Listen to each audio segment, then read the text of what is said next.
Hello guys, this is Snazzy, welcome to our new video. Today we are going to see what if Goku and Deku were brothers in dystopian world. Moving to the video. All Might would put up his arms. All for One launched a massive shockwave that knocked him back. Every second he fought, his limbs screamed. Every breath he took, his lungs would burn hotter than Endeavor's flames. He could feel One for All leaving him. He also couldn't fight at full power because of young Bakugo being there fighting the League nearby. He wanted to assist him, but All for One kept him busy. Not to mention the injured. I can tell you aren't using your full power, All Might. All for One states as he raises his arm. Said arm would begin to inflate and move at an unnatural pace. Is it because of Bakugo? He taunts, launching another shockwave at the symbol of peace. All Might grunts and gets pushed back into some rubble. These shockwaves were making him weaker. He can feel it. Bakugo would look over, seeing his idol blown back horrified him. He was supposed to be number one, the strongest. Just how strong was this fucker? To be able to push back All Might is unheard of. All Might. He screams out. From the corner of his eye, he noticed that creepy mask fucker about to touch him. He knew he was the one that sealed him away, he couldn't let him lay a finger on him. Bakugo would turn and launch an explosion, backflipping through the air, pushing himself back while hitting Mr. Compress. Mr. Compress grunts as he is blown back, part of his uniform now burned. Stop fighting back and give up. Compress shouts in anger. This brat was making him angry. Bakugo was about to turn and tell him to fuck off until he saw something in the corner of his eye. He had no time to rest as he sees that crazy bitch about to stab him. He once again pushes himself back. She was trying to fucking stab him. This wasn't good. The odds were against him. He takes a quick look around. The creepy magician, the crazy bitch, Handman, that one fucker who talks to himself, the fruitcake, and the lizard. Great, just great, fan-fucking-tastic. 6v1. All Might rises from the rubble, launching himself directly at All for One. All for One didn't expect such tenacity, however he would quickly launch black and red tendrils from his fingers. These tendrils would wrap around All Might's arm, stopping his momentum. You are truly pathetic, All Might. All for One says as he launches All Might into a building. All Might would cry out in pain, however he would grab the tendrils with his huge hands and break them easily. He would get up and start to walk out. I need to save young Bakugo. He thinks determined as he watches the boy dodge an attack by Compress. However, everyone on the battlefield stops once they notice a massive ice glacier form out of nowhere. Even All for One is bemused by this. As quick as it was formed, they noticed it break and everyone heard a familiar voice call out. Come on. Kirishima shouted from the air. Bakugo would widen his eyes at the sight of his friend. Shigaraki would notice this. He would be the first to take action. He reaches towards Bakugo, only to be pushed away by the force of an explosion. Bakugo would launch a huge explosion, pushing himself into the sky, grabbing Kirishima's hand. All for One would notice this and would begin to form his tendrils from his fingers again. Before he could launch them, All Might rushes forward and hits him with a massive gut punch. All for One would fly into the building. You idiots. He screams at the three who saved him. Except he has a huge smile across his face. Izuku, Iida and Kirishima would be flying through the sky until they notice something. They all turn around and notice Compress following them, about to touch Bakugo until something big blocked his way. It was Mount Lady. Compress impacted her nose at a high speed. Both of them being down from the impact. Mount Lady. Izuku calls out. Go you stupid kid, she says as she falls back down, her body going back to normal size. Shigaraki was fuming, he clenched his fist. His one eye behind his mask looking absolutely manic. You show up everywhere. He screams out in sheer frustration. He hated that Midoriya kid. He just didn't die. Magni would grit her teeth. Then she notices Twice and Spinner. That over here, this can still work. She says as she readies her magnetism quirk again. However, right as they began moving, Amthing fast kicked them all at a high speed. Twice, Magni, and Spinner were all knocked out immediately. Gran Torino would begin landing. Gran Torino. Izuku shouts, noticing what happened. Todoroki and Yayoi Rozu left unnoticed while they flew through the air at a safe distance. Gran Torino glares up, right at Izuku. After this, they were going to have words. The kids were gone. Gran Torino behind All Might. Student and teacher, back to back, ready to team up. You're slow. You're just too damn fast. The teacher and student exchange. All for One emerges from the rubble, holding his head. Gran Torino looks at Toga. She and Shigaraki were the only ones up. Ashinori, you finished this. I can deal with the other two. Gran Torino says as he zips towards them. Now that young Bakugo is gone, I don't have to pull any more punches, All for One. All Might says with burning passion. All Might would then notice the black tendrils flying at him, then go past him. He was momentarily confused. He then looks down and notices that All For One had stabbed Magni and Kurogiri at the same time. Forced quirk activation. Magnetism. Warp gate. Turn to dust. Shigaraki shouts as he prepares to grab Gran Torino. Only for Gran Torino to kick him in the face. The portal then opens up behind Toga as she notices her knocked out comrades flying at her. She is at first confused, then terrified. She is throwing her hands up frantically. Eyes stop. You're coming at me too fast. Not a second later, Toga, Twice, Spinner and Compress are all pushed into the portal. Shigaraki is resisting the quirk. Trying to stay back. Master, no. Let me fight with you. He pleads. No, young Tamura, this is my fight. All For One says as Tamura gets pushed into the portal. All Might had seen enough, he rushes back to All For One to deliver a Detroit smash. Master? Tamura flashbacks to the kind man that saved him. To the one that gave him a purpose. He was there when no one else was. Gran Torino wasn't quick enough to do anything. The magnetism was too strong and the portal shut off before he could go through. He would grit his teeth and punch the ground in frustration. Damn it. He screams out as he looks back at Toshinori and All For One. Then he hears footsteps. Gran Torino turns. Not too far from where he is. He sees two teenagers walking towards the battlefield. He begins to panic. Hey. You two. He shouts to the two kids. The teenagers ignore him and keep walking towards All Might and All For One. Who seem to be talking.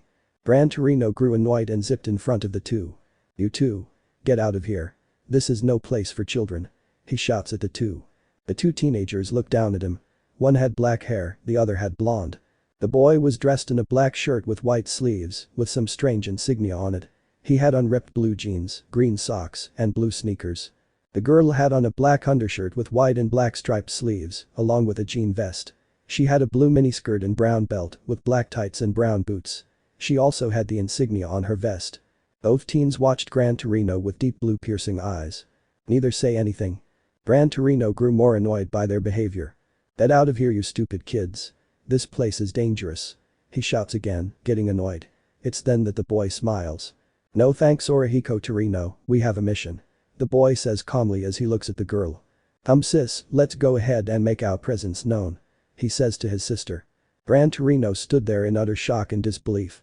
This kid just called him by his first and last name. Not only was he not that well known as a hero, but the fact he knew his full name was alarming. By the time he came to his senses. Both were gone and walking toward All Might and All For One. All Might was frozen. Tamura Shigaraki he was. All For One's sharp laughter cut off his thought process. What's wrong, symbol of peace? Where's that smile now? He shouts laughing. All Might was frozen. Shigaraki was his master's grandson. All Might was about to shout back until he noticed something. Two teenagers were walking over to them both. Casually. All Might's eyes widened in horror as All For One also looked at them. No. Get out of here now. You will be hurt. All Might roared at the two teens. He was questioning why they were there. Both smirk. The girl with blonde hair speaks first. Sorry, symbol of peace, we can't do that. She says with a rebellious tone. What? All Might screams out in shock. The boy steps forward. Sorry, All Might, or should I say Toshinori Yagi. Like I told the geezer, we have a mission. Everyone is in shock. Even All For One was interested. Nobody asked a question, but the question lingered in the air. What would that be? Our mission is to take you down. The boy shouts as he points his finger at All Might. He locked eyes with him. Deep blue, meeting sunken eyes. Get out of here, and All Might gets cut off as he brings up his arms to block an attack from the girl. She was surprisingly quick and packed a punch. I'm tired of waiting. Let's kill him already. 17. The girl shouts to the boy. All Might would feel the wind to his side shift.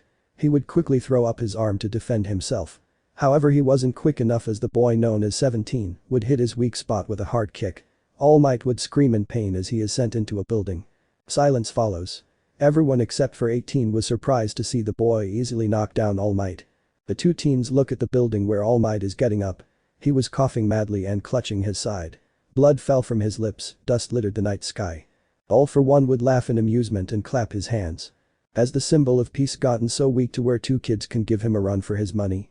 He starts to laugh hysterically. Both teens kept their eyes on All Might. What are you doing? Who are you? All Might shouts in panic. That attack was actually strong. Both of them pack a punch. They both give off a smirk. 17 would speak. I am 17, and this is my sis, 18. We're androids programmed to kill you, symbol of peace. 17 says. Androids? Why did that sound familiar? All Might tries to think back to where he heard that from. Then it hits him. His entire world shatters. The android's All Might widens his eyes in fear. He remembers back in his prime when he single-handed took down the Red Ribbon Army. The Red Ribbon Army was a military organization that was trying to conquer the world. They had kidnapped people and created artificial humans to fight for them. They called these artificial humans androids. That was back in his prime. He actually remembers taking down androids back then. They didn't stand a chance. None of them matched him in his prime. There was even a super android. This massive blue one that called himself Super Android 13. Even after fusing with his fallen androids, he didn't stand a chance against All Might. He could have sworn he stopped the RR army. He destroyed their bases and arrested all the androids and members. He looks at their clothes and notices the RR insignia. No. 17 notices this and laughs at his shocked face. Yes, All Might, we were created by Dr. Jiro. A survivor of your assault on the Red Ribbon Army. The doctor doesn't live anymore, but he created us. All for One watched with interest. He remembers the Red Ribbon Army. At one point they were close-knit allies. After he heard All Might steamroll them, he left them to die out. He never really cared for them, their goals and motives were naive, and they had no real power to actually enact their plans. He would remain silent and watch though. Without another word. 17 would hold up his hands. 2 large energy orbs would form. He throws them at All Might with surprising speed. All Might's eyes would widen. He would punch both of the attacks away. He had no time to react as he sees 18 rushing him. 18 would kick him in the stomach hard. 17 would appear right behind her. They were in perfect sync, he didn't even notice 17 attacking with her. 17 would slam his elbow into All Might's side. The symbol of peace would cough out blood. 18 would then take the opportunity to nail him with a right hand. He goes flying across the ground. At this point the fight was being broadcasted all across Japan. Todoroki, Yaoyorozu, Iida, Bakugo, and Kirishima were all in the busy streets of Japan. Watching in complete shock as the 2 teenagers were bearing the symbol of peace. They were all frozen. The entire crowd was emitting fear and confusion. All Might is losing against 2 kids, what kind of quirks do they have? Who are they? All Might always wins, doesn't he? Where did they come from? Those were questions spreading among the crowd. They were beginning to panic. Fearing the worst. Izuku looked on, praying All Might found a way out. Watching his predecessor in trouble made him uneasy. He knew that One for All was almost gone at this point. He knew that All Might didn't have much time. Please win, All Might. He shouts internally. All Might was struggling to his feet. Gran Torino watched in a mixture of shock and awe. Damn it, Toshinori. He too thought the Red Ribbon Army was gone. He jumps in and tries to surprise attack the girl while she wasn't looking. He zipped at her, only to feel a hard fist impact his cheek, sending him flying into the building. 18 turns in shock. 17 stood there smirking behind her. Gran Torino, too old to be a hero. 17 says. Gran Torino was knocked out. 1 punch from 17 was enough. All Might saw this and was shocked, then furious. Gran Torino. He roars out as he rushes at the 2 teens. 17 would use his anger against him. He was the stronger android and saw that he rushed with anger. He was sloppy. 17 would quickly sweep All Might's legs from under him. The symbol of peace would still be angry and would quickly try to get up, only for 18 to kick his injured spot. This kick was enough to send him flying back.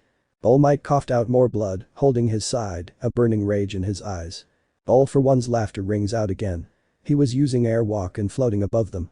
Well done, kids, well done. He claps his hands in amusement, gaining the attention of 17 and 18. You've done well in weakening the symbol of peace even further. I give you props. Now then, step aside while I finish him off. 17 and 18 look at each other, then look up at All for One. No, we're killing him. Get in line. 17 says, turning back to face the recovering All Might. Yes, sorry old man. This is our fun. 18 says, also turning away from All for One.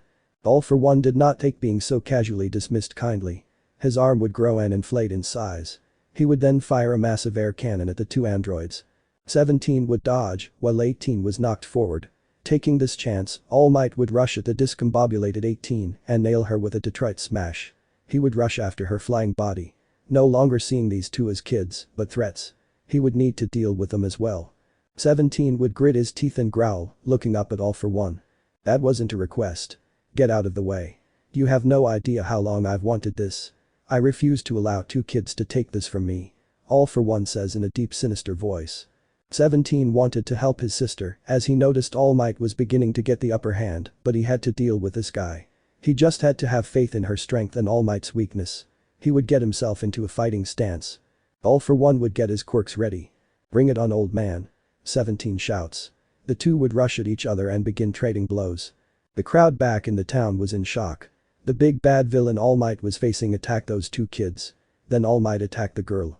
Now the boy fought the villain. They were now confused. Not even focusing on the fact All Might attacked a teenage girl, she was obviously a threat that attacked him. Who are those two? Izuku questions internally. Bakugo was feeling angry. He didn't know what was going on. All he knew was that some black-haired bastard and some blonde bitch had attacked All Might. On the screen, the girl who was getting beat down a minute ago was now going toe-to-toe with All Might. The two trading blows at shocking speed. This wasn't good. Bakugo would tell All Might was getting weaker. He was getting tired while the girl never seemed to break a sweat. "Who is that bitch?" he screams internally. His palms began to smoke. His anger making him activate his quirk without knowing it. She pissed him off. Iida was absolutely terrified. Not only was there a villain strong enough to level an entire city block, but there were two individuals that don't look much older than himself that could fight All Might and that villain. Sure, both were weakened from combating each other, but it was still a shocking revelation. Just who are those two? He thinks internally. His face a mix of confusion and fear. All Might would throw out a massive Detroit smash, hoping to finally knock out the girl, however to his surprise she blocks it. The only thing he did was take off her sleeves, she doesn't seem damaged or even fatigued. Just what was her quirk? 18 would leap back and notice her trashed shirt. She let out an angry shout. She looks at All Might with vicious eyes. "You trashed my shirt. Now you're gonna die, All Might." She yells as she rushes at All Might at full speed. She wasn't going to pull any more punches. He was finished. Both were now trading blows at an even pace. Only one thing. Over time All Might was getting weaker. 18 was not getting tired, she still stayed going full throttle with no consequence. All Might was already using the last embers of One for All. Clinging onto them with this life. He can't lose, not when the world was depending on him. 17 and All for One's battle raged on. Shockwaves echoing across the skies. 17 threw a punch, All for One blocked it. All for One would use his other arm and push him back with a powerful shockwave. All for One would catch his breath as 17 is pushed back. "I can't tell if he is getting stronger or if I'm getting weaker, but this isn't good." All for One thinks. "That boy, or should I say, android, has me pushing myself." All for One was exhausted. Those shockwaves did weaken All Might, but they made him tired as well. His stamina wasn't the best right now, nor was his health. "That attack I was saving for All Might, I might have to." 17 connects a huge punch to his face, shattering his mask in one go. All for One would go flying into the ground, crashing and making a massive crater. The impact was large enough that the entire area shook. The ground would quake, the shockwaves rippling through the skies. All news helicopters were spinning out of control. Dust spiraled in the sky, debris flying everywhere. 17 would give off a cocky smirk, proud of himself. Seems as if he might need to hold back more. The old heads couldn't handle him. All Might would get pushed back. 18's punches were hurting more. One for All was leaving him. 18 would notice him getting weaker and she takes advantage of this. 18 then shoots a Kai blast at All Might, surprising him. All Might would grab the blast with both hands. He would feel that Kai blast begin to burn the skin on his hands. He attempts to crush it. He wanted to redirect it, but with the injured in the area, it's too dangerous. 18 would leap back, amused at the sight of All Might struggling to crush a simple Kai blast. He really was getting weaker. "What's wrong, All Might? Can't beat a girl?" 18 teased, folding her arms across her chest. All Might was using most of his strength, just trying to stop it. His hands were now burning, like he placed them on a hot stove. Although he was in pain, he held it in. He had to be a symbol. He couldn't show fear. All Might would feel the blast begin to get smaller. Soon he would crush the energy. The skin on his hands and wrists was black and burnt. On top of that, his body began to steam slowly. 18 would laugh at that. All Might would grit his teeth and growl. 18 would then get prepared to charge him, only for a jet of flame to fly between them. 18 would jump back and All Might would look in shock. He looks over and sees Endeavor, looking absolutely livid. Endeavor would begin to throw long-range fire attacks at 18, forcing her to dodge. It was pure fire, so 18 couldn't deflect it without getting burned. She gets back a safe distance. Now more annoyed than ever, she prepares an energy blast to finish them both off. Before she can fire it, she feels something hit her hard. 18 gets hit by Edshot, who was carefully observing the battle. She disposes of her Kai blast and attempts to fight back. She may be stronger, but Edshot was a ninja. "Hide me, you coward." 18 screams out in rage.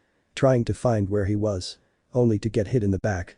Every time she swung, Edshot easily maneuvered out the way and countered. He would dodge off her attacks and strikes her from places she wouldn't expect. Due to his quirk, he can fold himself to be so small there's almost nothing to hit. But lead shot kept her busy, Endeavor would dispel his flame spear and glare at All Might. "What the hell are you doing out there?" He roars at All Might, who is panting from exhaustion. "The Endeavor, the two of them," All Might would say in between breaths. Endeavor holds up his hand, signaling for All Might to stop. "You're supposed to be the #1 hero. The symbol of peace. Why are you so weak? Losing to 2 kids on live television." Endeavor roars out, getting in All Might's face. The NG, this isn't the time for Endeavor cuts him off again. "Bullshit. You're supposed to be better. You have to show the world why you are better, damn it." He points a finger at All Might's chest. "Stop being weak and fight, damn it." Endeavor looks at 18 and Deadshot. All Might opens his mouth to speak only to feel an immense pressure in the area. It was All for One. He rose from the ground, his mask gone, revealing his face to everyone. Where his face was supposed to be anyway. He only had a mouth, his eyes and nose completely scorched off, in its place was a massive scar tissue. His head looked like a potato. His being was emitting a killer aura. "I have had enough." He roars out in rage. "Heroes. Androids. All Might. It doesn't matter anymore. All of you are going to die right now." All for One says, his voice distorting and becoming more demonic. Black and red energy spiked off of him as he rose into the sky. "I am going to use the ultimate combination of quirks and finish this battle for good. Say goodbye." Everyone's fight stopped. 17, 18, All Might, Endeavor, Deadshot, Tiger, the injured. Everyone in the area watched a grotesque man as his arm began to inflate and distort. Spring-like limbs. Kinetic booster ×4. Strength enhancer ×3. Multiplier. Hypertrophy. Rivets. Airwalk. And spear-like bones. Each and every word made the entire atmosphere tenser. His quirks making him arm twist and distort, nothing short of a horror show. People all across Japan watched in horror as the villain's arm grew into something out of a nightmare. It was huge and had many quirks affecting it. Nobody could say a word. Fear plagued the air. Ida, Kirishima, Midoriya, Bakugo, Todoroki, and Yaoi Rozu were frozen into the ground as they watched that villain, no monster, transform. The entire battlefield focused on All for One. The first to recover from their shock would be 17. He would growl and point at All for One. "You think you can take me because you have some kind of demon arm now?" He shouts at him. All for One would look down at 17. His anger molding his arm to grow larger. "You're dead, android." All for One roars with his fist ready. 17 being well 17. Would be overconfident. He would also rush at All for One, his fist ready. Both would punch. Due to 17 holding back, the battle was even and 17 started to feel his arm quake and get pierced by some of All for One's quirk. 17 screams out in pain, then grits his teeth. No more holding back. 17 roars as he charges energy into his fist, no longer holding back. Fun or not, this guy was a problem. However, to his shock the battle was still at a standstill. Even at full power. It seemed this quirk combination posed a threat. "What's wrong? Where's all that confidence?" All for One roared in a demonic voice as he exhausted more power. All for One was reaching his limit. The more power he output, he felt his life draining away. This was bad. He needed to finish this in one quick burst of energy. Strength enhancer ×5. All for One would feel a huge strain on his entire body, as if someone was ripping his skin off, as his power went to his fist. 17 would scream in pain as he feels something sharp pierce his arm as he gets pushed back. All Might and the others would look on in shock. That boy was giving All for One a challenge, then All Might notices something strange. He sees Deadshot, Endeavor, and Tiger, but where's? His question gets answered as All for One lets out a guttural roar of pain. All for One coughs out blood. It felt as if someone had shot him point blank in the chest.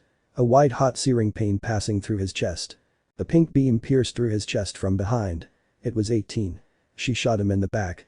All for One would lose focus on the fight and turn to see 18 there. But that distraction, 17 would let loose all the energy he had. He would quickly jump back and rush forward. He slams his energy-infused fist into All for One's skull. "Forgive me, Tamura," is the last thought that runs through him as white-hot pain quickly takes over his head. A sickening crack would he heard as the symbol of evil would collapse. He wasn't moving. His neck was bent to an unnatural degree. He's gone. Nothing could save him from a hit that hard. His neck was broken. 18 would go next to her brother, who was on one knee and panting. "You okay, 17? She asked, slightly worried. That attack looked like it actually hurt. 17 was not about to admit weakness. Especially not in front of his sister. That attack hurt, it hurt a lot. At one point he thought his entire arm would explode. However, he puts on his cocky smirk. "I'm fine, he just caught me off guard." he says, dismissing her concern. 18 gives him a look that says, I know you're lying. 17 keeps up the charade, hoping 18 will forget it. They both look at All for One's corpse. His neck completely broken, his mouth open. They knew he was gone. She sighs. Well, you got the old man. Now we have to deal with him. She points at All Might, who was steaming. All Might would grit his teeth, preparing for a fight. Endeavor and Edgeshot were by his sides. Tiger had grabbed Ragdoll and an injured citizen and left. Kamui Woods grabbed Gran Torino and more injured and booked it. All Might would widen his eyes as he feels a familiar sensation. My time is up. I pushed it too far. He screams internally as his body is covered in a puff of smoke.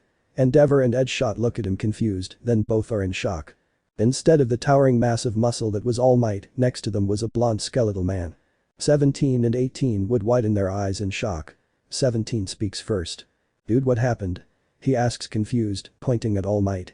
He knew the guy was getting weaker, but what the hell was this? Is that All Might? Ask 18, equally as confused. That thing couldn't be All Might.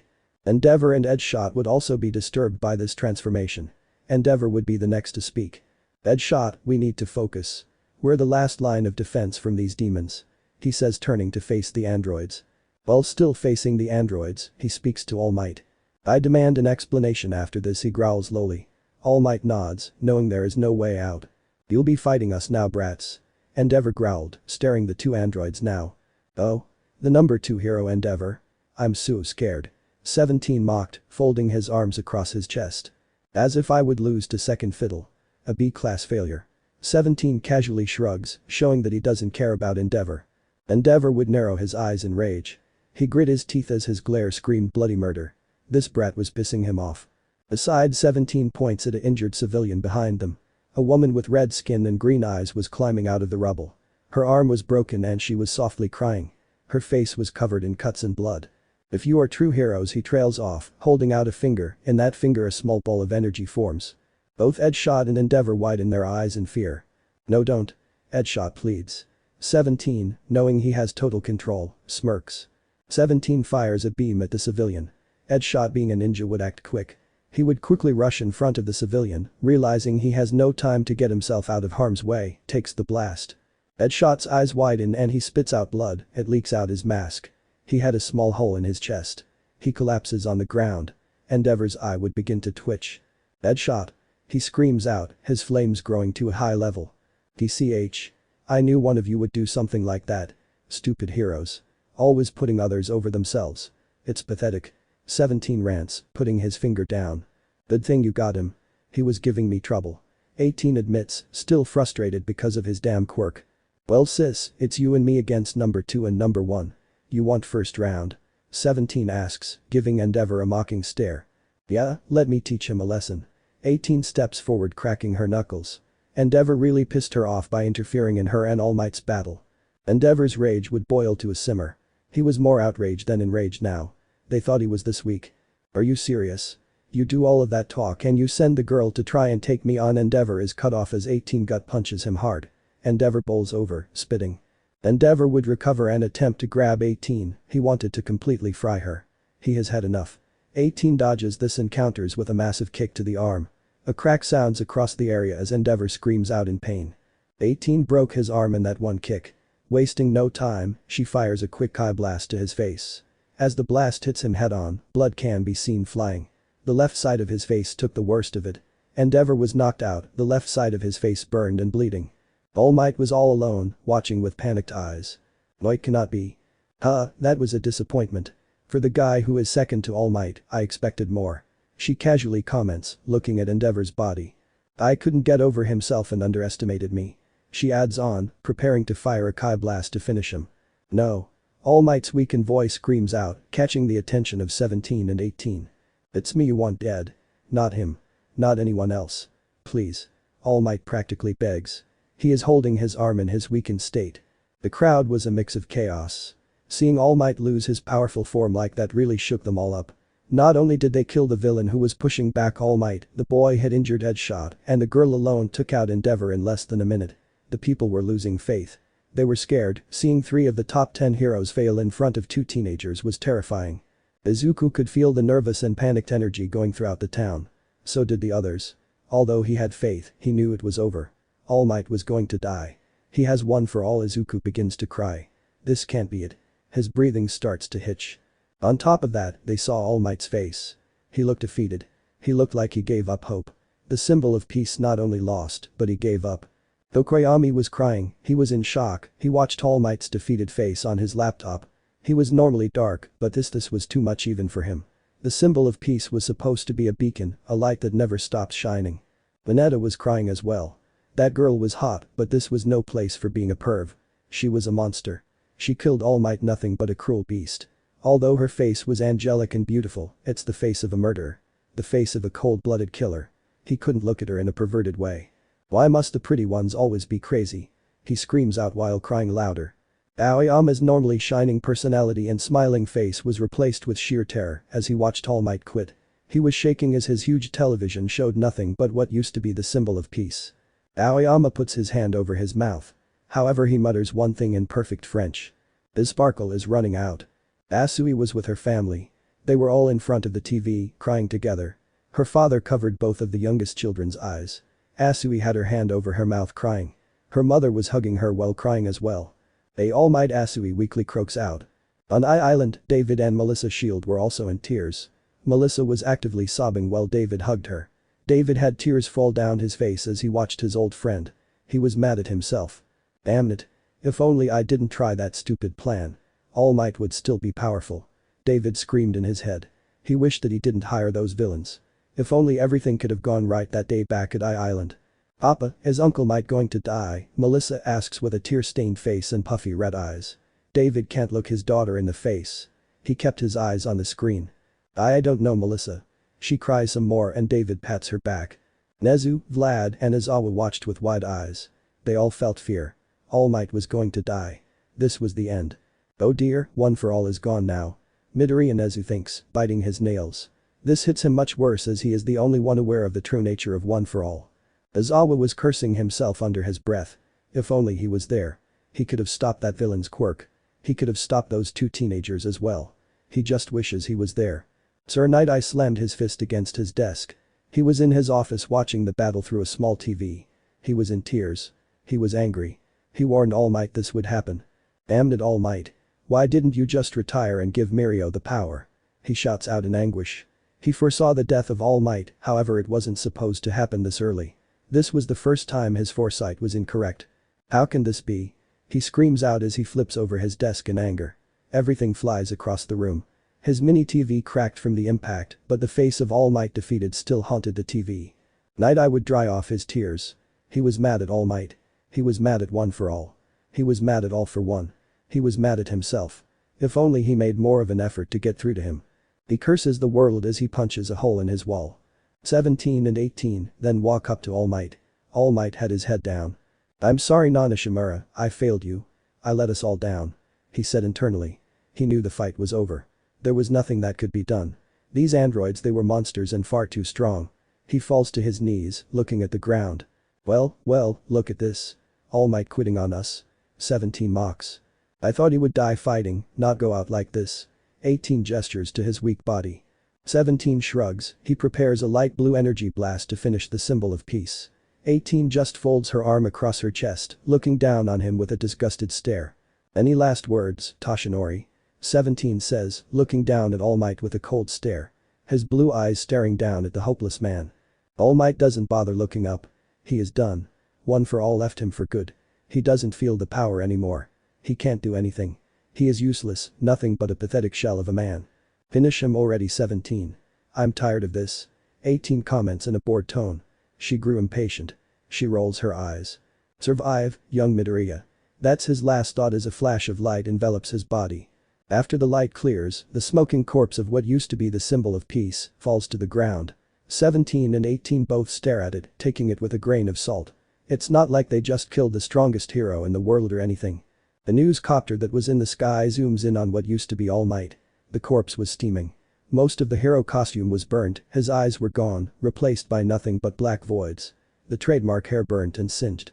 The symbol of peace now nothing but a smoldering body. People all across Japan are either wide-eyed or in full-blown tears. Nobody knows how to react. All Might is dead, killed by two teenagers live in front of everyone. In the streets where the Bakugo rescue squad were, there was silence, then complete chaos. People panicked. Screams tore through the sky, quirks were being used. People were either scared or angry. However, Bakugo, Izuku, Iida, Todoroki, and Yaoyorozu were all frozen in place. None of them made a move or reacted to the ensuing chaos around them. Izuku was weeping loudly, fat tears falling down his face. He feels a chill run down his spine as his teacher and idol died in front of him. He's on his own. He is the last remaining user of One for All. What am I gonna do? Is all that runs though his mind. His body was quivering, his hands shaking in a mix of fear, anxiety, and sadness. Bakugo's eyes were glued on the screen. The only thing in his vision was All Might. He tuned out everything going on around him. That image of All Might on the screen was burned into his mind. Even after the camera switched and showed the two teens who murdered him, all Bakugo saw was his idol. Dead. He was slightly shaking, tears falling down his eyes. He was silent as he begins to think. This is my fault. If only I was stronger. Fucking weakling. Useless prick. He continues to berate himself in his mind. He failed. He was captured. He was the reason All Might was gone. He trembles at the thought. He just won't accept it. He can't.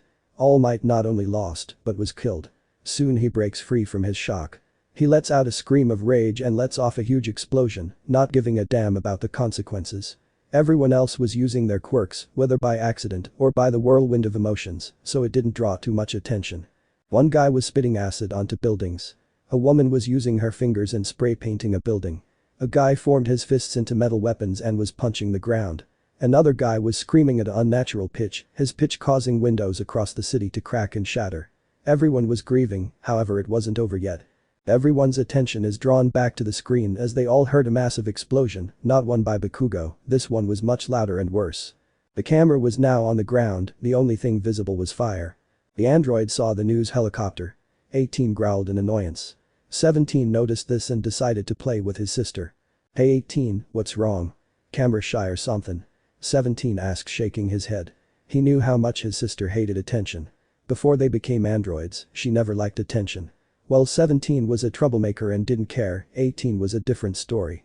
BRR 17, you know I hate cameras and being put on the spot. 18 folds her arms across her chest, looking away from the spotlight. Well, we just killed this guy. 17 lightly kicks All Might's smoking corpse. So of course you know we're gonna draw a little bit of attention. 17 shrugs his shoulders. 17 then smirks. He liked pressing her buttons. I'm sure so many guys out there are talking about that smoking hot blonde who kicked ass and beat the number 2 hero. 17 says in a childish and teasing tone. He knew he was getting in her head, it was fun. 17 looked up at the helicopter and smirked. Oh, this is going to be fun. 17 points up at the helicopter. I bet that helicopter is already taking pictures of you. I bet there's so many guys drawing lewd images of you right now. 17 laughs genuinely. He grips his stomach, laughing hard at his sister's expense. 18 blushes and growls loudly. She was angry now. She looked at the copter and glared at it. She had enough of that thing. She didn't want to imagine what the humans did when they saw her face. Quirk or not, they were all filthy humans in her eyes. In a fit of rage, she shot an energy beam at it and within seconds, it crashed in a fireball. A fiery explosion happened once the beam hit, it was gone before it hit the ground. Although she was still slightly satisfied with that, she still needed to blow off some steam. Her brother was annoying, he really knew how to get her mad. 18 starts to fly up slowly, looking at the remains of Kamino. This will be a good start, she thinks, preparing energy blasts in both hands. She flies over to what remains of Kamino. She eventually spots the heroes helping the injured, ambulances, fire trucks, all of the above. She glares at them. Without warning, 18 begins to fire Kai blasts at them.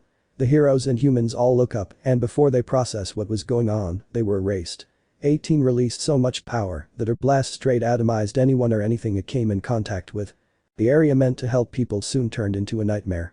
Energy blasts flew everywhere, injured, civilians, and some heroes were killed instantly. Many people died at the hands of the mechanical menace. A chopper flies in on the scene, staying out of the sight of the angry android. People not only across Japan, but across the world witnessed as the remains of Kamino was getting destroyed. People were dying, buildings were crumbling, dreams were crushed. All across the world, people were told about how 2 teenagers, who are now confirmed to be androids, had killed All Might and were now causing havoc. 18 kept shooting energy blast after energy blast, a sick smile creeping on her face. She loved making humans suffer. It was the best way to make her feel better, knowing those disgusting sacks of flesh were dying. The sound was deafening, the light was blinding, but to the android doing this was as simply as walking. After a little while she sighs, most of her simmered down, but she is still slightly pissed. Poor humans. They were just in her way at the wrong time. It's not her fault she was pissed and needed something to take her anger out on. Why did her brother have to be such a dick? 18 flies down and touches the ground, taking a look at her handiwork. She looked at the destruction in chaos. The smoke polluting the air, the fires all across the area, the debris that littered what used to be streets. The entire atmosphere turned grim. DCH. Weaklings. Quirks aren't everything, she mutters under her breath. An unpleasant memory running through her mind. Her angry mood subsides, sadness beginning to fill her eyes.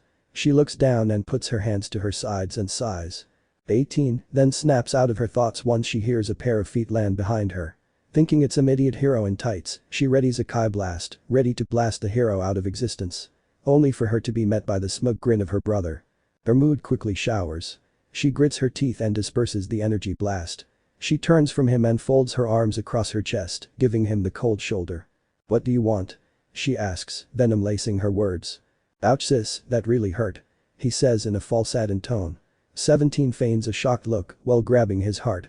18 looks over her shoulder and narrows her eyes. She was getting tired of his games. 17 looks around, observing the destruction. He puts his hand to his chin similar to a scientist. MHM, well you done fucked up this area," 17 says in an observant and sarcastic tone. 18 rolls her eyes and turns to face him, a frown on her face. "What do you want?" she demands. 17's face goes back to that false look of shock. Why 18, is it so unbelievable that a guy just wants to check on his sister? Geez 18, how could you be so heartless? 17's mouth opens as he puts his hand over his chest. 18 is done with his bullshit. "What are you doing here?" She punctuates every word. Her tone was venomous. 17 felt that if he didn't choose his next words wisely, he was a goner. He shrugs his shoulders, his usual cocky smirk taking over. "Just wanted to see what you did during your little rampage. Although I was joking before, I'm being serious this time when I say we're gonna be making headlines." 18 clenches her fist, she knew her brother was only messing with her, but deep down she knew he was right. Their faces were bound to be all over the news soon. "I have a plan sis. Give the humans time to grieve over their god in tights. Soon we make our official debut. We'll jack some news station and let the world know we're done with its shit. No hero or villain can beat us. This world is our playground," 17 says while holding his arms out, similar to a person who has power. 18 was actually feeling his vibe. They do need to show the world who runs it. Not any creeps in the dark, nor idiots in tights. Nobody can tell them what to do. She nods slightly, 17 smirks at this. Although she didn't outright admit that it was a great idea, he could read her body language. She agreed. Soon they will debut. Luckily Jiro gave them the data of most of the most notorious heroes and villains out there. For now, let's just find somewhere to chill. We had enough fun for one night. Although 18 wasn't fatigued, she did admit they did a lot in less than an hour. 17 killing All Might, and she kicked Endeavor's ass. Not to mention the 100 she must have killed during her rage. The next day, the news outlets all reported the same thing. All Might was gone. 2 androids that called themselves 17 and 18 had done the deed. Both of their faces were on screen. Their faces also on top of all wanted lists in the world. Killing the #1 hero has serious consequences. Not only were they wanted by heroes and police, the underworld also wanted their heads as well. Most criminals were grateful the brats killed All Might. Others were angry they killed All for One. While All for One wasn't really present, he was still a legend in the underworld. Some were loyalists, others wanted All for One dead. Shigaraki in particular put a huge bounty on both androids. After he was informed on what happened, he was livid. He decayed anything in sight, throwing a huge temper tantrum. Hell, he nearly decayed Spinner after the lizard man got too close. Kurogiri had to actually warp Shigaraki to an unknown location for hours. He was far too dangerous to be kept around anyone. Although the league was filled with criminals and murderers, they still expressed sympathy. It had to be painful to lose someone you look up to. Even Kurogiri, who almost never expressed emotion, felt bad for Tamura. He knew he looked up to All for One like a father. At the League of Villains hideout, Dabi, Spinner, Toga, Twice, Compress, and Kurogiri were sitting in silence. Magni was out taking care of errands. The silence was deafening. Nobody knew what to say. Bossman was dead, and their leader was in shambles. His mind broken. Eventually Dabi grew annoyed by the silence. He slammed his fist against the table. With the silence, it sounded as if someone set off a bomb. Everyone in the bar, except for Kurogiri, jumped from the sudden noise. Damn it. I fucking hate those androids. He barks out. He grit his teeth, blue sparks coming from his fist. Everyone looked at him shocked, then they all closed their eyes and nodded in agreement. I agree, those two terrors have caused quite the power vacuum, killing All Might and All for One. Compress adds on, rubbing his once broken nose. Spinner growls lowly. Those two have killed the greatest hero to exist. The one true hero, All Might. Stain would not be happy with that, and neither am I. Spinner unconsciously reaches for a dagger, gripping it tightly. He wanted to rip their throats out themselves. Toga whipped out a butterfly knife, spinning it around and stabbing it into a table. She looked at the knife intently. Her feline-like eyes showing no emotion. Stainy would be mad at them. I want their blood. Toga says, her tone changing quickly. She wondered if the androids had blood, if so what did it taste like? Could she become an android? So many questions ran through her mind. She licked her lips at the thought of tasting their blood. Especially the blonde. She was really pretty. I hate those machines. I love them with all my heart. Twice says, at first he folds his arm across his chest looking angry, then he grabs his heart and looks down. Although he was confusing, the League understood him. Kurogiri was cleaning a glass. Losing his creator didn't faze him that much. His one purpose in life was to care for Tamura. Mourning over his master wasn't productive. He only had to check on Tamura every few hours. He remained silent and stoic. That didn't go unnoticed. Dabi raised an eyebrow and looked over at him. Hey Kurogiri, aren't you pissed off as well? Those fuckers killed Bossman. Dabi asks. The entire bar turns to look at him. Kurogiri was still focused on cleaning the glass, not bothering to look up at their stares. Not really, Master knew his time was coming to an end. Whether it be death or imprisonment, he wasn't going to last much longer. That was why he chose Tamura as a successor. He finally met opponents more powerful than himself and died. That's all. Kurogiri says nonchalantly. Dabi, Toga, and Twice were all shocked to hear Kurogiri speak so casually about his death like that.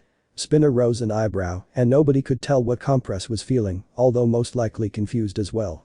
They all knew Kurogiri knew the man they never even met. To hear him dismiss his death like it was nothing was quite concerning. However, one individual had enough. He got angry. Dabi stomped up to Kurogiri, getting right in his face, gritting his teeth as his face contorted to anger. What the hell is that supposed to mean? Dabi questions angrily. He didn't know why he was mad, but the mist man had pissed him off. Maybe it was because he was so emotionless. Maybe because he casually dismissed the death of one their own. Either way, he had a bone to pick with the League's very own transporter. Kurogiri kept cleaning the glass, completely ignoring Dabi. Dabi has had enough. He takes the glass out of Kurogiri's hands and melted it right before his eyes. The glass turned to liquid putty in seconds. Now to Dabi, that hurt like hell. Hot glass touched his skin, but his anger was stronger. He lets the liquid glass fall to the ground. Kurogiri looks down at the melted glass, still ignoring Dabi. He then goes to grab another glass to clean, only for Dabi to smack it out of his hands. The glass shatters on impact. Kurogiri looks at the broken glass. He would then start to go towards a broom, Dabi would grab his shoulders and shake him. Quit ignoring me, Kurogiri. Answer my damn question. Dabi shouts out, he grabs Kurogiri by the shirt. Kurogiri sighs and looks at the steely gaze of Dabi. His yellow eyes showing no fear whatsoever. What do you want to know? Kurogiri asks politely, as if they were having a casual chat and Dabi wasn't threatening him. Why the hell aren't you upset about Bossman's death? You knew him the longest. So what the hell? I get we are villains and all, but we can still show some kind of sympathy to those lost. What are some emotionless prick who doesn't care about anything? Dabi demands. His words were burning. Spinner tries to ease the tension. He slowly walks up to Dabi, another believer in Stain's will. He puts his hand on Dabi's shoulder. Listen Dabi, maybe this. Get off of me, Spinner. Dabi barks out, he shoots his elbow back, connecting it to Spinner's snout. The hit was hard enough to actually draw some blood. Spinner holds his bleeding snout and growls. His patience was running thin. I'm getting answers out of this fucker. Answer me, damn it. Dabi glares back at Kurogiri. My only purpose is to take care of Tamura. Even after Master is gone. I was not made to care about anyone, not even Master. I am not capable of feeling emotions, even if I wanted to. People live and die, it's only natural. Kurogiri states, still with that same emotionless look. It's all facts. This only infuriates Dabi more. Dabi's hands begin to spark with blue. Kurogiri's body would begin to spread out in mist. Twice decides now is a good time to jump in. He quickly makes a sound he heard a kung fu master make from a movie. He quickly puts up both his arms and lifts up one leg, mimicking a crane stance. "Stop this now or I'll kick your ass. Please don't hurt me." Twice face going from serious to scared. His stance going from a crane to someone on one leg and blocking their face from harm, back to a crane. Impress rolled marbles from his coat. He got ready in case things got real. Toga started laughing at Twice. "Quit laughing at me. Yes, I am glad to amuse you," Twice says, his face changing from serious to happy to serious again. However, the sound of the door opening stops everything. Everyone turns to the door to see a slumped over Tamura, his father's hand on his face. Tamura lazily scratches his neck, then looks up. He is surprised at what he sees.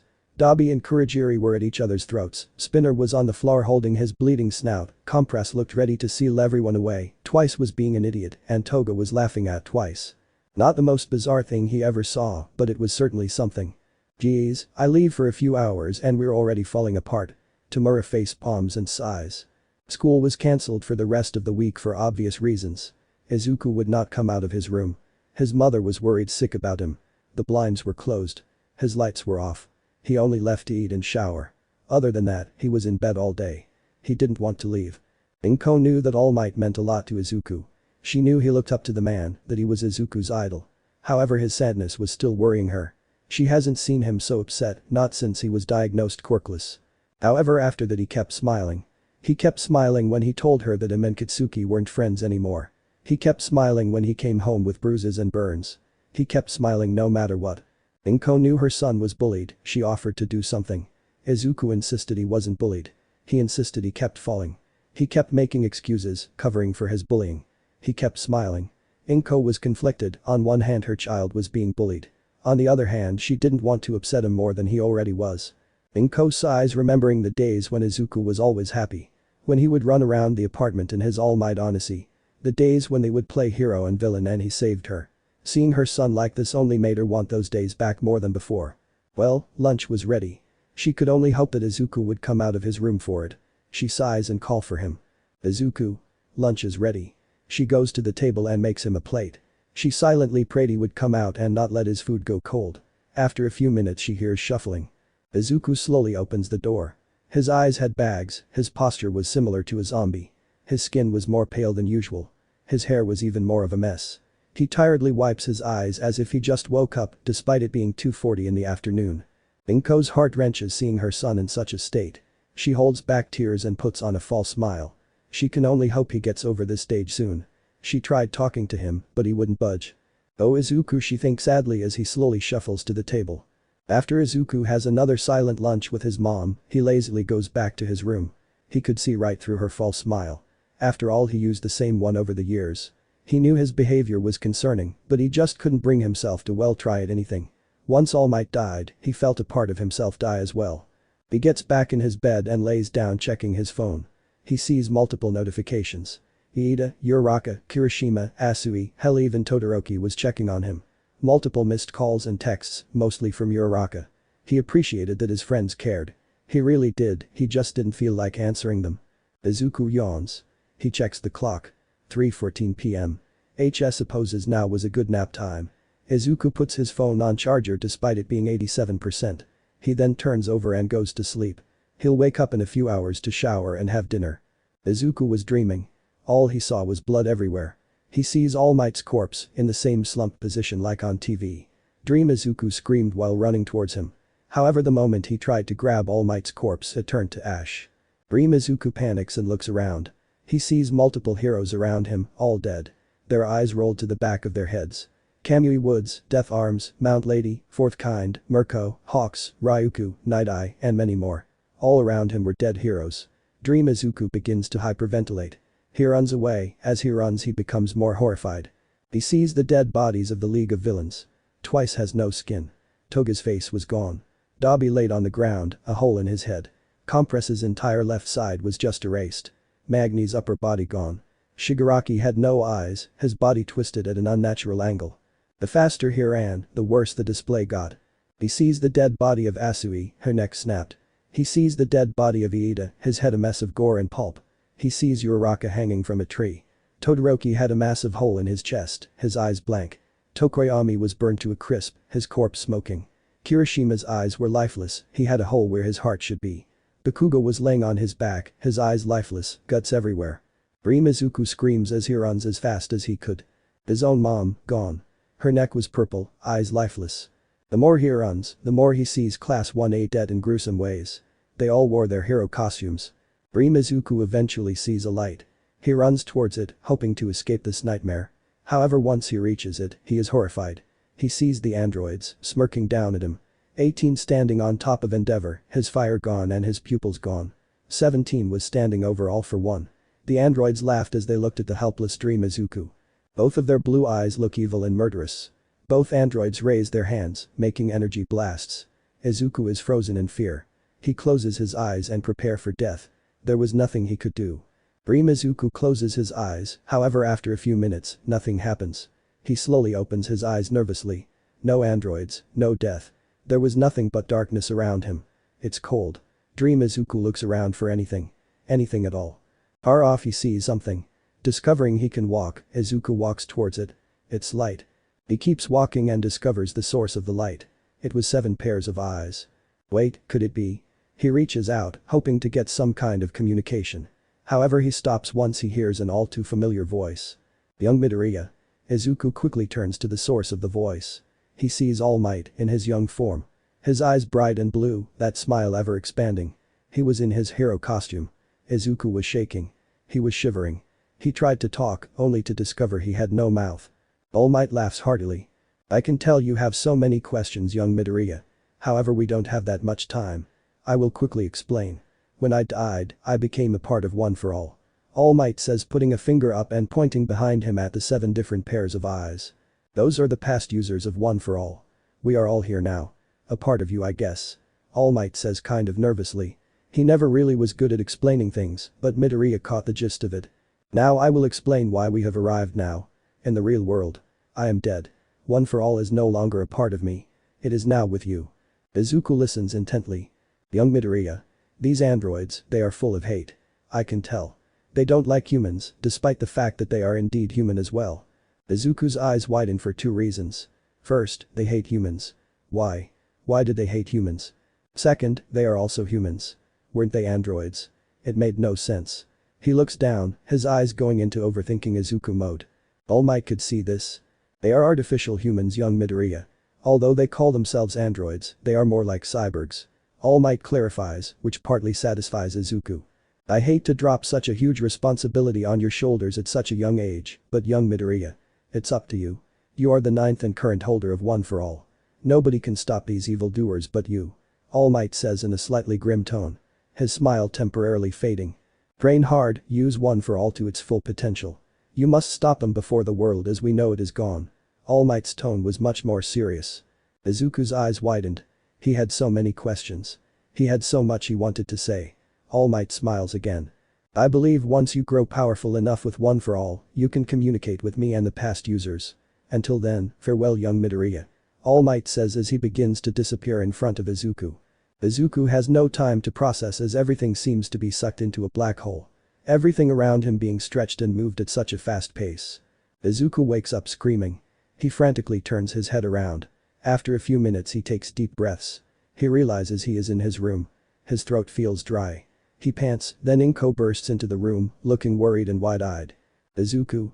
She calls out as she rushes towards her son, hugging him in a bone-crushing grip. Mom? He questions. Seeing his mom just fine brings a smile to his face. He is happy to see her. He glances at his alarm clock. 9:28 p.m. 6 hours. He had been asleep for 6 hours. That entire dream felt like minutes. Dreaming was weird. Izuku knew one thing though. He couldn't let fear hold him back. It was up to him to stop these androids. Endeavor was up late. He was going ham on a punching bag. Although his arm was healed within HOURS, he is a top hero and is sent to a hero hospital where their quality of healing is far. He couldn't stand being humiliated like that. He has been at the punching bag for hours. Non-stop training. He couldn't remember when he took a break. Mayumi was the only one to check in on him every once in a while. He dismissed her every time. He just couldn't handle it. Not only was he humiliated in front of everyone in Japan, All Might was dead. He didn't want to be the #1 hero like this. He wanted to surpass him on his own volition. It was too much for the former #2 hero. Endeavor was ruthless. Earlier he had got all of his fire out. So much property was destroyed. Endeavor eventually collapses from exhaustion. He was panting heavily, sweat covering his body, absolutely livid. Even after a day he was still furious. I am going to atomize that brat. He thinks angrily.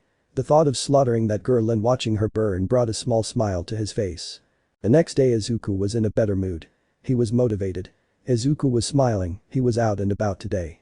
He went to the supermarket and grabbed groceries for his mom. He knew he had to train.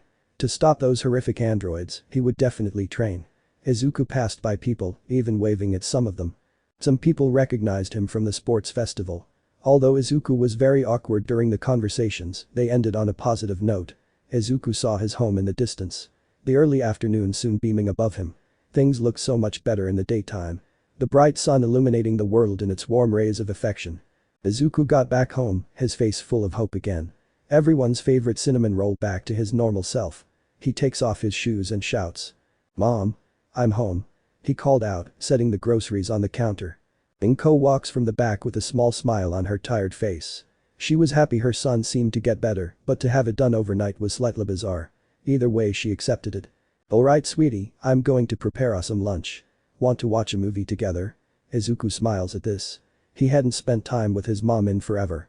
"Yeah. Of course mom. I'm going to prepare us some lunch. Go ahead and find a good movie Izuku." She calls from the kitchen. Izuku dashes to the couch and hops over it, flopping on the couch. He grabs the remote and begins to flip through channels. While Izuku is channel surfing, he finds something odd happens.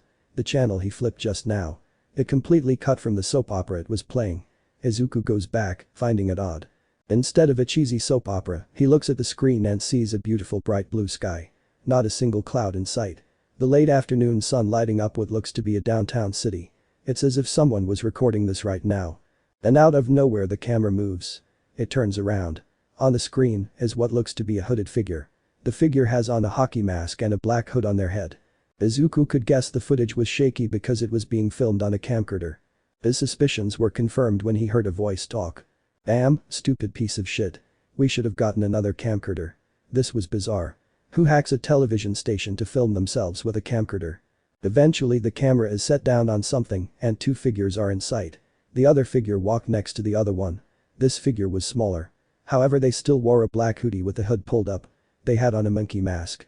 Izuku hears buzzing and temporarily looks down at his phone. It was Asui texting the Class 1A group chat. It was created after the whole forest training camp incident. Everyone has their own unique profile picture. The one of ballers. Froggy chair.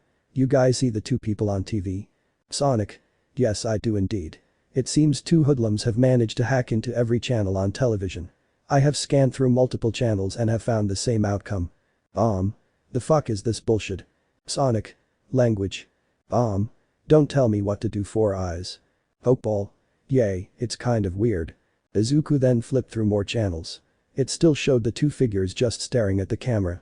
This was indeed strange. He texts the group. Broccoli. Iida is right, I can't seem to find a channel with normal TV. Kirby. Anyone have any idea what is going on? Raven. Not at all. Pikachu. Yo I think that weirdo with the Jason mask is going to talk. Izuku looks back at the TV when he hears one of the figures talk. The one with the hockey mask. He clears his throat and speaks in what is supposed to be some kind of voice changer. Making his voice extra deep. Good afternoon people of Japan. We are here to deliver a message. Hockey mask says. Monkey mask folds their arms across their chest and face palming, as if they didn't want to be there. All of you have sinned. The figure points across the camera, a gesture that means everyone is watching. We are here to deliver our own form of justice by destroying hero society. The deep voice continues on. Starting today. We will enough. Monkey mask calls out, shaking their head. Monkey mask was a female. The voice changer was deep and distorting, but not enough to disguise that the voice being changed is a female's. What are you doing sis? Hockey mask turns to sis. Izuku quickly checked his phone to see what his classmates were saying. Guitar. Wow, this is lame and cliché. I thought villains would be actually scary. Pikachu. Facts, you can tell they got those masks from a dollar store. Froggy chair. I agree. This is stupid. Red Crocs. This is so unmanly. Even in text you still say that dumb shit shitty hair. Sonic. Language. Fuck off engine calves. Izuku laughs at his classmates' antics. He focuses back on the screen. We don't look cool or threatening 17, we look like idiots. the distorted female voice said. Wait. No. No. Soon the monkey mask is pulled off and under the mask is none other than Android 18. As if no one saw that coming. Izuku's entire world shatters as he sees the blonde android. Inko soon comes from the kitchen to see what is going on. She is holding a plate of food. Izuku, what are you doing? Food is Inko freezes and drops the food on the floor. Amnit 18, why did you have to go and ruin the fun? You just reveal our identities out the blue like that. 17 took off his mask mid-sentence. He was disappointed that their debut was ruined. 18 rolls her eyes. This was supposed to be a debut and you made us look like kids. She folds her arms across her chest. 17 gives off a groan of annoyance. Fine, right to the point I guess. 17 turns towards the camera, his face slightly agitated, any sign of fun or amusement gone. Basically we're the androids and we own everything. Anyone got a problem, we can duke it out. 17 says, pounding his fist into his hand. Don't any of you make any lewd pictures of me or I will hunt you down and claw your fucking eyes out. 18 says seriously. At the sound of that everyone in Wano shudders as they think of Mineta. Alright, now that we got that out of the way, let's see what those pathetic heroes can do to stop this. 17 gives off his cocky smirk and grabs the camcorder, pointing it at the city where people are walking and having fun. Men, women, even children. 17 jumps in front of the camera and gives off a sadistic look, he fires an energy blast, and the result is immediate. People are killed and screams begin to echo across the sky. 18 then grabs the camcorder and turns it off. She prepares to join her brother in the killing spree. Izuku is left petrified. He is frozen with his jaw agape. So was his mother. Neither knew what to do, neither could move. The class 1 group chat was blowing up, but Izuku couldn't look at his phone. He felt a deep chill go up his spine and a white-hot rage boil inside. Is this what it's like to not be able to save everyone? His mind wanders. 17 and 18 were having a blast. 17 was driving around in a car, going on a vehicular killing spree. So far he ran over more than 20 humans. He was laughing as people were dying. 18 was trying to see how many humans she could skewer in one blast. So far her record was 5 in one beam. Of course, a minute into their rampage a hero shows up. A muscular man with a square jaw and small beady eyes steps up, glaring down the two androids. Stop this now or I will hurt you. Death Arms points at the two androids, cracking his knuckles. He then cracks his neck as well, ready for a fight. 17 and 18 look at each other. 17 would step out of the car with his hands up. 18 would put her hands up as well. We're sorry, sir. Please forgive us. 17 says with a tone of sincerity, regret lingering in his deep blue eyes. 17 holds out his hands for Death Arms to take. Death Arms was surprised by this and a bit confused. He didn't expect the two murderous androids who killed All Might on live television to just surrender like that. Death Arms didn't show it, but he was terrified of these two. To see them surrender had red flags going off in his mind. However, he was a hero, his duty to protect came first. The atmosphere was hazy with black smoke and fire. The smell of the air was toxic as the smoke became more apparent. Death Arms was beginning to cough and choke. He had to make this quick. He quickly grabbed some quirk suppressant handcuffs and put them on 17's wrist. The mood of 17 changed, he was looking down with his eyes closed. He looked so pitiful. Death Arms went to go grab another pair for 18. As he walks over to the female android, he screams out. It felt as if he had his entire torso blown open. He coughs out blood and slowly turns around. He is shocked to see 17, with a sadistic look on his face. His hand went through Death Arms' torso. How? He weakly croaked out as a sharp jolt of pain runs through him. Blood was beginning to clog inside of him. He knew he didn't have much time. Simple, we don't have quirks. These so-called quirk handcuffs don't work on us, old man. 17 laughs evilly as he yanks out his hand, Death Arm drops to his knees, clutching his wound. 18 has her arms folded across her chest, she looks down at the hero shaking her head. Humming to face us 2-on-1 with no kind of backup, you're either brave or stupid. I think the latter.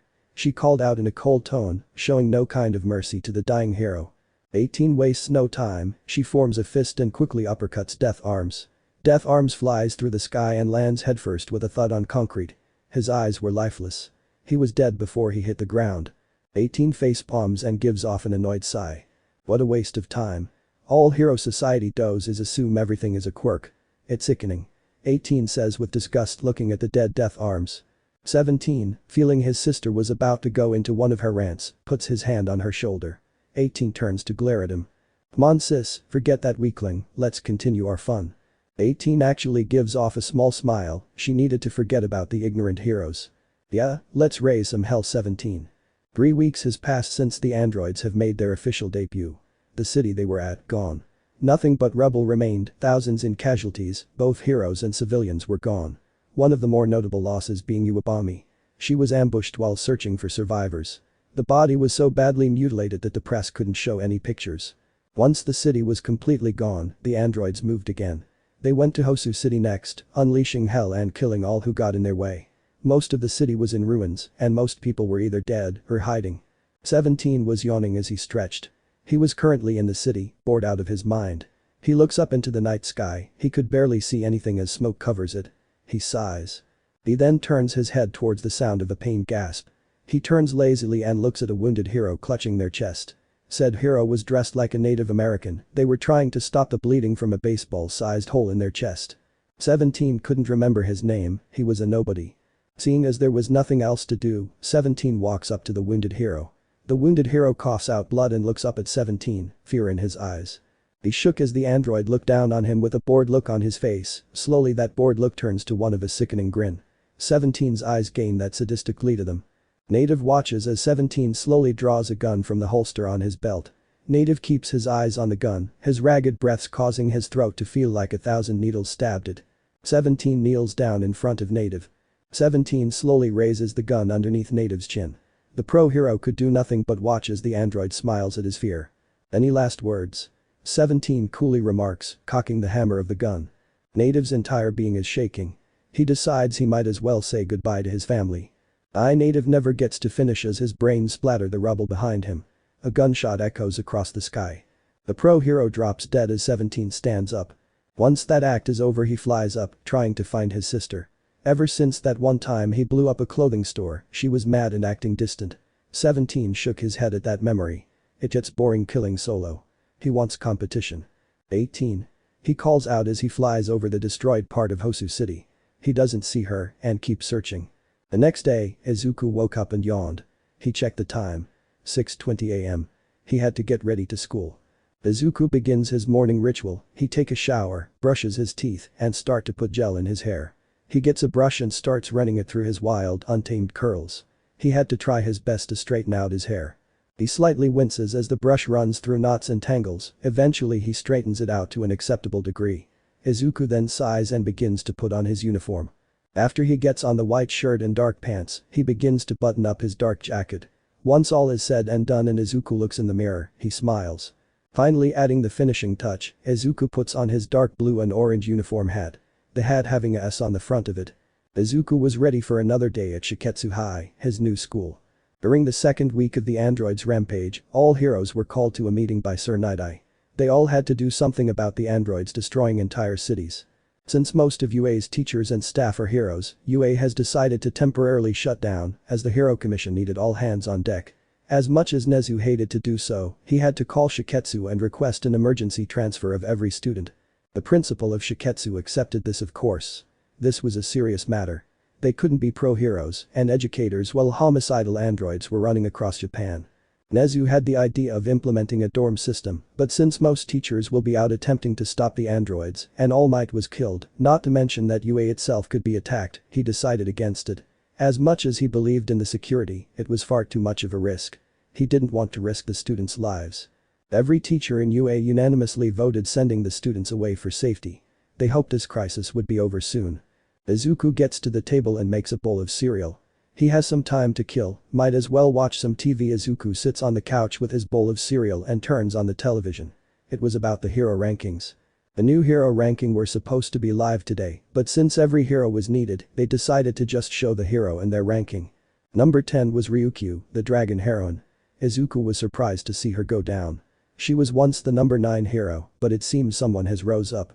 This was already getting interesting, and it just got started. Izuku leans forward, taking out his notebook. He starts muttering and jotting down notes. He writes down theories on who could have risen to top 10 so quickly. While Izuku was in the zone, he didn't notice a large figure slowly approaching him. "Hey there Midoriya." A booming voice calls out, right next to him. "Ah." Izuku screams in shock, and his notebook goes flying. It lands on the ground with a thud as he turns to see who it was.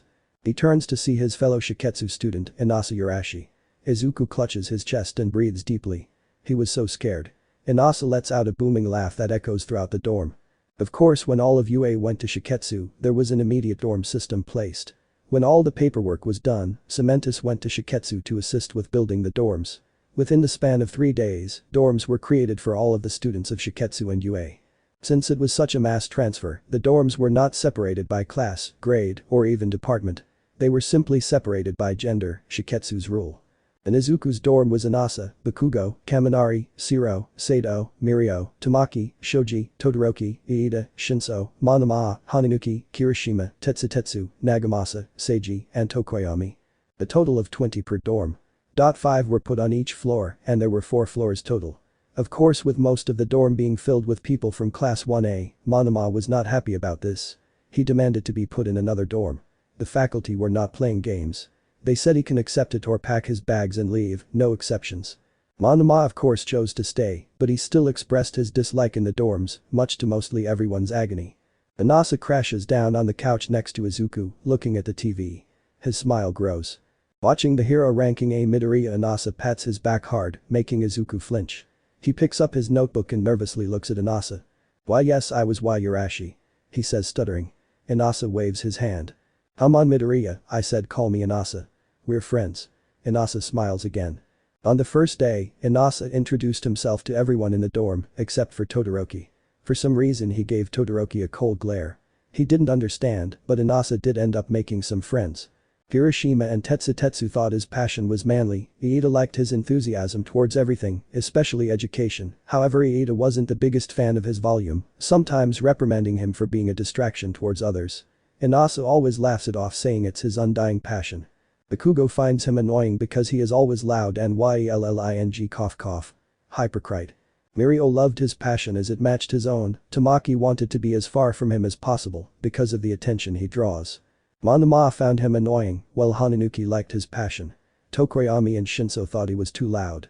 Everyone else had a neutral opinion. Not good or bad. Alright Inasa. Izuku says, smiling. "So who do you think is gonna be number 1? He shouts out loud. Izuku slightly flinches at his volume, looking around. "Shhh Inasa, you're being too loud. You've gotta tone it down," Izuku says nervously. Inasa looks around, then slaps his forehead, hard. Like really hard, the sound bounces off the walls. Izuku looked at his friend concerned, noticing the giant handprint on his forehead.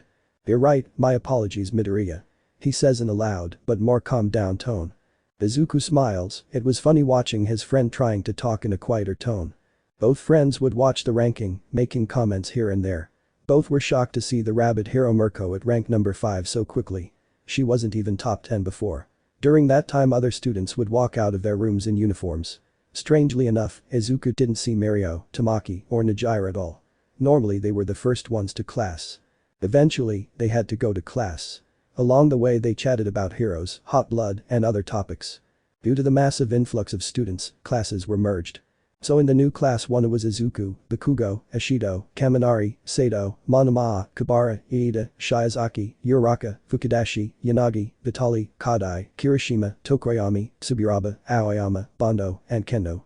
The new class 1B was Todoroki, Yaoi Rozu, Hagakure, Awase, Ejiro, Shishida, Shoji, Shiro, Koda, Asui, Hananuki, Tokage, Komori, Rin, Kawaro, Tsunatori, Tetsutetsu, Inasa, Jiro, and Kamakiri.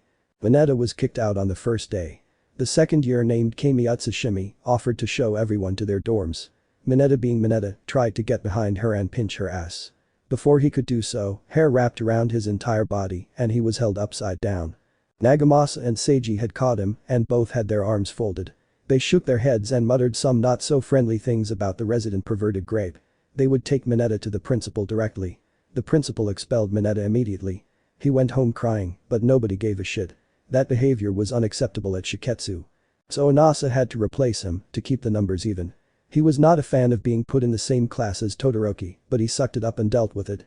Shoten Irinjeki from class 1B had decided to withdraw from heroics. Ever since the androids first showed up, he was scared and fear for his life. He knew his quirk wasn't that strong and decided to leave. Although the former class 1B was sad to see him go, they understood. A student from Shiketsu named Valerius Vitali had replaced him. He was Italian. He was put into class 1A. Vitali's quirk allowed him to grow small spikes on his hands and arms. On contact these spikes would begin to siphon a person's vitality and convert it to energy. He could use their energy for his own gains. He could shoot the energy as an attack, use it for defense, or even make creatures out of it to fight for him. Although it was similar to Najire's quirk, the two share no relation to each other. His quirk is the opposite of hers while being similar. While Najire's quirk allow her vitality to be converted to energy, Vitali's does not. He has to be able to steal someone else's vitality in order to use it. While he can make creatures and weapons with energy, she can only use hers to blast enemies away. Izuku and Inasa would split and go their separate ways, saying goodbye to each other. Izuku goes to class and is surprised. His teacher wasn't there, instead there was MS. Joke. Izuku screamed loudly, he started fanboying out, going into an unstoppable mutter. Ms. Joke stood there and laughed at him. Seems I got a fan, tell you what, how about I give you an autograph after class, alright? She offers with a smile on her face.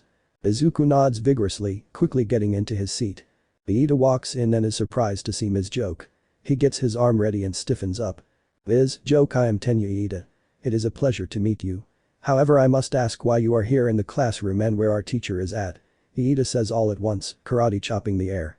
Ms. Joke laughs at him loudly, she holds her gut laughing as Iida look at her, pushing his glasses to his nose. Okay, phew, that was funny. She laughs some more before looking at Iida with tears in her eyes. Relax, I'm gonna. She laughs some more as Iida looks at her confused. Nothing he did was funny or meant to be funny. He was genuinely searching for answers. I'm gonna explain once the class arrives, alright. She manages to get out between laughs. Iida adjusts his glasses and bows, walking to his seat. Once the entire class arrives, Ms. Joke explains her presence. Now I know all of you are wondering where your teacher is. It has come to my attention that he was called forth by the Hero Association. I was supposed to go as well, but the Hero Association said that they'd rather have me teach. The class nods on, interested. Hetsubatsu has become a shelter and temporary doctor's office because of the androids, so all the students there had to go to Asami High, just like how UA students had to come to Shiketsu. Suo, from here on out, until further notice, I am your teacher. Ms. Joke throws her arms out smiling. Izuku is literally the only one to cheer and stand up. Yeah. Alright. He looked around to see the class dead silent, all staring at him. Bakugo looked ready to kill him, Uraraka was covering her mouth to stop herself from laughing, Fukudashi had dude written on his face, Kodai looked at him with a bored look on her face. Did her face ever change? Ashido giggled, Monoma looked annoyed, and the rest of the class just looked. He really wishes Inasa was in the same class, he would join him and not make him look awkward. Izuku sits down quickly, putting his head in his arms, not wanting the attention on him anymore. Ms. Joke laughs. I like that passion, kid. We're gonna get along just fine. She said with a smile. Ms. Joke turns back towards the board. Now for the lesson. While Shiketsu's lessons were starting, the heroes were all gathered at Night Eye's agency. Some were seated, while others stood up. There wasn't enough room for hundreds of heroes, sadly. Mostly everyone was there. Endeavor, Best Jeanist, Mirko, Crust, Fatgum, Ryukyu, Kamui Woods, Wash, Gang Orca, Mount Lady, Fatgum, Musha, and hundreds more.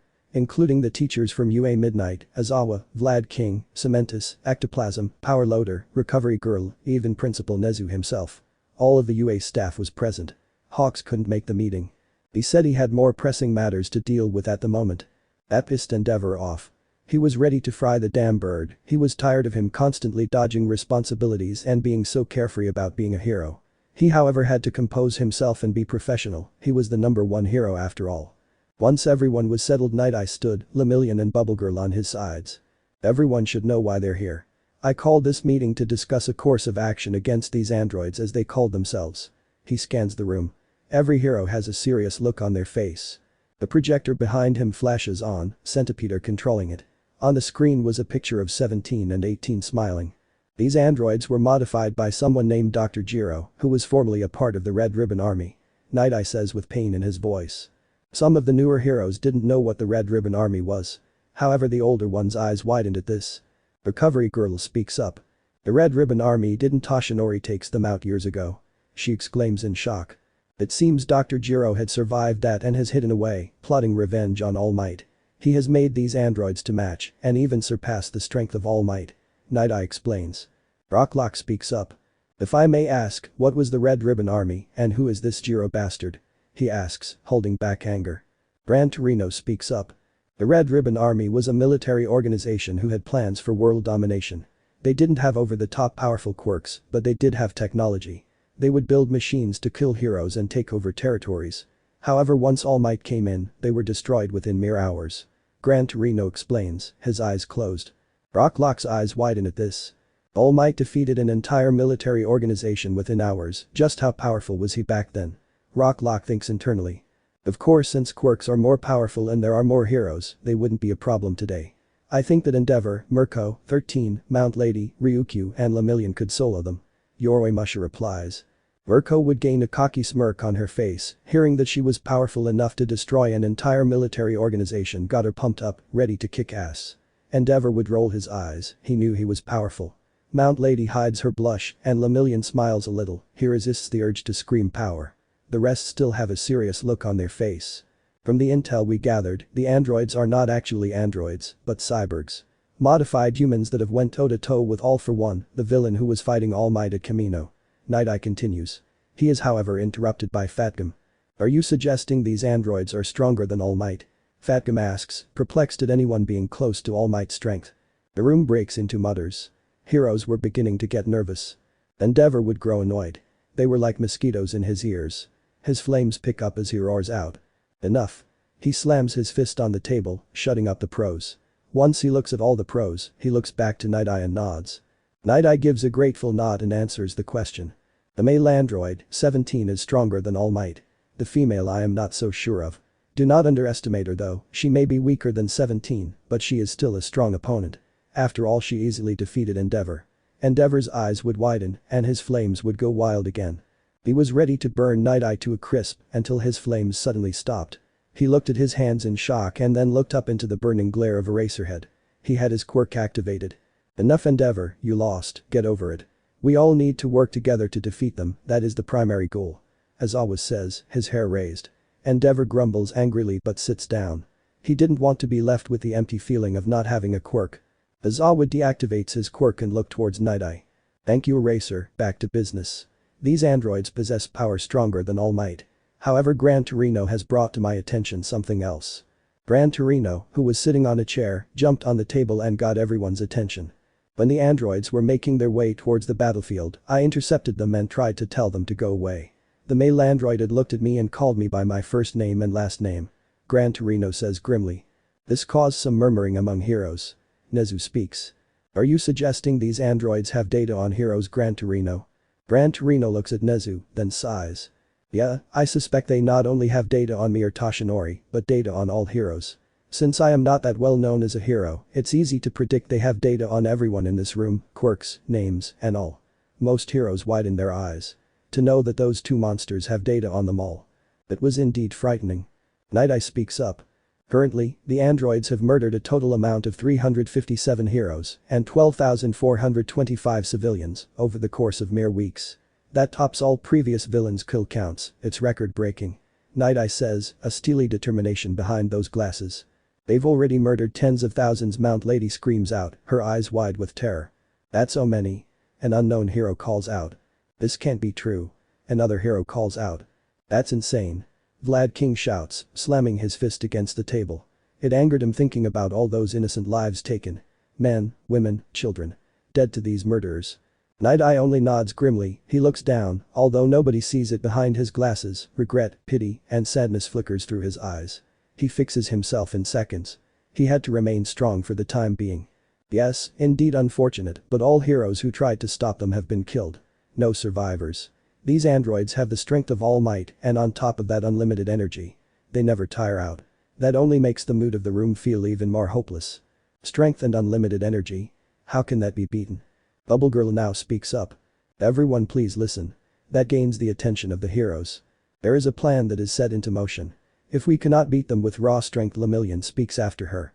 Then we might have to completely deactivate them. Lemillion says, his smile was not on his face at that statement. This situation was far too serious to be taken lightly. How can one deactivate them? Ryukyu asks, genuinely interested in this. Why do we gotta build some tiny ass remote to take care of them? I say all of us together can easily kick their ass. Mirko perks up, her face set into a determined look. Thank you Lemillion, Bubble Girl, I'll take it from here. Night Eye stands back up. Mirko, I know you believe in power and showing the villains who is boss, but keep in mind these androids are out of our league. If they didn't have unlimited energy, I would go with you on that route. However, the longer the fight drags out, the more heroes will get tired and Night Eye trails off, remembering the hopeless face of All Might and his smoking corpse on TV. He couldn't bring himself to continue. Centipeder quickly notices that the Foresight user was in distress and stepped up. They will be able to pick us off or murder us as a group, so overpowering them is out of the question. Centipeder finishes. Mirko folds her arms across her chest and glares at the table, grumbling about kicking their asses. Although she was hot-blooded, she also had common sense. Stamina was an issue, not that she didn't have good stamina, but a 2-on-1 with enemies that never get tired. She knew the odds were against her, even if she accepted the help of other heroes. They would all get tired eventually. To answer your question, Ryukyu, we are gathering the smartest minds together in an attempt to figure out a way to deactivate the androids. The team that will be building the device are Power Loader, Nezu, and David Shield from My Island. They will be leading a team of scientists and heroes with intelligence-based quirks to build the device as soon as possible. However, it may take a while considering that we don't know where they came from and there are no previous blueprints of them. Bubblegirl states. Rocklock stands up, he was tired of talking. Okay, so we know what they are, who made them, their strength and energy, but do we actually have a plan of action? A plan to take them down while the big brains work on shutting them down? His face shows impatience. We can't just sit down while they keep killing people and just hope the big brains come up with something. We're heroes, we gotta at least try. All eyes are on Rocklock. Some heroes agree with his statement. Others look away, fearing for their lives against these monsters. Mirko stands up with a cocky smirk on her face. Yeah, I agree, we can't sit on our asses and wait. So is there a plan of attack or not? Mirko says, glaring at Night Eye. Night Eye clears his throat. Yes, we do have a plan of attack. We just needed to get the data out of the way first. Now that we all know the information, it's time we get to business. Night Eye's eyes take on a duller tone. Something more sinister. The room is unsettled by this. Even Endeavor and Mirko were slightly uneasy at the eyes of Night Eye about now. I think we can all agree that even though they are part human, these androids are nothing but monsters. We can't contain them.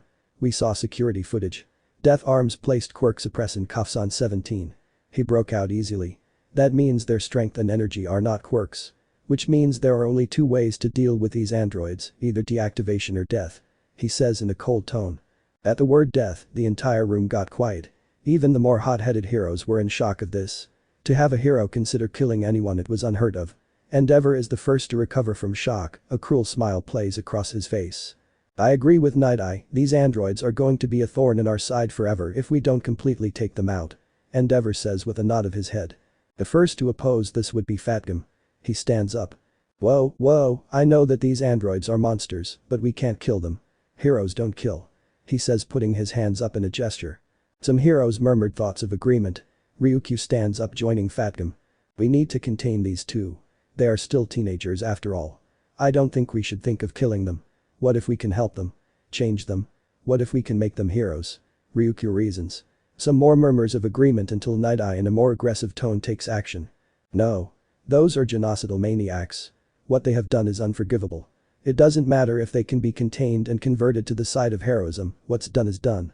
They have taken thousands of lives and have caused billions worth of property damage.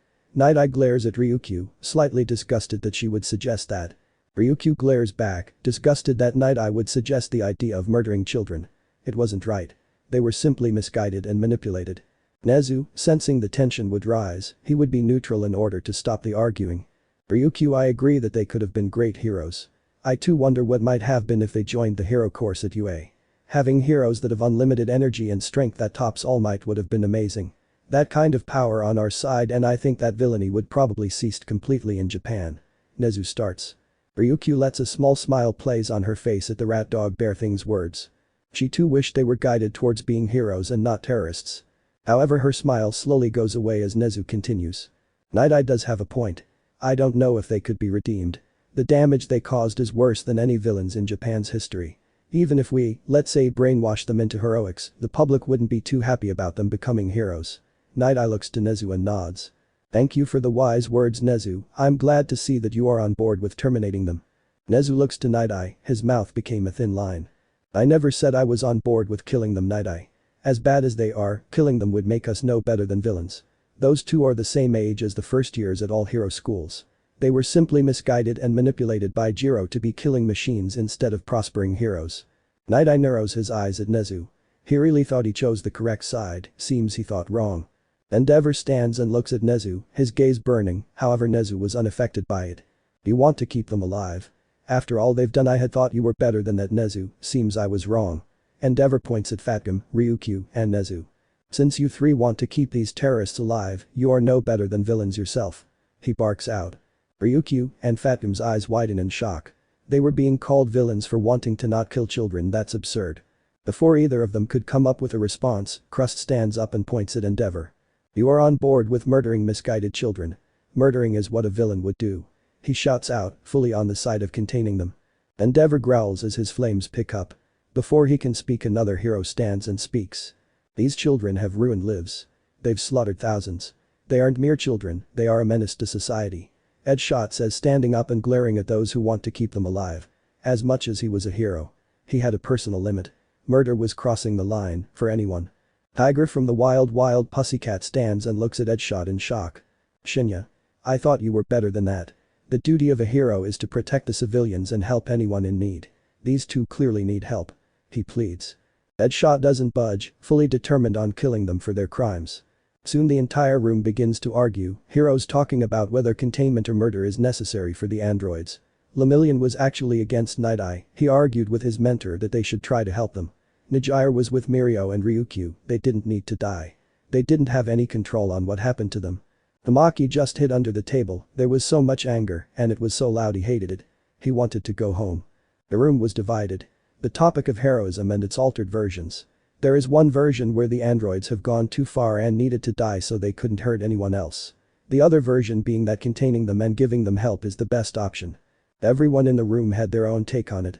While the heroes' meeting was in pandemonium, a certain villain was walking towards a secret base. Shigaraki wore a black hood over his head as he walked towards the secret place. He made sure he wasn't followed. Soon he makes his way over to a secret lab and descended down the stairs.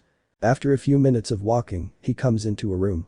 In the room was a balding doctor with a grey mustache. He wore goggles. Dr. Yujiko, how is our project coming along? Shigaraki says. The doctor kept looking into the giant test tube in front of him, not surprised by Shigaraki's appearance. Everything is going well, Shigaraki. It's developing nice and easy. Shigaraki walks forward and stands next to the doctor, looking into the giant test tube filled with glowing green liquid. Inside of that tube was a giant Nomu. It had wires hooked into its brain and across its body.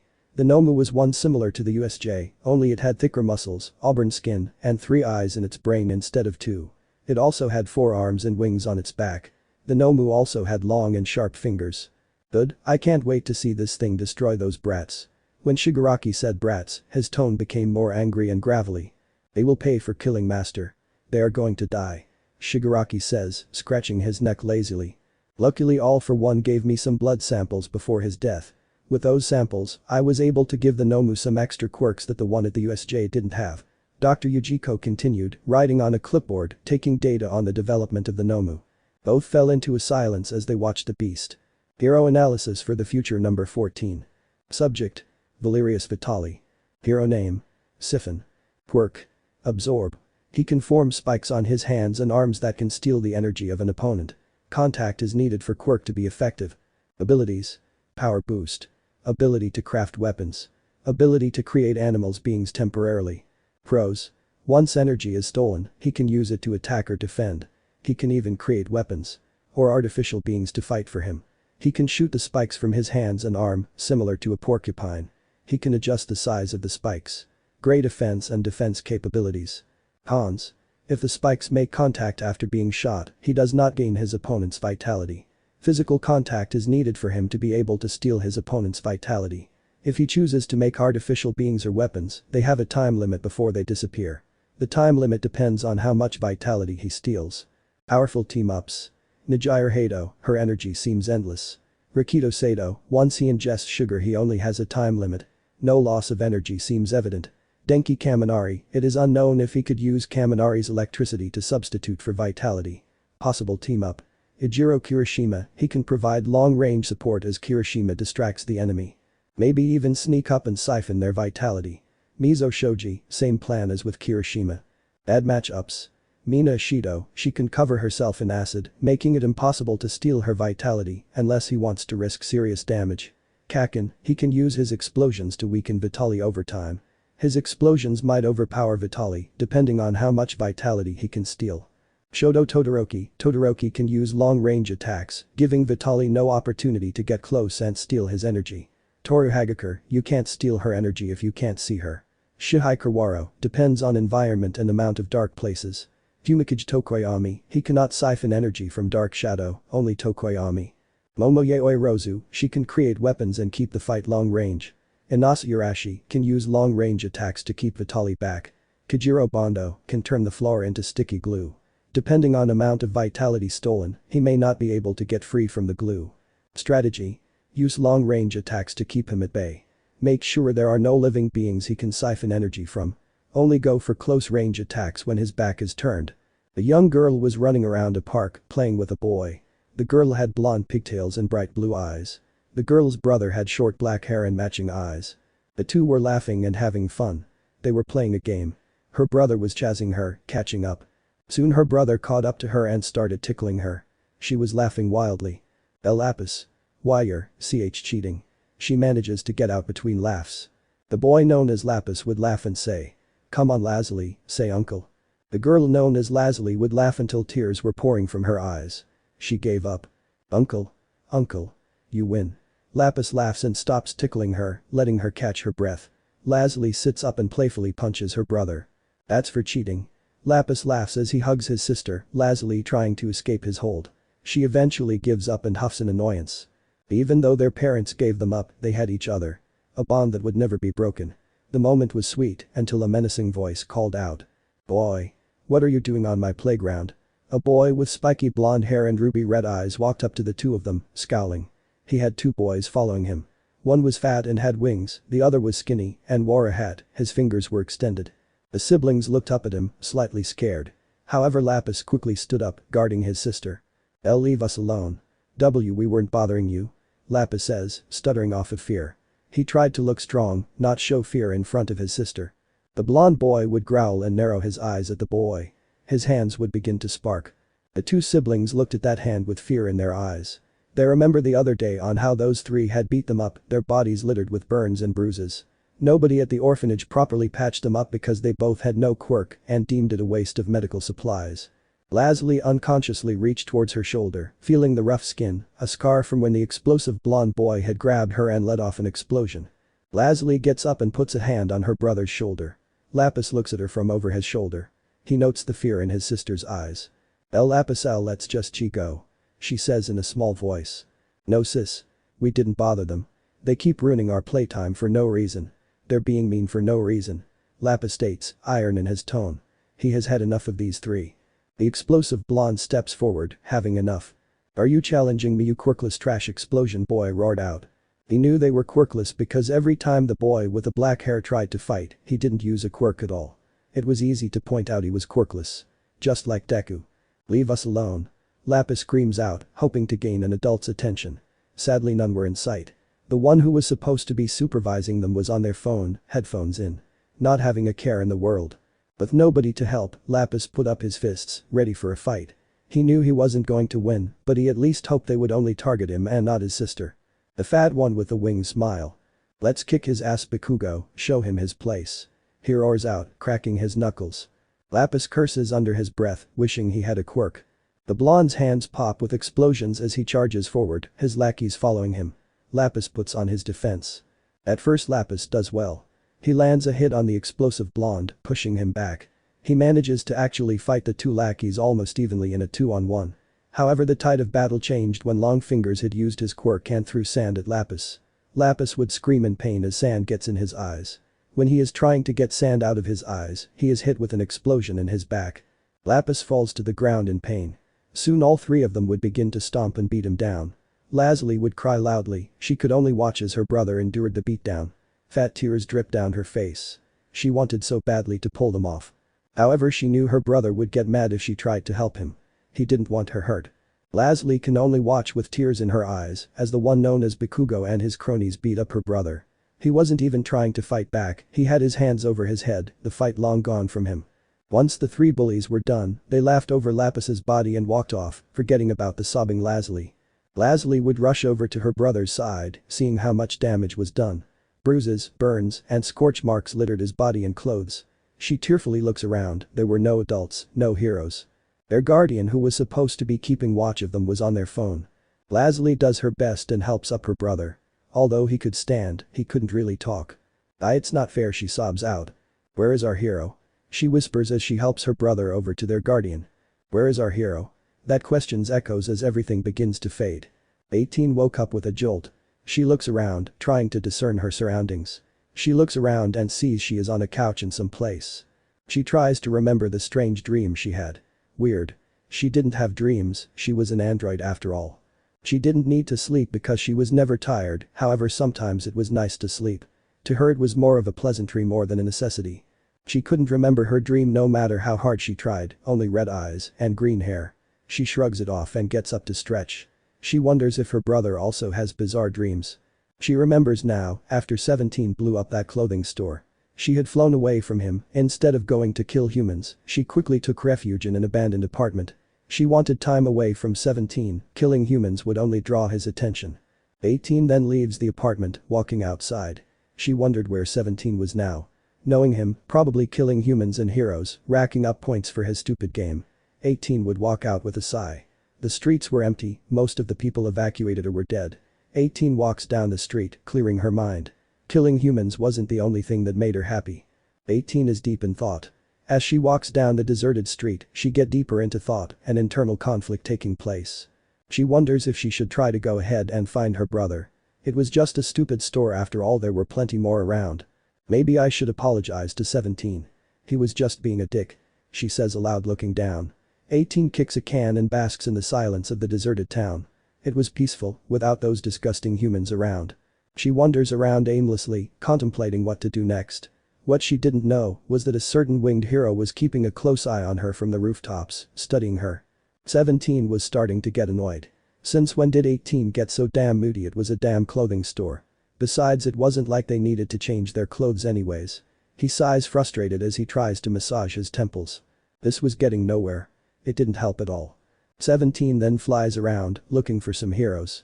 It was always fun to torture the heroes the most. They think they're so high and mighty, always talking about some justice and equality when in reality there was none of that. What they stood for was a flawed system. Discrimination still exists. Whether it be because of mutant quirks or not having a quirk at all, it existed. There were no heroes ever speaking about quirk discrimination or bullying on TV. Not even the greatest hero, All Might, spoke about it.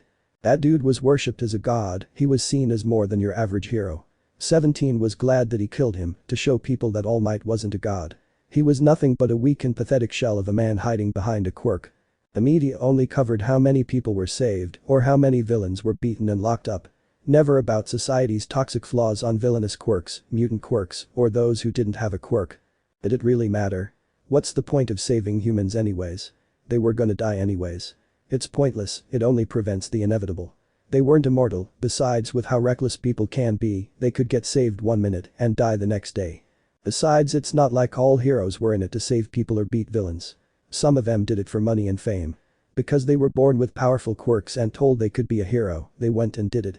However, they only did it to satiate their own greed, their minds corrupted, and only in search of one thing. They didn't care if they saved someone, hell if that same person was in danger in a location where they couldn't profit off of saving them, the hero might shrug their shoulders and walk away, leaving said person to a terrible fate. Oh well, it didn't matter. Humans were flawed regardless. They're like sheep led by a shepherd. They would do anything to save their own skin or to gain profit. They never thought for themselves unless their own lives were on the line. Imagine if villains were actually smart enough to manipulate social media and television, they could begin to sway the minds of the people. Hell, they could probably change some things for the better, as most people listen to the media without a second thought. 17 would shake his head, why in the hell was he thinking of that? None of that matters to him. TCH. How do I go from thinking about torturing heroes to internally talking about the flaws of hero society? He chuckles to himself. 17 would soon fly above the city, looking down at the bustling activity. There were so many people going about their day. So careless, so carefree, all because they felt safe because heroes were around. They weren't scared, after all, a hero will just come and save the day, right? They didn't need to actually try and help themselves, a hero will do it for them, right? Even after the death of All Might, everyone looks as if it never happened. Like the world didn't lose the symbol of peace. They all thought everything was going to be okay, that they didn't need to worry. Wrong. 17 charged a energy blast, bigger than his head, he narrows his crystal blue eyes down at the people. Die. He shouted at the top of his lungs as he throws down the energy ball. What was once a calm and relaxing environment because a horror show as screams filled the air. 17 smiles down at their suffering and lands. He was just waiting for some hero to walk up and challenge him. His wish was granted in seconds. As heroes surrounded him. They circled around them, quirks ready. One man stepped forward, his hero outfit was similar to an orange hazmat suit. Android. We know this is you. Stop this at once and his head explodes. The other heroes look on in horror as 17 has a sadistic look on his face, a crooked smile decorated his features as shadows cover his eyes, giving him an evil face. 17 had his right arm extended and 2 fingers together, pointing at the man's head.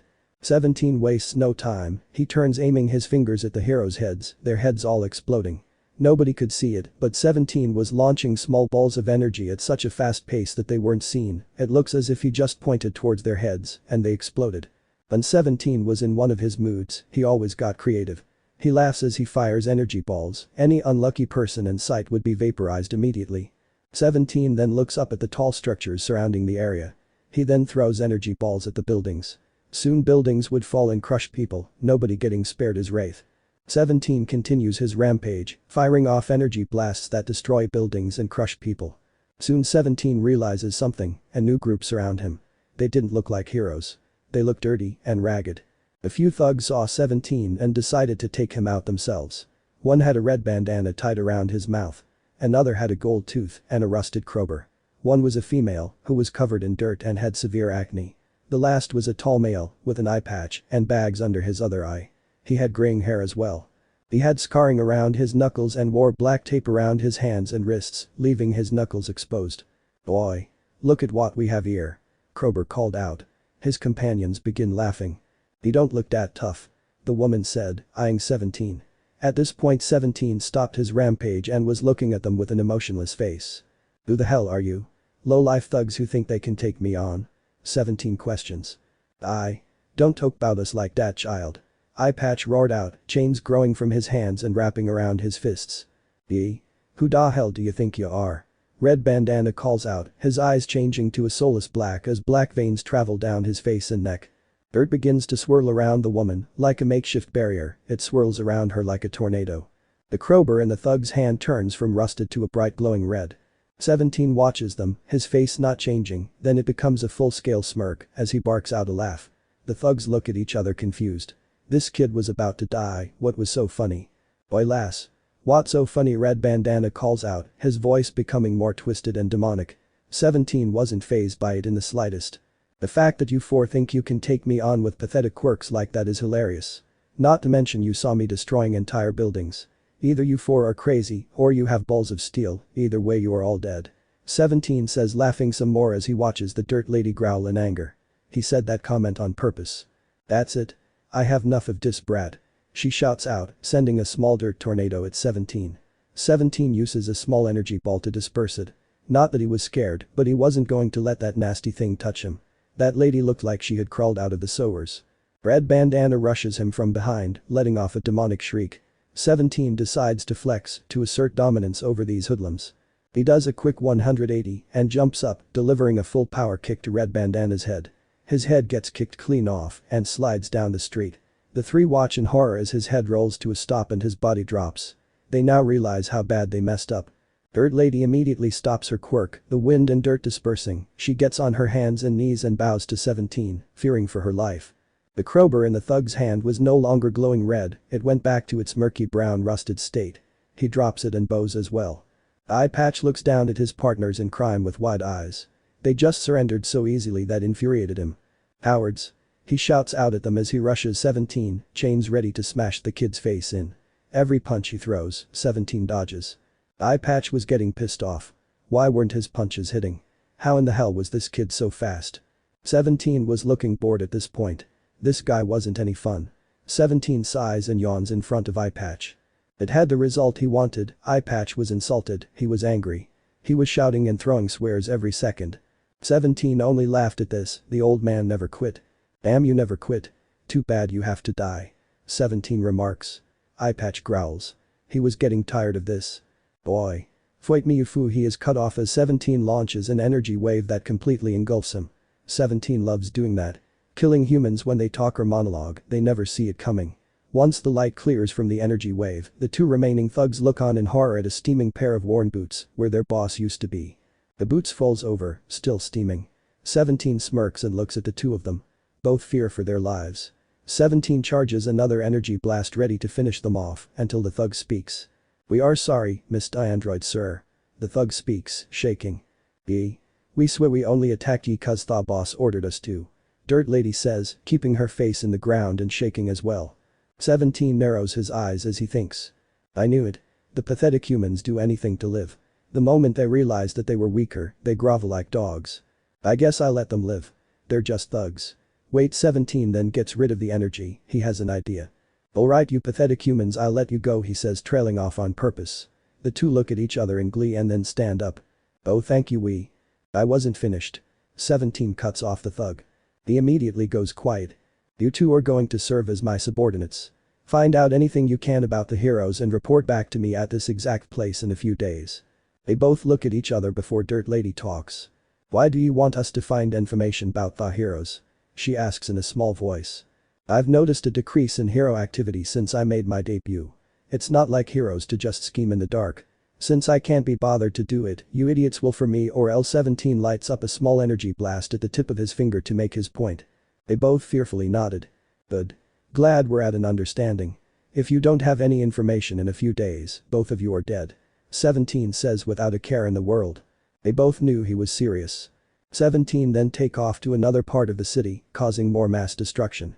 The heroes were divided.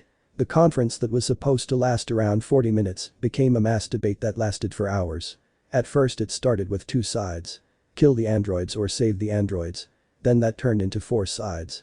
There were the heroes in favor of killing the androids, feeling they did too much to be redeemed. Night Eye and Endeavor being the main advocates for this course of action. They see the glee in the androids when they kill. They think the androids are aware of what they are doing, enjoying seeing people suffering. There were the heroes in favor of attempting to convert the androids to become heroes, they can help rebuild and stop all evil. They feel that the androids were not given a fair chance, that Jiro kidnapped them, made them into androids against their will, and brainwashed them into doing these evil things. They believe that the androids can be redeemed and can usher in a new era of peace and prosperity. Crust and Fatgum being the main advocates for this course of action. They saw the androids as misguided children who have no control over their actions, they blame Jiro for all they have done. There were the heroes in favor of simply deactivating them. Power Loader and 13 being the main advocates. They figure it's a good line between saving them and killing them completely. Build the device and shut them down so they can't do any more harm. There were the heroes in favor of reprogramming the androids, forcibly turning them on their side. Using them as a tool to stop villainy in its tracks. Rock Lock and surprisingly Kamui Woods advocating this. They didn't see the androids as kids, they saw them as nothing but monsters, machines. Then there were those who were neutral. Nezu, Gran Torino, Yoroi Musha, Wash, Eraserhead, Midnight, and Present Mick. They were mostly focused on actually stopping the androids first, before making a decision on what to do with them. This whole debate was giving Eraserhead a massive headache. Rock Lock, you are aware that by reprogramming these androids and forcing them to be heroes, you're no better than Jiro, right? Ryukyu asks, her arms folded across her chest, giving him a disapproving glare. Hold on now, don't go comparing me to that sick fuck. Besides, if we reprogram them we can use that destruction and power on villains all across the nation. Think of all the lives we can save. It's more practical than trying to convince them ourselves. Why risk them going haywire and killing us all when the big brains can just reprogram them to be on our side? Rocklock shouts out. They are people too, you know. They aren't complete androids. They are bioengineered humans, programmed to kill All Might. Fatgum says.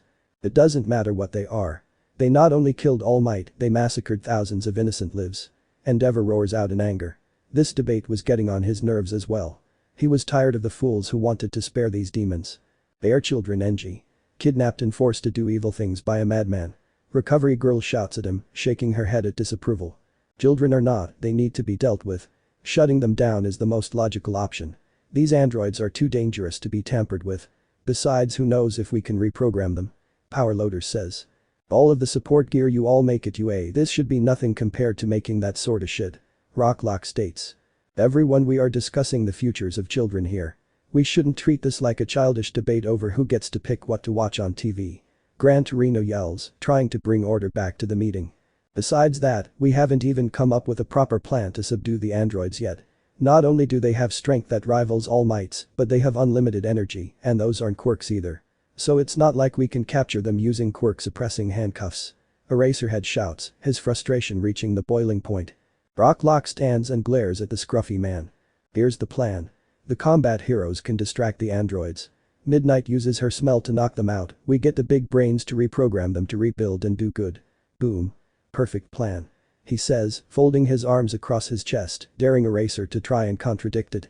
However, it's Crust that speaks up. Perfect plan. We aren't even aware if her scent will work on the androids. What if they are immune to her quirk? What if they are immune to all quirks? We don't have enough information about them to determine if she can knock them out. Crust says, glaring at Rocklock. Midnight blushes. Although she knows this isn't the time, place, or setting to, having two men fight over her was kind of hot. Even if it was just for her quirk. Stealth attention was nice. Unknown to everyone, she begins to rub her thighs together under the table. Fine, let's say they are immune to Midnight. There has to be some kind of chemical substance that can stop these androids. Something to put M down. Once we get M down, they get reprogrammed. Rocklock states. Bullshit. We shouldn't be reprogramming them at all. They are dangerous machines that can anytime turn on all and slaughter you all. Endeavor roars out. Rocklock turns his glare to Endeavor. What do you mean you all? They can slaughter you as well. Dragon breath. Last I checked, the weaker of the two kicked your ass into next week. Rocklock says. That statement pisses Endeavor off. Just who in the hell did he think he was? Endeavor's flames pick up, his glare promising pain to Rocklock. What you think you could do better, boy? Endeavor roars back. Rocklock narrows his eyes. Who in the hell are you calling boy? What did you mean by that? Rocklock demands, raising an eyebrow. Unbeknownst to them both, Mirko was also glaring daggers at Endeavor when he said that. They did not take that in a good way. I mean, I'd like to see you try and fight them. You would lose in one punch. Endeavor growls, his flames growing even more. Eraserhead was quick to act. Endeavor's flames dying out before the damn sprinklers went off. He really needs to control his temper. He is the #1 hero now. This behavior is unacceptable. Eraserhead sighs, massaging his temples as he keeps his eyes on Endeavor. Everyone in here would lose in one punch. That's why we need to come up with an actual attack plan. Gran Torino grumbles out. As the room gets louder and more chaotic, three young heroes have had enough. Lemillion, Sun Eater and Najira all left the room. Nobody noticed, everyone was too focused on arguing. Najira noticed Tamaki hiding under a table and quickly went to pick him up. She gave Mirio a look and he understood. They needed to leave that room. So here the big three were, strolling in Night Eye's agency. Najira sighs. You think they'll be done soon? She asks, puffing. I'm not too sure, Najira. They have been at it for a while and nobody seems to budge. Lemillion says, rubbing his hand across the back of his neck. Tamaki looks at the ground, hands in his pockets. Mirio looks at him, his face slightly faltering before he gets an idea. Hey. You guys want to go out to that new restaurant downtown? I heard them have some amazing food. Mirio beams. Food? Najira's head perks up and a smile spreads across her face. Tamaki gives Mirio a look. Shouldn't we stay and wait until the pros are done arguing? Tamaki drawls in his quiet tone. Mirio smiles. Just text Ryukyu and Fatgum will be going. I'm sure they'll understand. Najira already did it the moment Mirio said food. Mirio just texted sir. Tamaki sighs and grabs his phone, texting Fatgum. Najira's phone buzzes first. She smiles even brighter. Yay. Ryukyu approves. Mirio's phone buzzes next. He laughs nervously. Sir says to not spend too much time sitting around and to always stay vigilant. Man, he texts back fast. Mirio says, wiping sweat off his brow. Tamaki's phone buzzes. Fatgum says it's alright as long as I bring him a to-go plate. Tamaki mutters, but the other two hear him clearly. Alright. Let's go team. Mirio says, with his hands on his hips. Onwards. Mirio marches, while Najira walks with a smile on her face and Tamaki keeps drags behind the two. A few hours later. Classes end at Shiketsu. Izuku is walking back to the dorms. Soon he hears a booming voice. Midoriya. Inasa shouts out, much to the annoyance of the other Shiketsu students who just want to go back to the dorms. Izuku slightly blushes. He noticed the stares of the other Shiketsu students as his large friend runs toward him. Hey Inasa. He stutters out. He still wasn't used to his friend's volume and the attention it brought. So how was class today? I heard you guys got Ms. Joke as a teacher. Man, that must be cool. He beams in excitement. Izuku nervously laughs. Why yeah, Ms. Joke really brings life to the lessons. He says smiling. Man, I'm jealous. I love my class and all, but I can't imagine what it would be like to have Ms. Joke as a teacher. Inasa's face shifts to a large toothy grin. You two would get along just fine. Izuku says as they continue their way towards the dorms. So Izuku want to do some more quirk training with me later on? Inasa asks. Most days after school, Inasa and Izuku would sometimes train together. Their bodies and their quirks. Inasa did it to get stronger. Well, Izuku did it because he felt he had an obligation. He had to be the one to stop the androids. He needed to train to get to 100% of One for All. He needed to do it fast. Not to mention in his dreams he sometimes speaks to All Might or one of the other inheritors. Just the other night he met Nanashimura, All Might's master. Apparently that's not all. He had 8 more quirks coming his way. He needed to prepare himself. Izuku? Inasa questions, a slightly concerned look on his otherwise smiling face. Izuku realizes he got lost in thought again and that he never gave Inasa an answer. Sorry Inasa. I spaced out again. He says sheepishly. Inasa gives off a hearty laugh. Don't sweat it, man. It's alright. Inasa says, patting Izuku on the back hard. Izuku slightly recoils. I guess we can train Inasa, I'm looking forward to it. Izuku says with enthusiasm. That would only cause Inasa's smile to shine brighter as well. Awesome. Let's change out of our uniforms and get started. He shouts as they reach their dorms. Alright. Izuku was glad he had such a strong training partner in Inasa. Not only was he physically strong, he also had amazing control over his quirk. He was very helpful in helping Izuku train with One for All. Izuku wanted to bring Todoroki along so that all 3 can train together, but for some reason whenever he brought up Todoroki, Inasa changed. His entire mood shifted. His passion and energy were gone within moments and his face had such a cold and withdrawn look. It's as if the mere thought of Todoroki disgusted him. He never did ask or pry into that issue. He just accepted it. Since they were in different classes and he rarely saw Todoroki in the dorms, the two were growing separate. They weren't as connected as they were in UA. That's something Izuku wants to fix. However, that's for another day. Right now he and Inasa had training to do. Hero analysis for the future number 14. Subject: Seiji Shishikura. Hero name: CC Cross. Quirk: Meatball. He can manipulate his own flesh. If others are caught in his flesh, they can be turned into disfigured balls of flesh. Abilities: Control over flesh. He can control his own flesh and his opponent's flesh once contact is made. Pros: Can easily incapacitate opponents by simply touching them with flesh. Can incapacitate multiple opponents at once. Cons: Contact is needed for this to happen. Can be an easy or hard task depending on opponent's quirk. Once he is damaged, the hold on the meatballs gets weakened, allowing for opponents to form back to their old selves within seconds. Powerful team-ups. None in sight. The only team-ups possible are the ones where his partner distracts the opponent and he can sneak up and turn them into meatballs. Long-range support type. Add match-ups. Mina Shido, she is very fast and agile, along with the fact her acid could probably melt his flesh. Denki Kaminari, he can discharge and shoot electricity that can damage Shishikura before his flesh makes contact. Tenyu Iida, he can easily outrun the pace of his flesh. Shoto Todoroki, he can burn or freeze Seiji and his flesh before contact. Toru Hagakure, you can't turn her into flesh if you can't see her. Ibara Shiozaki, she can use her vines to surround herself and Seiji before flesh makes contact. Juzo Hananuki, he can soften the ground and capture Seiji before flesh makes contact. If Seiji releases his flesh, he can flee underground. Inasa Urashi, he can use his winds to keep all flesh away from him. Basate Tsuburaba, depending on his speed, he can use solid air to stop the flesh before contact. Setsuna Tokage, she can split her body into multiple pieces and with her control, can make sure none of them turn into flesh. If somehow she is caught, she can regenerate lost limbs. She is interesting Shihai Kurwaro, depending on how many dark areas are near, he can avoid the flesh. Unknown factors. Could sentient quirks, such as Dark Shadow, be turned into a meatball? How long does one stay as a meatball for? Could the flesh follow Hananuki as he travels underground? Does his quirk only work on people, or does it work on non-living beings as well? If Moonfish were to eat his flesh, could he be turned into a meatball from the inside? If Shinso were to brainwash him, could his flesh still be active? If Mirio were to be touched by the flesh, then use permeation, will the flesh still consume him? Could he turn an entire mob into meatballs? Could his flesh cover more than one person at a time? Strategy. Use long-range attacks to take him out. He doesn't seem suited for combat, but his quirk makes him dangerous at close range. Attacking from blind spots is highly recommended. Avoid his field of vision. Izuku was sore when he awoke. His whole body felt slow and sluggish. Yesterday he had an intense training session with Inasa. At first they worked on their bodies with basic weightlifting and exercise.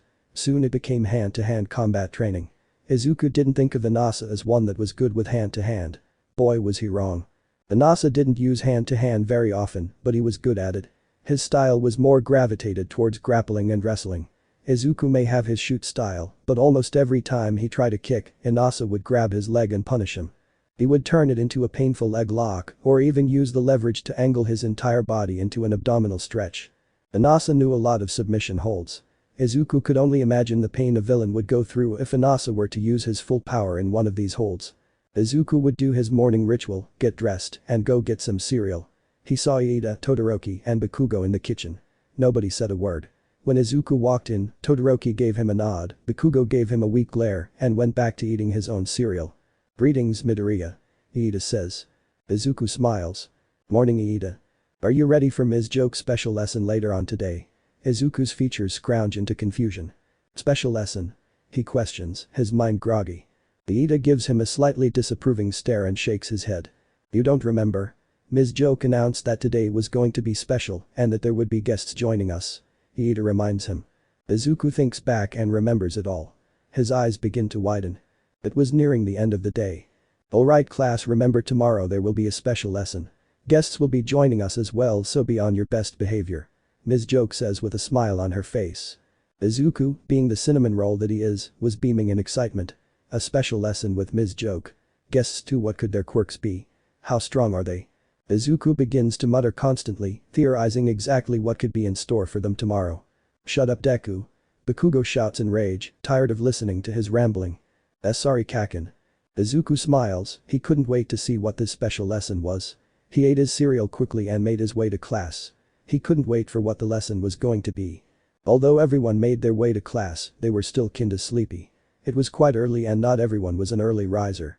Mina was yawning in her seat, Kaminari looked ready to pass out, and Monoma looked annoyed. He wasn't an early riser, surprisingly. However, Ms. Joke looked refreshed and shined a bright smile. Sometimes the class wondered if she was ever tired. "Morning, class," she calls out. "Morning, Ms. Joke." Some of the class called out while others drawled. "I hope you all are well prepared because we have some very special guests joining us today," she beamed.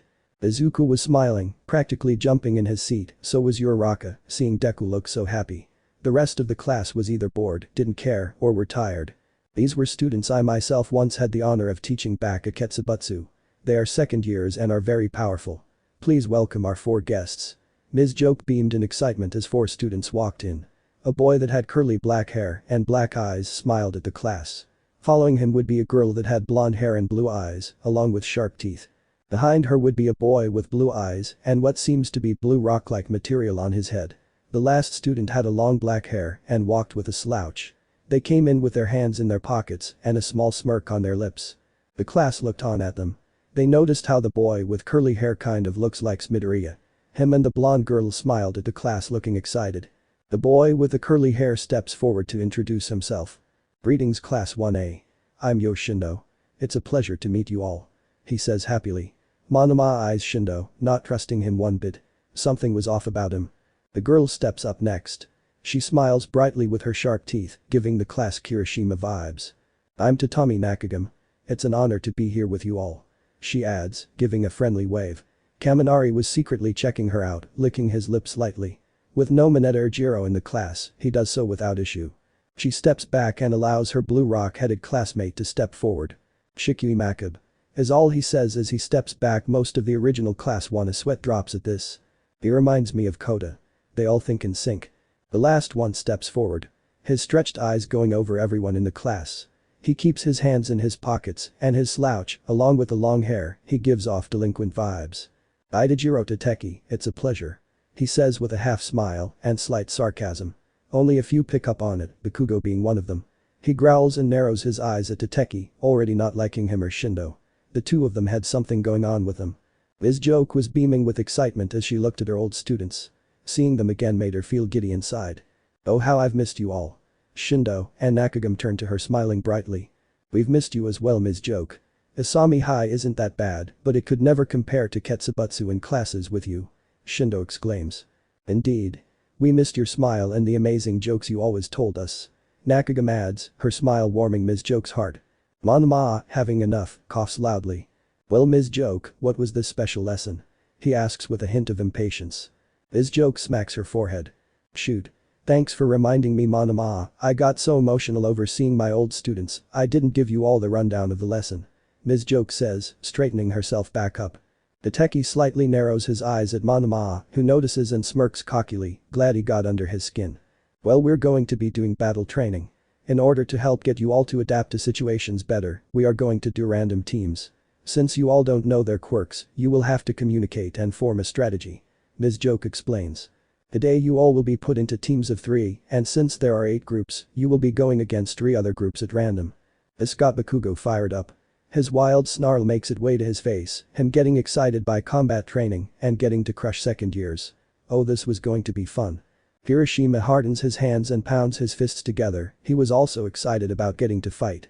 So don't waste any more time, all of you change into your hero outfits and get ready.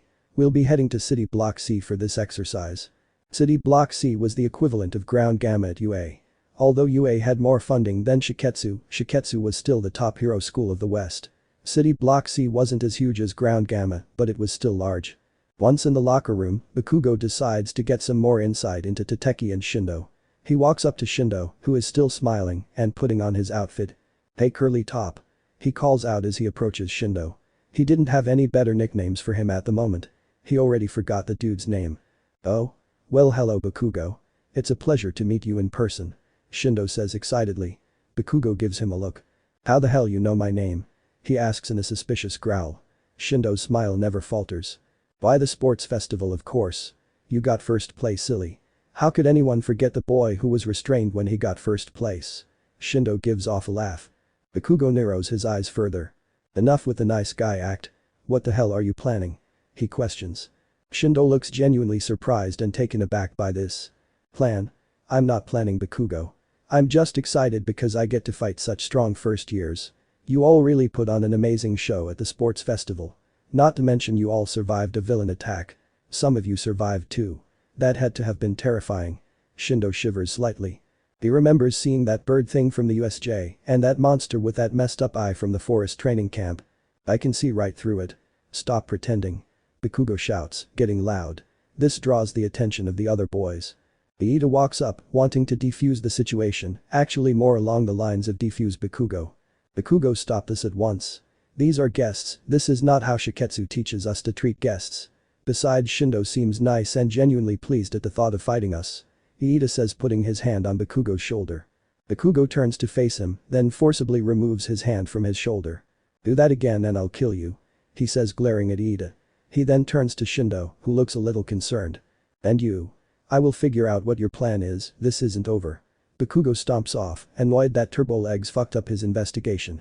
Bakugo decides to go find Soy Sauce Face and question him. However, when he found him, the damn nerd was already talking his ear off. Izuku was talking about how cool his quirk was and how it could be used in many different situations. Tateki was beyond annoyed. He didn't give a shit about what this kid had to say. He didn't give a shit about any of them. The only reason he came here was because he wanted to see Ms. Joke again. He couldn't care less about these first years or this exercise. Tateki sighs as the green-haired boy kept talking. Does he have an off switch? He thinks with a scowl on his face as he sits on the bench and laces up his shoes. Nakab was talking to Tokoyami at the far side of the locker room. They were getting along decently well. The two of them sharing similar music interests. It felt nice to have someone to talk to. Since Shoji and Kota were transferred to the other hero class, things have been quite dull for Tokoyami. Once everyone was outside and ready, Ms. Joke was already waiting. Alright class. Now that everyone in here, I'll explain the objective of this exercise. Alright, both teams that are fighting will be villains. They are fighting over territory. The objective of this is to capture members of the other team. You have a total of 20 minutes to try and capture the enemies. The winner is determined by if the opposing team is captured or how many members are captured. Bakugo was really into the lesson now. He was ready to prove why he was the best and that he didn't need any extras to hold him back. Now, without further ado, here are the teams. Ms. Joke shows a hologram which displays the teams. Group 1. Bondo, Tokoyami, Sato. Group 2. Nakagami, Vitali, Yanagi. Group 3. Suburaba, Kendo, Monoma. Group 4. Kadai, Shiozaki, Tateki.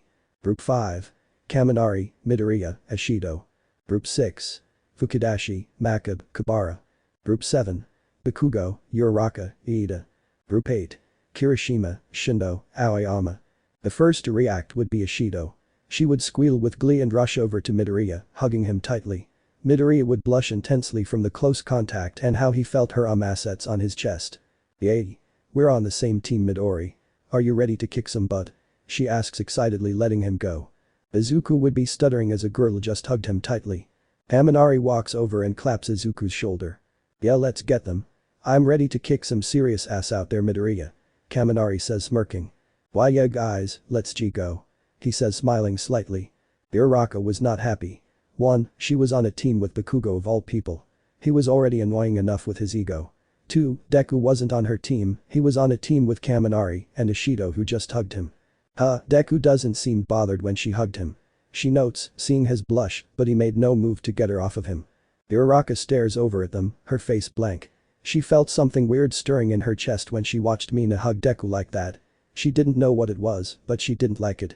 She feels a hand clap her shoulder, it was Iida. He looked mildly concerned. "Something the matter, Uraraka? You seem rather distant," Iida notes, looking at her blank expression. Uraraka snaps out of it and tries to play it off with a laugh. "Sorry, just thinking of how tough it's going to be working with Bakugo, that's all." She laughs lightly. Iida sighs. "I can relate with you on that one. It will be hard working with Bakugo as he thinks we're nothing but extras who will only get in his way.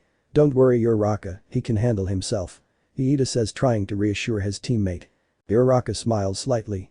"Yeah, I just hope he doesn't try to rush a group alone," she says, feeling exactly that's what he's gonna do. Everyone else meets up with their team. Some happy, some not so much. "Alright everyone. Now then, the first 4 teams up, air drumroll please," Ms. Joke says with a laugh. Shindo and Nakagami laugh with her. Everyone else just waits. The screen randomly flickers. Then it shows 4 numbers.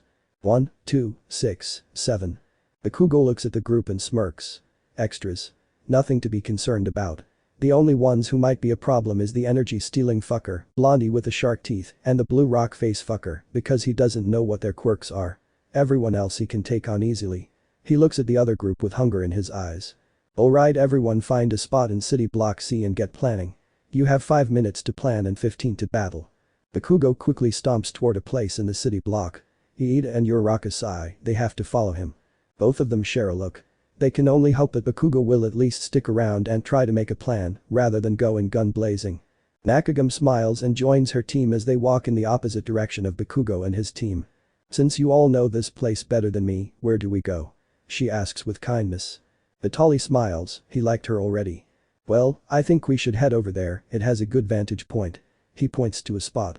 Yanagi nods and Nakagami smiles. "What is your quirk? We all need to work together in order to win," he says, looking at Nakagami. Nakagami begins to explain her quirk to her team. Bando, Tokoyami and Sato go into a spot in the city. Not much communication happens since they aren't really talkers. Whenever Sato asks a question, he gets one-line responses or a yes or no from Bando. Sato sighs, he does have one advantage. He knows their quirks. He isn't really a master strategist, but he knows one thing. They need to avoid Bakugo. Not only did his quirk counter Dark Shadow, but also countered Bando, as Bakugo can use his explosions to fly, and he countered Sato because he could maneuver his wild swings. Tokoyami could use Dark Shadow to scout while Sato and Bando follow behind. Both of them being close-range fighters, they would have to play sneaky and engage other close-range fighters. Fukudashi, Makabe and Kabara all walk towards a spot in the city. None of them know what to say. Sure, Fukudashi and Kabara know each other, but neither were real talkers, not like Fukudashi could actually talk. Plus they had the new guy along with them. He didn't seem to care much for conversation either. Getting tired of the deafening silence, Kabara speaks up. "Alright, so anyone got a plan?" he says, breaking the silence. Makabe and Fukudashi stop and look at him. Makabe would speak up. "Well, I guess we do need to strategize," he says. "So what's your quirk?" Kabara questions as Manga looks at Makabe as well. "It's called stiffening. In short, I can take objects and make them harder. Say for example a rubber ball. I can mold it to be harder and it'll hit hard like concrete," he explains. "Interesting," Fukudashi says in his bubble. "That is indeed unique." Kabara adds, trying to come up with a plan for the three of them. Their quirks? Makab asks. Mine is gyrate. I can spin any part of my body like a drill. See. Kabara spins his wrist at a high speed. I call mine comic. Pretty much I can spit onomatopoeia at people. Fukidashi explains in his bubble. Fukidashi then makes the word sup in his bubble, then he fires off kanji at a tree, damaging it. Makab would put his hand to his chin, deep in thought. Damn. Their quirks couldn't exactly cooperate with each other. Too long range and a close range fighter. Well, there won't be much active teamwork, but Makab came up with a plan. First he needed more data. Explain your classmates' quirks. The ones that we are up against. Kabara smiles as he begins to tell everyone's quirk. Makab takes in all this data. He has come up with a decent plan. After everyone else gets to the observation deck, Ms. Joke speaks up. Suo, who do you guys got your money on? I got my money on group 2. Ms. Joke says laughing. The rest of the class join in. Nah. I think Kabara's team is gonna win. Monoma says, obviously favoring his classmates. I disagree, Tokoyami's team is going to win. Kaminari says, favoring them. Dude, you're totally wrong. Bakugo is gonna kick everyone's ass. Kirishima says laughing as he pats Kaminari's shoulder. Dude, no. Bakugo is gonna go off on his own and lose I1. Kaminari says shaking his head. Kadai says, putting her input in the situation. You guys are really downplaying Kabara and Fukidashi, wait until the men that second year win. Tsuburaba says confidently. While the class debated about who was going to win, Izuku was in his own mind. Haken is going to most likely win. His quirk and control over it can actually counter most teams. Although the 2 second years are still unknown to us, he might find a way to counter them as well. Izuku says, jotting all of this down in his notebook. Soon time was up. Ms. Joke gets on the loudspeaker. Alright teams, playtime is over. You have 15 minutes to try and take out the other teams. Go. Her voice echoes. All 4 teams nod and got ready to fight. Everyone getting into their respective positions. 17 was in the middle of the streets, blasting buildings with finger beams. His face looked rather bored. All the humans were dead, so it wasn't really fun anymore. However, he did cause mass destruction, which was always fun. He smiled slightly. He felt proud of himself. It only took hours to wreck the city. He had to have killed like 50 heroes. They always tried to challenge him and always failed. Of course, his destruction didn't go unnoticed. All across the news, a new android attack was all they were broadcasting. It felt good to make progress and to have humans suffering. Now that 17 was alone, he regretted letting those lowlives live. He wished he killed them on the spot. He sighs. It doesn't matter. Once they come back, whether they have information or not, they were dead. Did you miss me? A familiar voice calls out behind 17. 17 smirks as he hears a pair of feet land behind him. Well, the queen returns. What took you so long? 17 remarks, turning around to face a smirking 18. You. I had to go to other shopping stores to get clothes. Obviously if you came with me, you'd burn my clothes for fun. She rolls her eyes. DCH. Whatever. Wanna go hit another town? I got this one already. He uses his thumb to point behind him. There were buildings on fire and destruction everywhere. Sure, we got some more hours of daylight left. 18 shrugs as the androids fly off. Once the androids are gone, Hawks land down at the spot they were just at. He keeps his eyes on them, he has keen vision as their figures grow smaller and smaller. He puts his hand to earpiece. I've located both androids. They have reunited and are heading north. They look to be heading towards Pepper Town. He reports to his superiors. Yes, they should be there in hours. He said, replying to the one on the other line. After some babbling, Hawks nods. Understood. He flies off, tailing the 2 androids. He needed to gather data on them. The Hero Public Safety Commission had plans. They wanted to gather as much data as possible in order to stop these androids. Of course, the heroes arguing amongst themselves only made the situation worse.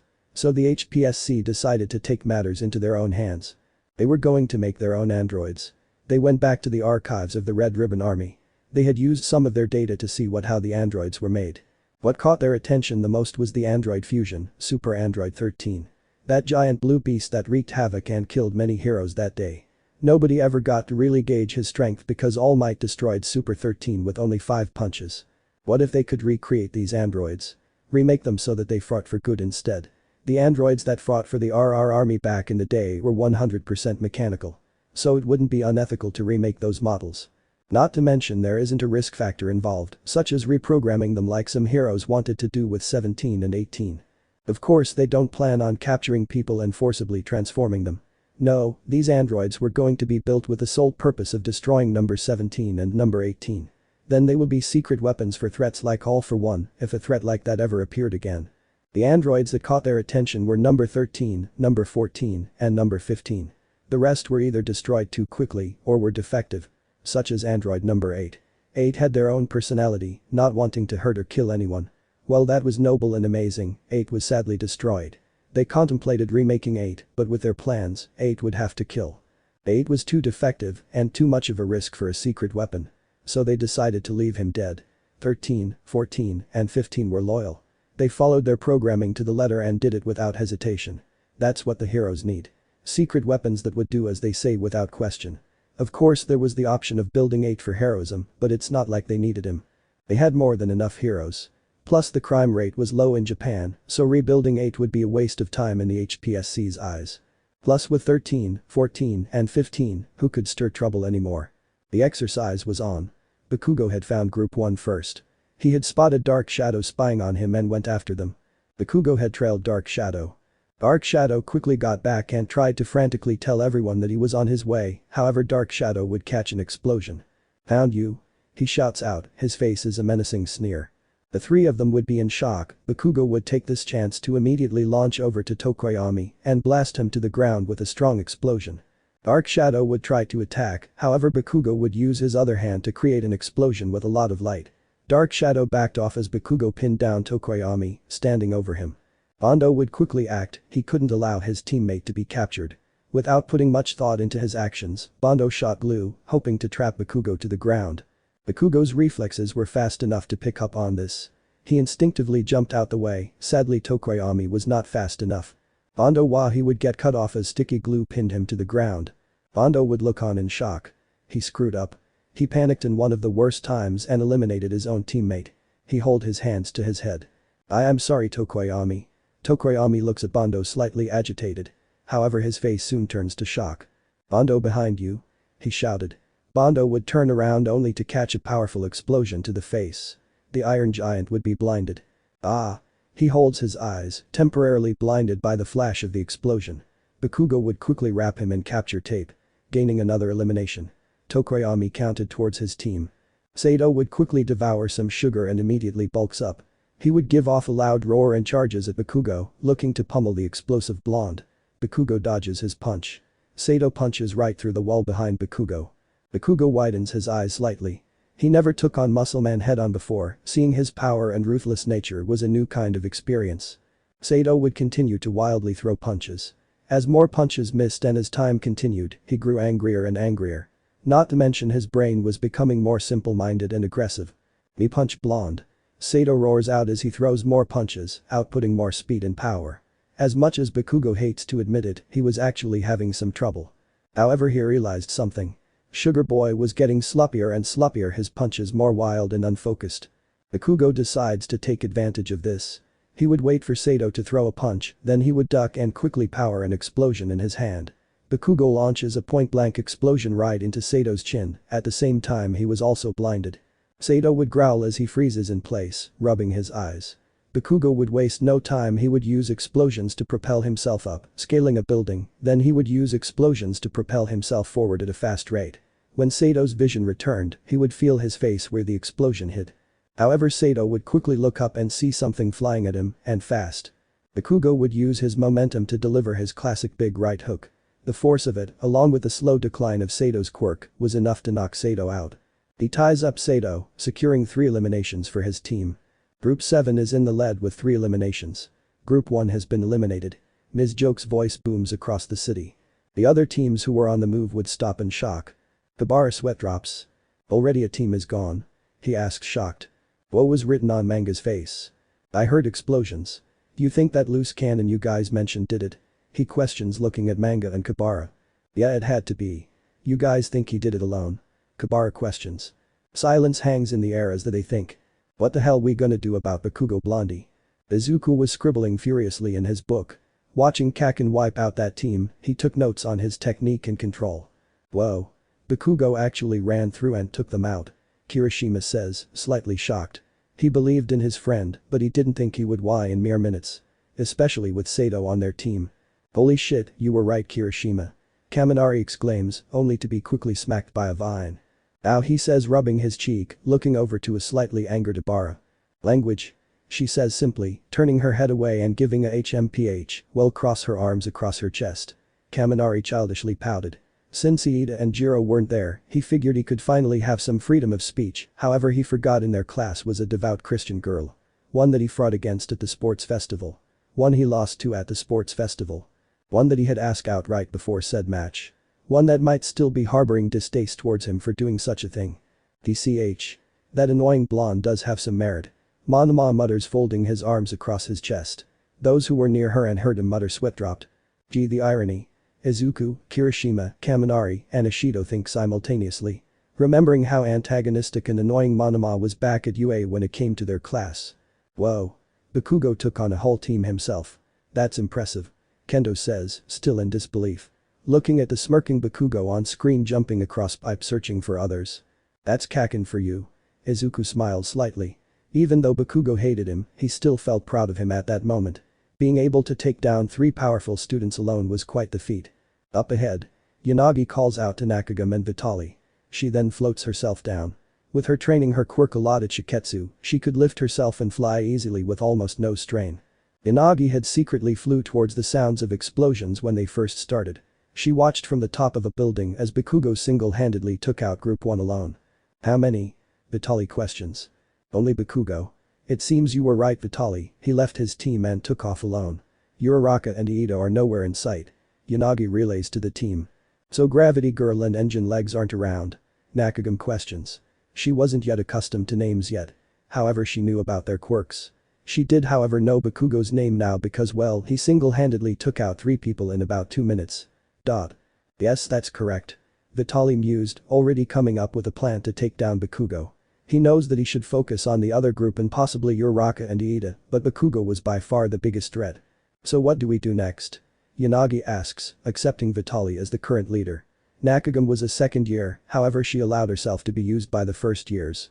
She wanted them to take responsibility and leadership roles. I say we go after Bakugo first. We take him out, we can then focus on Uraraka and Iida too. Then we take out the last group and win. Vitali states. The last group with Makab, right? Nakagami questions. Vitali nods to confirm this. When we encounter the last group, watch out for Makab. His quirk makes him dangerous at long distance. She points out, she already told them Makab's quirk. Of course, when the time comes, we will prevail. Vitali says, smiling with his thumbs up. I already have a plan for Bakugo. Vitali reveals as Yanagi and Nakagami gets close. Iida and Uraraka walk around the city looking for anyone. After they heard Bakugo took out Team 1 alone, they were shocked. Tokoyami, Bondo, and Sato all out within 2 minutes. As much as they would love to have split up to find Bakugo, they decided to stick together. 2 is better than 1. Iida said, and Uraraka was inclined to agree. Although Iida was fast and Uraraka knew martial arts, going against 3 people at once was not an easy task. They knew they were strong, but they weren't as hot-headed as Bakugo. Uraraka, did you hear that? Iida stops and holds out his arm, signaling for Uraraka to stop as well. Both of them look ahead, looking at the different buildings. The 2 of them were now in the middle of a short one-way street. They however focus on one building. Both are tensed and ready for action.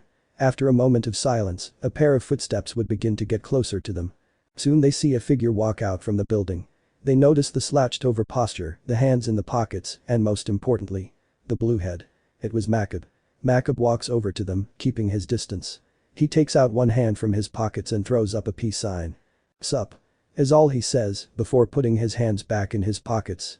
Uraraka and Iida watch him suspiciously. They watch his every movement. Where is your team, you cretin? Iida questions, narrowing his eyes under his Shiketsu hat. Just like everyone, he had to import the Shiketsu hat into his hero outfit. So his helmet for his outfit had to be replaced. A small price to pay for Shiketsu's generosity. He said the first time everyone had their hero outfits on. That day Shiro was also disappointed that his helmet had to be replaced, but he understood. Either that or he can try another hero school. He just accepted it. The only one who was made a fuss about it was Bakugo. He was fuming that day hearing he had to wear some stupid hat with his uniform. However, once the faculty harshly told him to either accept it or leave. He accepted it. Not liking it at all. Oh my. Hitting me with the big boy insults now, I'm so hurt. Makab says sarcastically, his posture not changing. Where are your teammates? Uraraka demands with authority. She didn't think she had it in her, but she was tired of his games. Oh, pretty boy and comic face. I ditched those losers. They were only going to hold me back. Makab casually states, as if nothing was wrong. Iida was flabbergasted. Why you shouldn't ditch your teammates in an exercise that relies on teamwork. That is poor decision-making and strategy. Iida says, breaking his stance to chop his hand at Makab. Makab shrugs and looks at them with disinterest. Well, aren't you the one to talk? I only see two of you.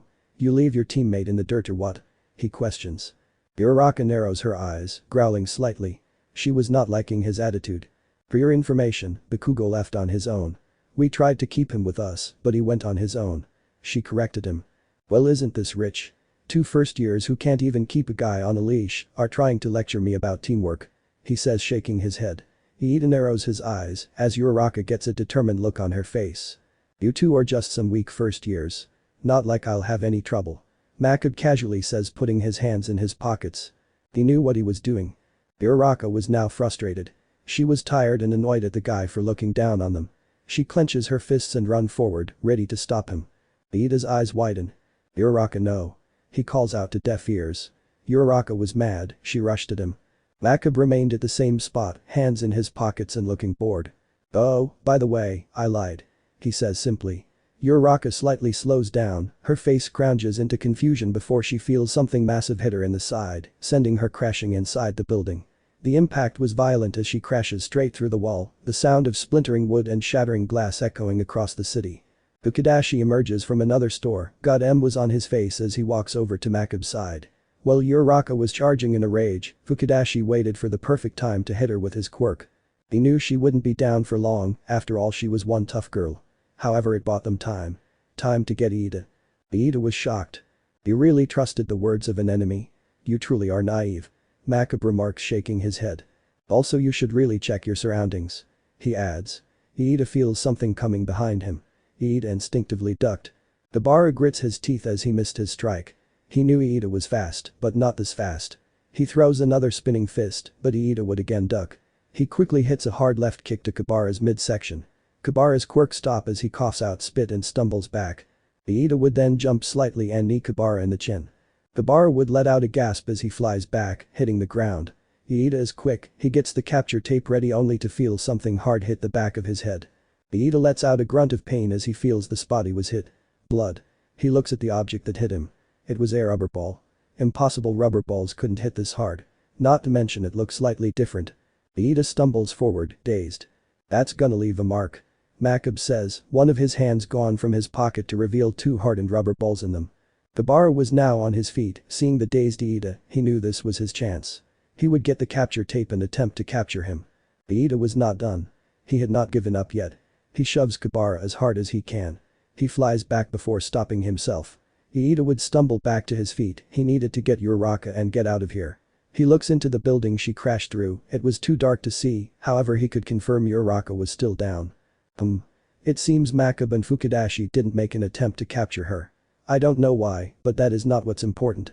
I need to rush over and get her before Kabara gets me. He thinks. He looks over at Makab and Fukudashi. Makab had just launched another hardened rubber ball at lightning speed. Iida, even dazed, was quick enough to dodge it. He hears an impact behind him and takes a quick peek at the damage. The rubber ball was lodged into a brick wall of a building. He also notices Kabara activating his quirk again, looking displeased. Iida made a decision, he had to make it in one run. He didn't have time to activate Recipro Burst due to Kabara, who was now rushing at him with spinning arms.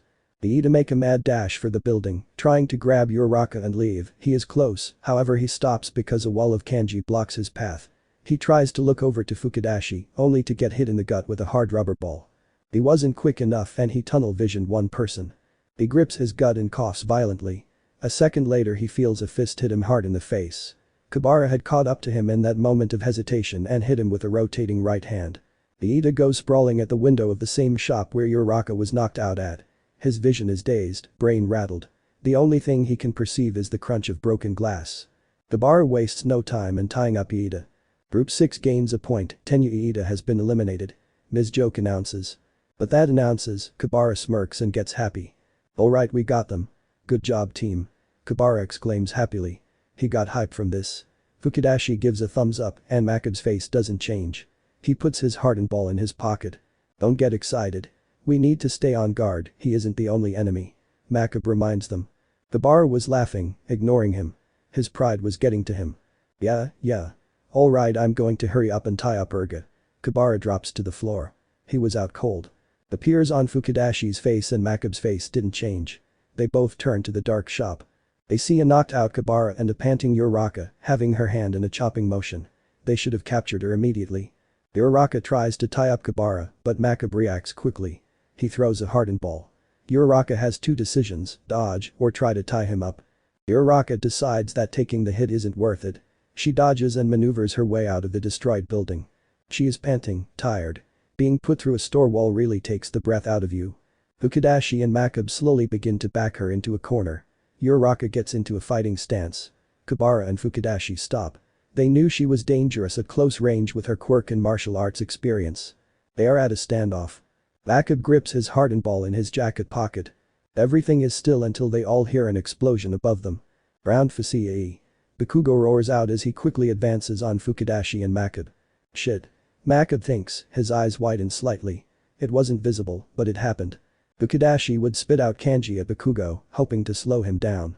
Bakugo simply uses an explosion to push himself above it. He descends down at a rapid pace with a mixture of a cocky smirk and snarl on his face. Seeing the rapidly approaching Bakugo, Makab pulls out something from his other pocket. It's small.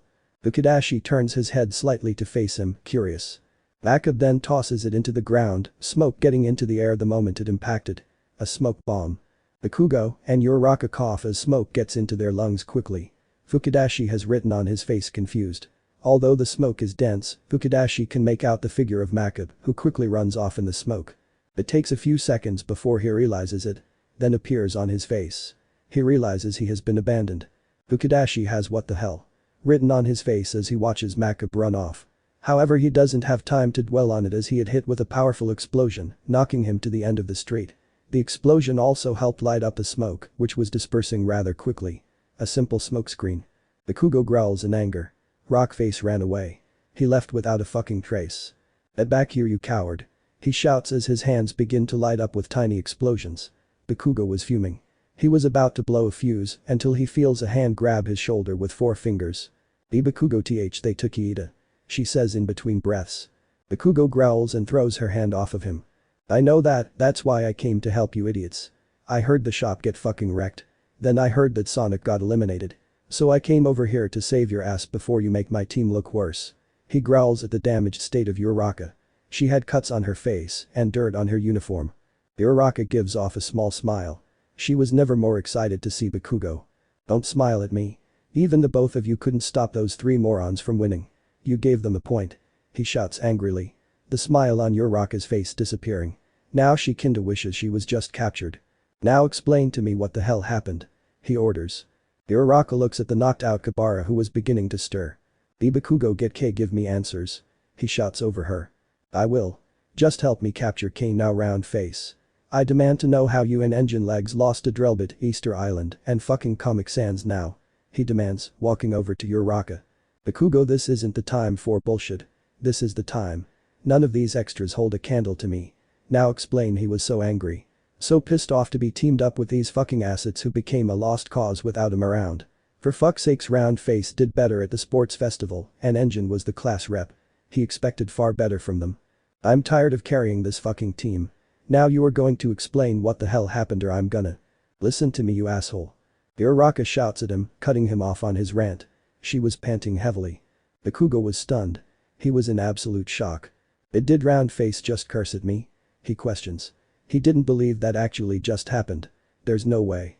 Uraraka takes some deep breaths, calming herself down. She had never had an outburst like that before. She normally didn't curse, but Bakugo just didn't shut up. She had to put her foot down. Listen. Iida and I were looking around until those 3 ambushed us. I was thrown into a fucking building and Iida had to fight a 3-on-1 while I was out. Does that answer your question? She shouts out, getting angry again. She couldn't look at Bakugo without feeling absolutely disgusted by him. She was angry. Bakugo was still silent. She didn't look him in the eyes, she couldn't. She takes the silence as her cue to talk. I managed to knock out Kabara. I was trying to tell you that, but you got so loud we should go and tie him up already. He is in that shop knocked out. She points to the destroyed shop. Group 2 gains a point. Kubara has been eliminated. Ms. Joke announces. Uraraka snaps her neck back to see Kubara tied up and standing over him is that other girl from Ketsubutsu with a toothy smirk on her face. Hi there. I didn't mean to interrupt anything. I just saw this fella here knocked out and well nobody else was tying him up. She gains a playful smile on her face. Now if you'll excuse me, I'll be on my way out. Nakagami starts skipping down the street. The vein grows on Bakugo's head. He feels his temper rising. Hey what the hell get back here. He shouts out getting ready to blast after her. Manga Fukidashi has been eliminated. Group 2 now has 2 points. That stops Bakugo's rampage. He glares down the street he knocked down comic face. He glares angrily. Standing over his kill was that energy-stealing fucker. Vitali had his hand on Fukidashi's shoulder, he was absorbing his energy. ZZZZZZ was written on Manga's face as he felt very sleepy. Vitali was smirking as he took his vitality. Bakugo growls and shouts in rage. You fucker. He shouts as he prepares explosions to launch down the street after the thief, ready to kill the fucker. However he then notices a shadow looming over him. Bakugo was confused, he looks up and his eyes widen. Uraraka's eyes widen as well, she quickly jumps, shoving Bakugo. From the spot they were at they see several tires fall on the ground. The tires would bounce and roll until eventually crashing through a shop window. Inagi narrows her eyes annoyed. She missed her shot. She was on another building providing long-range support. She knew she wouldn't be much help against Bakugo or Uraraka in close combat. Bakugo looks around, narrowing his eyes, he couldn't see her, but he knew who this was. That psychic bitch. Of course she tries to attack us when our backs are turned. He growls out. Uraraka's eyes widen. She didn't like how he was talking about Yanagi. Her name is Yanagi. Don't call her that again she warned him, narrowing her eyes at him. Bakugo simply rolls his eyes. As much as he would love to put round face in her place. He had 3 fuckers to worry about. Sure whatever, Pasty is somewhere making objects move with her damn quirk, he says getting up and into a fighting stance. Uraraka does the same. Both of them back up, analyzing their opponents. Soon they bump into each other and are back to back. Uraraka facing the smiling Nakagami and Bakugo facing the smirking Vitali. As much as Uraraka hated this scenario, being back to back with Bakugo of all people, she had no choice. Nakagami's face becomes more determined, she cracks her knuckles. She really looked like Hiroshima at that moment. Vitali's hand begins to spark a sickly yellow as he activates his quirk, getting a good surplus of energy from the now knocked out Fukidashi. Fuck it, round face, you can fight. He questions, keeping his eyes on Vitali, who began to slowly step towards him. Yeah, I got some of my energy back. She answers, keeping her eyes on the slowly approaching Nakagami. That wasn't a clear fucking answer. Yes jackass, I can fight. She growls at him. Even when he had to team up with her, he was still being an ass. Although Ichako couldn't see it, a small genuine smile plays across Katsuki's lips. He was beginning to rub off on her, whether she realized it or not. He preferred this side of her and not that side of hers that was obsessed with fucking Deku. Katsuki shook his head. Now was not the time to be thinking about that nerd. He had to put this fucker down. Bakugo pops some explosions in his hands, Uraraka gets further into her stance, ready to attack. Let's kick some ass. He says with pride, his smirk returning. Right, let's go. Right as Uraraka says that, she and Bakugo both rush their opponents at the same time, letting out a war cry. Current group standings. Group 1. Eliminated. Group 2. 2 points, no members lost. Group 6. 1 point, 2 members lost. Group 7. 3 points, 1 member lost. Hero analysis for the future number 14. Subject. Kinoko Komori. Alias. Shimage. Quirk. Mushroom. She can generate and spread fungus from her body. Said fungus then becomes mushrooms. Abilities. She can spread mushrooms at a wide rate depending on the environment. Mushroom seems to last only a few hours. Pros. She can easily break through almost any structure by converting it to soft mushrooms. She can have mushrooms grow inside opponent's throat, putting them in a state of asphyxiation. She can have the mushrooms to scare opponents. Cons. The mushrooms spread indiscriminately, so if she is on a team, her teammates must either avoid the spores or be covered in an antifungal spray. She doesn't seem to be immune to the spread either as she has to hold her breath as the spores spread. Fire can burn the spores while airborne. Powerful team-ups. Shihai Kawaro can use black mushrooms as a hiding place. Manga Fukidashi can make the correct onomatopoeia to help spread the mushrooms further. Shodo Todoroki, he can regulate the temperature of the environment. He is a double-edged sword however.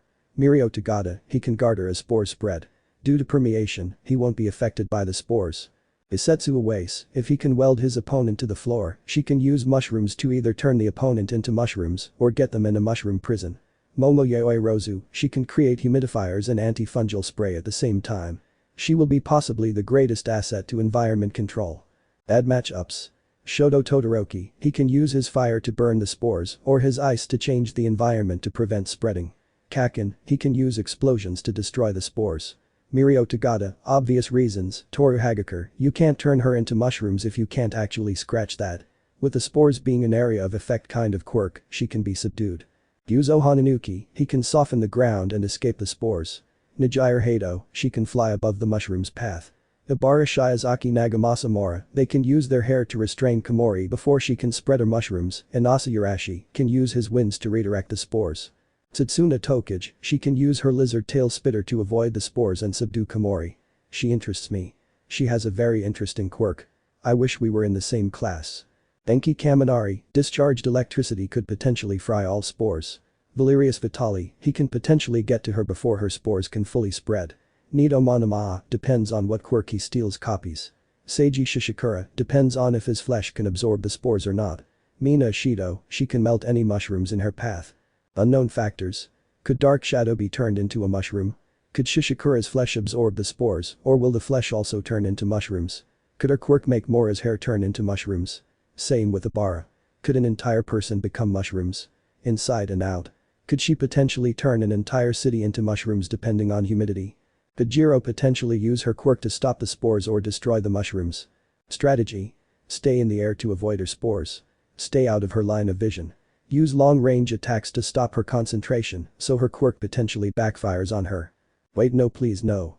The woman's voice was silenced. 117 stepped on her head. Her head would explode in a mess of gore and pulp. Damned it, 17. A female's voice shouts out in anger. 17 turns towards his sister's voice. What is it? Look at what you have done.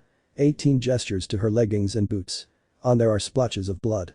17 looks at them with an impassive face. He doesn't see the issue. It's only a little bit of blood.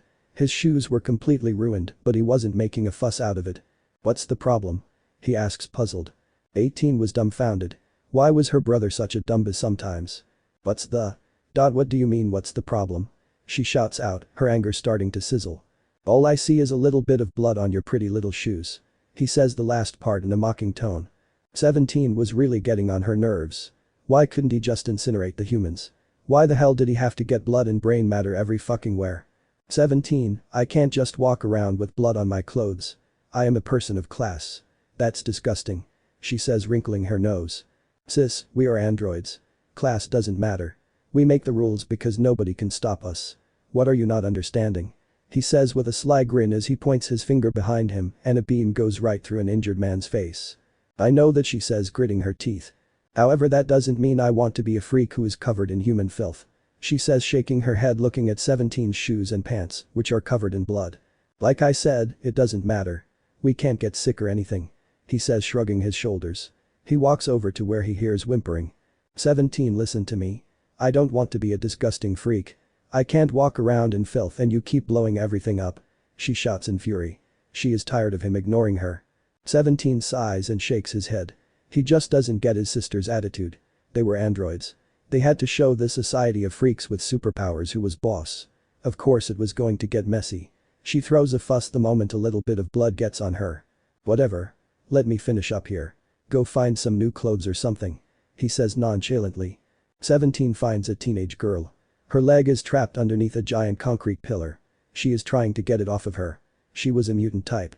Her skin was orange with black highlights and spots. Her head was flat and she had a tail. She looked like a Gila monster. 17's features began to show absolute disgust. He absolutely hated freaks with mutant quirks. Looking at her made his skin crawl.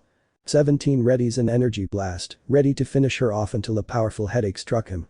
AGHHH. He shouts in agony. The collected energy goes away as he clutches his head. It's throbbing in pain. 18 looks over in confusion and walks over to 17. What in the hell has gotten into you? She asks. 17 looks at 18 and tries to speak. However, a sharp pain throbs through his head again. He looks at the mutant girl. The girl was looking at him in fear. The pain only got worse as he shut his eyes and screamed. Lapis walks into the orphanage limping. His clothes were ripped and he had cuts and bruises on him. One of his eyes was swollen shut. Silent tears stained his cheeks as he sniffles. He just couldn't catch a break. The other day when his sister helped him back to the orphanage after the bullies jumped him, the two of them were harshly told off. They couldn't go to the park anymore. After school they were to report back immediately to not waste any more supplies on wastes of life like them. That comment really pissed him off. He didn't care they talked about him like that. He was mad because they also referred to his sister. Sure, he was beat up that day, but once the adults were berating them for starting a fight they couldn't win and cursing at them. He saw the unshed tears in her eyes. She was hurting. She was trying to remain strong so he didn't worry about her. What she didn't know was that he saw. He knew the truth. That was about a week ago. In school she smiled and acted happy. However, he was her brother.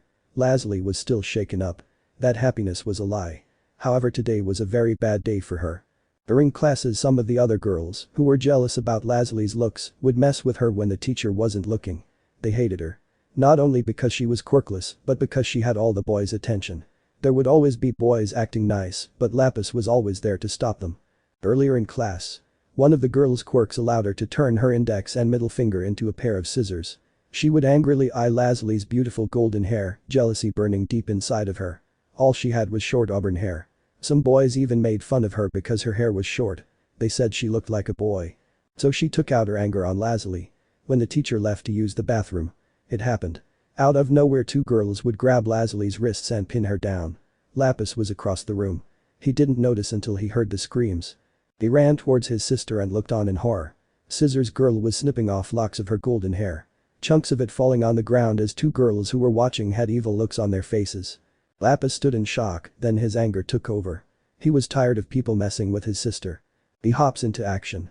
He grabs a tiny plastic chair. Lapis would then smack Scissors Girl on the back of her head with the chair. The other two girls would look on in shock.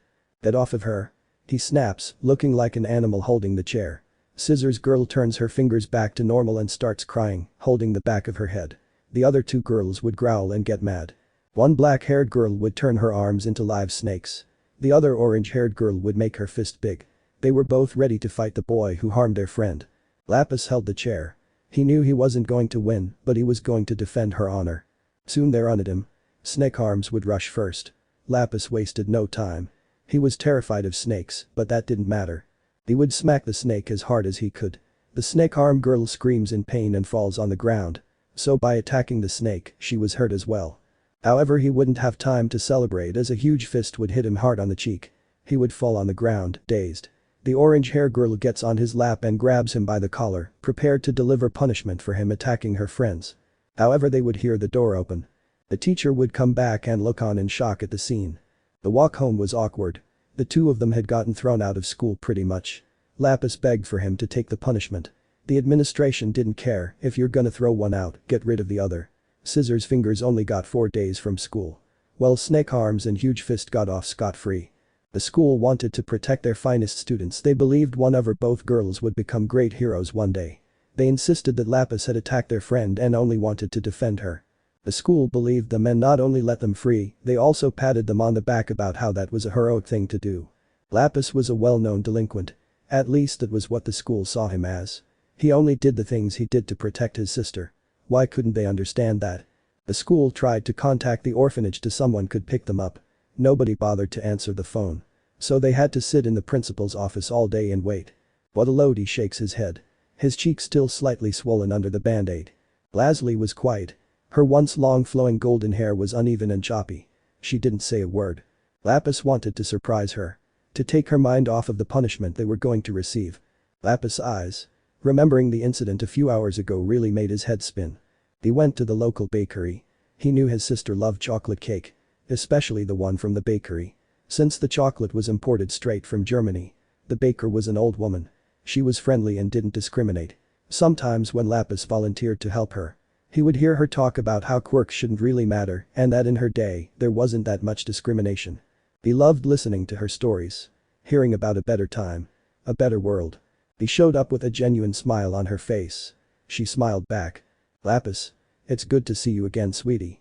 She cheers out, her smile pure. Good afternoon, Mrs. Shazi. How have you been? He asks politely. I've been good. Just made some fresh cookies. She beams down at him. They smell amazing. They are making me so hungry. he says happily. Enjoying the smell. Her bakery always smells like love and sweets. She gives off a soft laugh. So what brings you here today? Where's Lazuli? She asks looking around. Oh she wasn't feeling good. She went right back to the orphanage. He lied. The moment he said that, his heart clenched. He hated lying to Mrs. Shazi. It hurt him on the inside. However, he just couldn't tell her about what happened today. Do you have any of that chocolate cake? He asks, digging into his pocket. Mrs. Shazi eyes him for a moment, then smiles again. Yes, I do, however this time. Take 2 slices on the house. She says, smiling as she cuts him 2 slices and put them into a container. Tell Lazuli I said get well soon. She says with a smile as Lapis licks his lips. He could smell the deliciousness. As much as Lapis hated cutting the conversation short, his sister still needed him. He left the bakery and walked home. On his way home he passed by some older kids. One had long brown hair that covers his eyes. He was smoking a cigarette. Another looked like a lizard, he was doing a skateboard trick. The last one was a girl. She was covered in tats and had on dark eyeliner, she had traits of an jellyfish. The 3 would eye Lapis as he walks by. They decide to have some fun. Brown hair stomps out his cigarette. He walks in front of Lapis. Boy. Kid, what you got there? He demands, looking at the 2 boxes. Lapis stops and nervously looks at him and his other 2 cronies. Then nothing, he says nervously, trying to quickly walk the other way. However, he feels something slimy wrap around his exposed ankle. He sees a girl that had her tentacle wrapped around him, halting his movement. Answer the question, kid. She says, narrowing her eyes at him. Please, let me go, he says nervously, trying to get free of her slimy tentacle. He feels a hard hand clap his shoulder from behind. He shakes at the contact as he feels the scaly skin. Lizard boy leaned down next to his head, flicking his tongue out. I smell fear in this one. He says, standing up but keeping his hand on his shoulder. He would lead Lapis into an alley.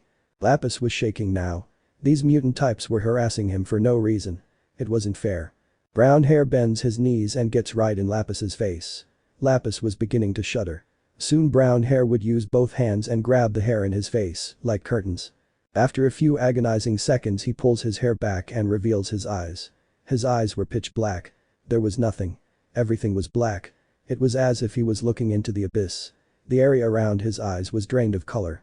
Black veins were under his eyes, covering up the area above his nose. Kid. Is all he says. As Lapis looks into his eyes, he begins to piss himself.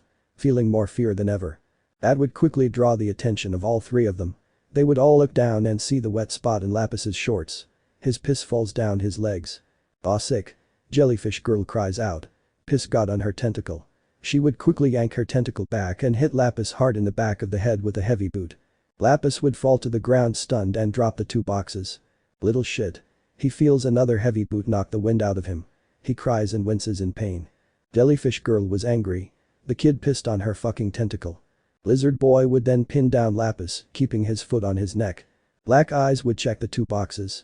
Looky what we have here. He says as he shows his buddies the boxes. Damn. Some cake from that old bitch down the street. Lizard asks, flicking his tongue to get the aroma. Yeah. She may be old as hell, but she makes a mighty fine cake. Black eyes says. However, the smell of piss quickly ruins his appetite. He looks down at Lapis. Did you fucked up my appetite? Now I can't enjoy this fucking cake. Black eyes growls out. Let's kick his ass. Teach this fucker a lesson. Jelly girl says angrily as Lizard lifts his boot off of him. For the next 10 minutes.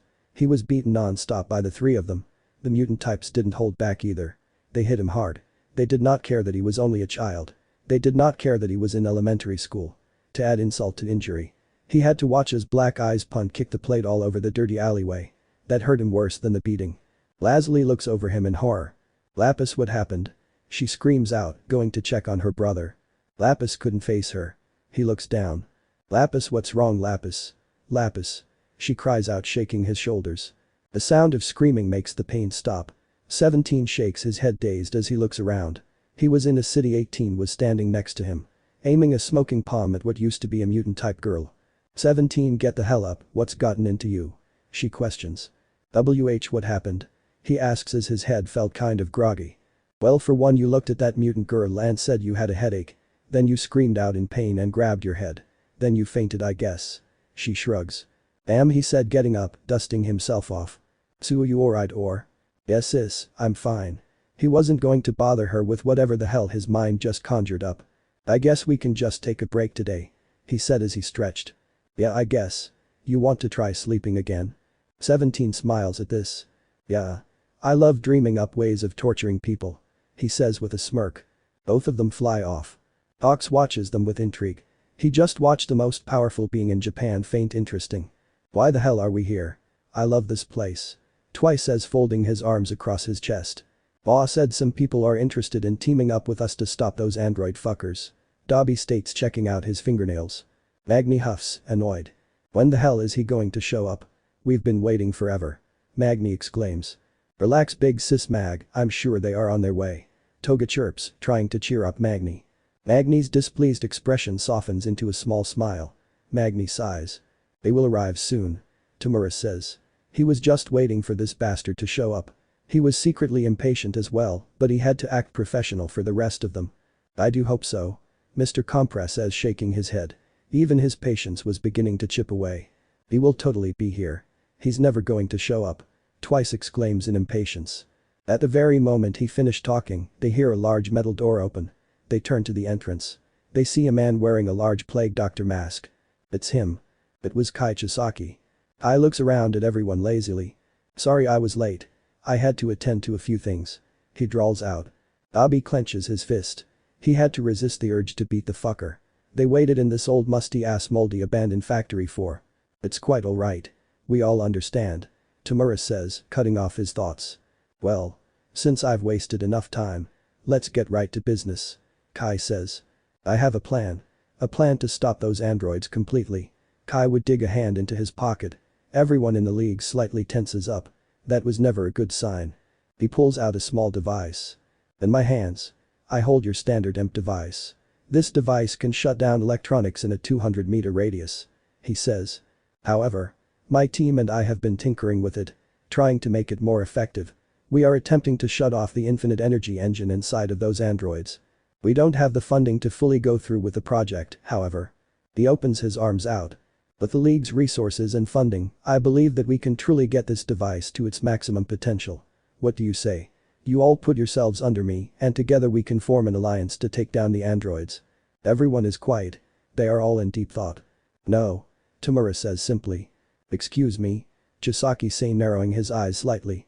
I said no. I am the leader of this league. Not only that, but we also have our own way of dealing with the androids. So no. Your help isn't needed here. Get out. He says simply, doing a shooing motion. Chisaki growls. How dare he try to swat him away like a pest. That was so insulting it. Calm down, he takes deep breaths. Listen, I would like you to recon. Get out of here already. You heard the boss. Magni growls out. What a waste of time. Why work with this freak if they already had a Nomu developing? Not to mention he tries to take control of the league just like that. Chisaki narrows his eyes at Magni. Yes, scram. No, please stay. Twice exclaims. Chisaki ignores him. He keeps his eyes on Magni. He was trying to resist the urge to kill that thing. Magni is not liking the way he is looking at them.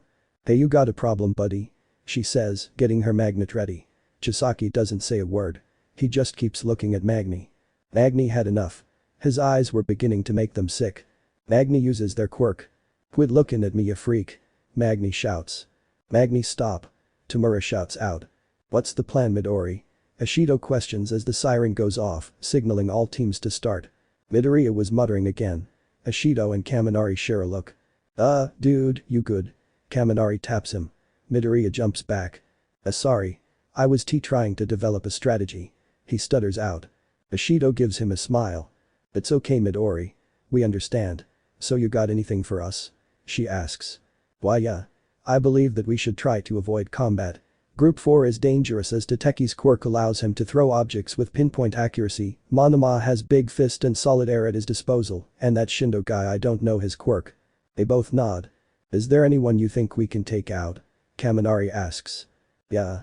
I can get Aoyama alone. You two can take on Kirishima with your quirks, and maybe I can combat that Shindo guy, he says, analyzing Group 8 and his knowledge of them.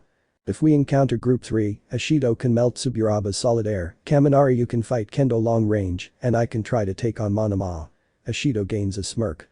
Now that Midoriya was analyzing the other teams, she was beginning to feel that nobody could get in their way. Kaminari smirks as well. So far the strategy was looking good. He was liking this. If we come across Group 4, we watch out. Midoriya shouts as he shoves Mina and Kaminari to the side and activates One for All. He jumps out the way of what looks to be an enlarged bolt. They would all look on in shock, however what caught them off guard was when the bolt would curve and fly back at Midoriya. Izuku's eyes widen as he jumps to dodge it again. The bolt flies past him. Mina sees her chance. She quickly uses strong acid to melt the large bolt into a pile of mush. Nobody says a word. What the hell was that? Kaminari asks shocked. Before he can get an answer they look down the street. They see Ibarra standing there, alone. Ibarra then looks at all of them with conviction in her eyes. Her hair starts to spread quickly, the street and nearby buildings start to quickly become covered in vines. The first to react would be Mina. She would begin to throw acid on the vines, melting them. Ibarra's face would not change. As a matter of fact, the density of the vines increases. Whatever vines got covered in acid would quickly be replaced. Kaminari would begin to actually shoot electricity at her. Ibarra would quickly use vines as a shield to block his attacks. Nothing can hit her. Right now, with the vines covering everything, the look in her eyes, the way the light illuminated her, and her hero costume, she looked like something out of a horror movie. Delaware smash. Izuku shouts as he flicks his finger. Most of the vines would get blown back. Ibarra would grit her teeth as she tries to shield herself from the blast of wind. It doesn't work. His attack was too powerful. Ibarra would scream as she gets blown away. Kaminari, Ashido. Are you two alright? He calls out looking concerned. Yeah, I'm good. Mina says with a thumbs up. Yeah, thanks for asking. Kaminari says smirking. So you think you're so tough huh? A male voice asks from above. Above them was Tateki and Kadai. Both looking down at the three. The three look up and they all meet eyes. Tateki was sitting down, legs over the edge. Kadai was standing, her face was still blank. You aren't going to help your teammate? Izuku asks. Nah, she's strong, she can help herself. Tateki answers, looking bored. To be honest, you should be more concerned about yourselves. After all. We aren't your only enemies, Midoriya. Tateki says, his bored expression turning into a smug grin. Izuku felt uneasy. He didn't like that look on his face. Something was off. What do you? He is tackled to the ground by Mina as at that moment a hard projectile rockets past where his head once was. The projectile slams into a building. It was a hardened rubber ball. Izuku looks on in shock, then looks down the street. He sees Monoma standing there with a smirk on his face. He got that from Makup before the exercise. He then realizes something else. Something that quickly grabs his attention. Mina was on top of him still. She was glaring at Monoma, temporarily forgetting that Midoriya was under her. Izuku blushes deeply as he realizes she was in her hero costume as well. Uraraka feels a burning sensation deep in her chest. She was watching Deku's team. Well, she was watching Deku, who was currently under Mina. Her face is blank, her lips in a thin line. She did not like what she was seeing. At that moment she also had a strong distaste for the color pink as well. Most of the class notice her giving off a dark energy. So they subtly step away from her. TCH. You got lucky Midoriya. If it wasn't for her you would be out cold. Monoma shouts. Even though they were in the same class, Monoma still didn't like Izuku or anyone from the original class 1A. Mina gets up and so does Izuku. What's your deal man? What the hell is your problem? Kaminari shouts out. Monoma laughs like a madman. My problem? You want to know my problem? Him, that's the problem. He points at Izuku glaring at him. He thinks he is above us all. I'm here to prove him wrong. Monoma shouts, making his fist bigger. Kendo's quirk. Speaking of Kendo, where was she? I'm here to prove all of you wrong, isn't that right? Shindo. Monoma smirks, and at that moment, Shindo walks from around a corner at the other end of the street. The three look at him in shock. Quickly Kaminari and Mina turn towards Monoma, Izuku keeps his eyes on Shindo. Izuku and Mina back to back, Kaminari was besides Mina keeping his eyes on Monoma. Izuku speaks first. Shindo. What are you doing? Aren't you teamed with Kirishima and Aoyama? He questions shocked. Shindo is still smiling. Oh I am. However I know they can handle themselves. After all they survived 2 villain attacks and made it to the finals in the sports festival. He says, his voice gaining an edge. His face remained happy despite the edge in his tone. So did the three of you. Monoma has told me how you all think you are the best. The strongest. So I left my team to fend for themselves while I teach you a lesson. Shindo's smile gone, replaced with a slight snarl. Izuku's eyes widen as he realized what has happened. Monoma tricked Shindo. Nobody thought they were above anyone. Even Kaken toned it down a little bit after Kamino. And no Shindo. You have to listen to me. Monoma is lying. He enough. Shindo shouts. Come at me 1A. Show me your strength. Shindo shouts. Yeah, let's see how you take us on. Monoma shouts. Ibara then gets up groaning. She held her head and walked back to the battle. She then looks at the situation. The team she was fighting were facing off against Shindo and Monoma. Her team was nowhere in sight. Could they be finding another team to fight against? The first to notice her would be Monoma. Shiozaki. Let's team up. We can take down these wanna losers together. He shouts at her, glancing over his shoulder. But we're wanna Monoma, she says. Not us, those wanna losers. He points at Mina, Kaminari, and Izuku. We need to show them they aren't so high and mighty. Ibara shakes her head. No Monoma, I won't go along with your scheme. She says defiantly, crossing her arms. Come on Shiozaki. The odds aren't really fair right now. It's a 2-on-3. You see that? Pinky and Pikachu plan on fighting me 2-on-1. That's not really fair, is it? He asks, pleading to her pure side. Ibara thinks. Those odds weren't fair at all. Mina speaks up. Shiozaki, no. He left his team behind in order to hunt us down. He got himself into this. Help us take him down. Then we can all have a fair fight. Mina says, keeping her eyes on Monoma. Don't listen to her. She only wants to turn you against me. Remember, those times in 1B together. We teamed up for that battle trial he had us do on the second day. Come on. You can't leave me here to fight them alone. Monoma says, his eyes softening as he looks at her. Enough. Shindo shouts. He then gets down and puts his hands on the ground. Right as he does that, everything begins to shake. Everyone except Shindo and Monoma were losing balance as the ground shakes violently. Endo and Tsuburaba were walking through another of the section of the town. Why did we let Monoma go off on his own again? She asks him. Because we knew this would happen from the start. We know he has some beef with those guys from the original 1A, especially Midoriya. Tsuburaba says. Why can't he just let it go? She shakes her head, sighing at his behavior. She never understood the one-sided rivalry he had with that class. All she wanted was peace.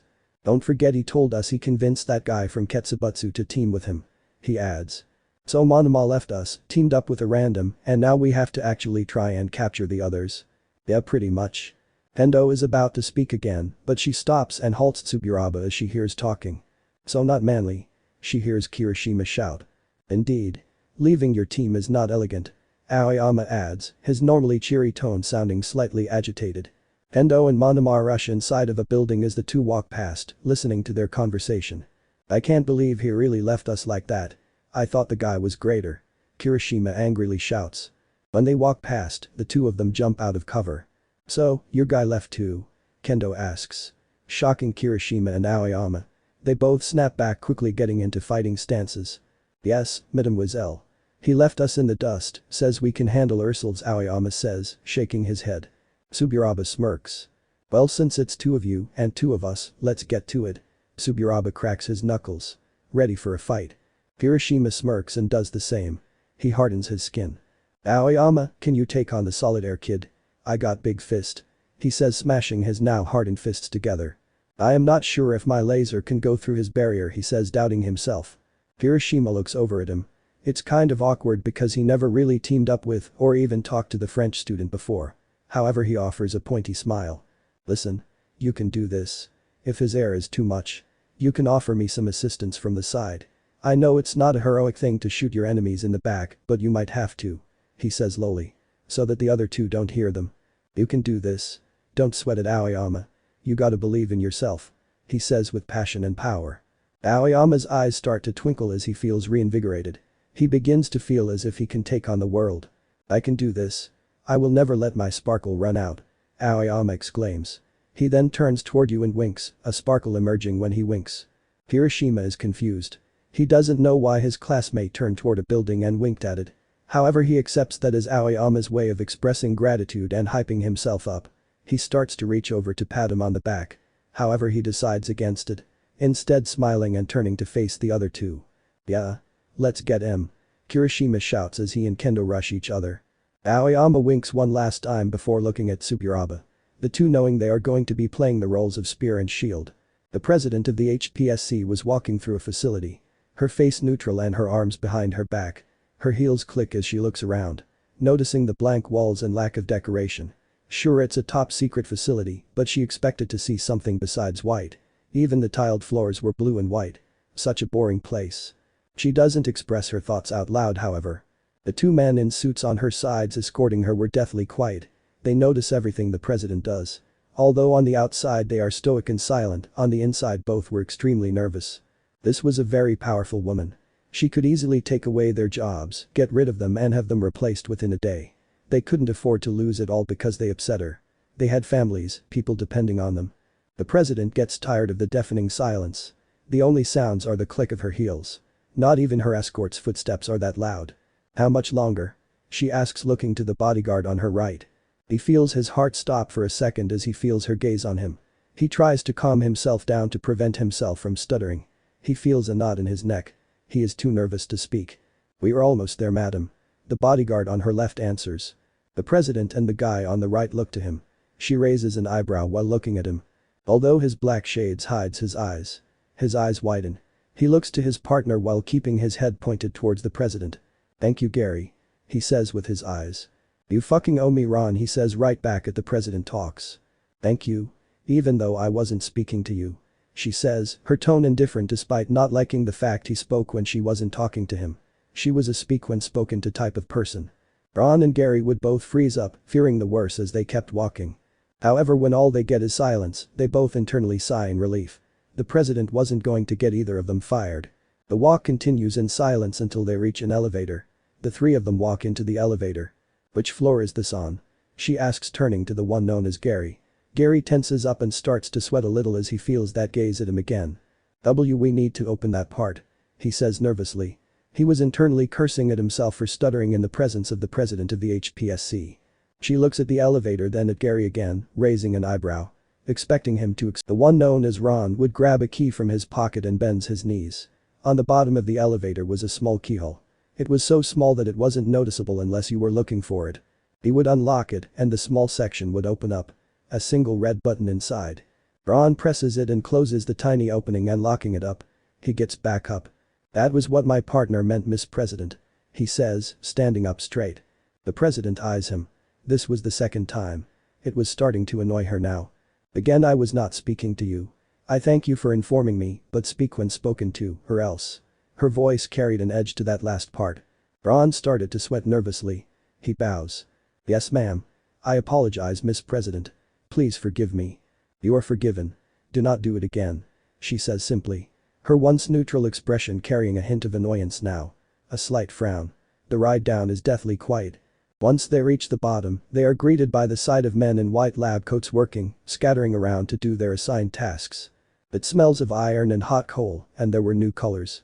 The floor was a shiny silver, the walls were covered in silver pipes and were painted black. She takes a quick look around the place. Although she didn't show it. She enjoyed the change of scenery. Even if it kind of reminded her of a sweatshop, it was a nice change of pace from the boring endless white from above. The two guards would escort her, barking to anyone in lab coats to get the hell out of the way. She would be led to a corridor and then into a more narrow hallway. It was so narrow that Gary and Ron had to stand in front and behind her. They approach a large steel door. It had a keypad on the side and valve on the front. Ron would take a step forward, however he notices the president's gaze on him. He instinctively steps back. The president shifts her gaze to Gary.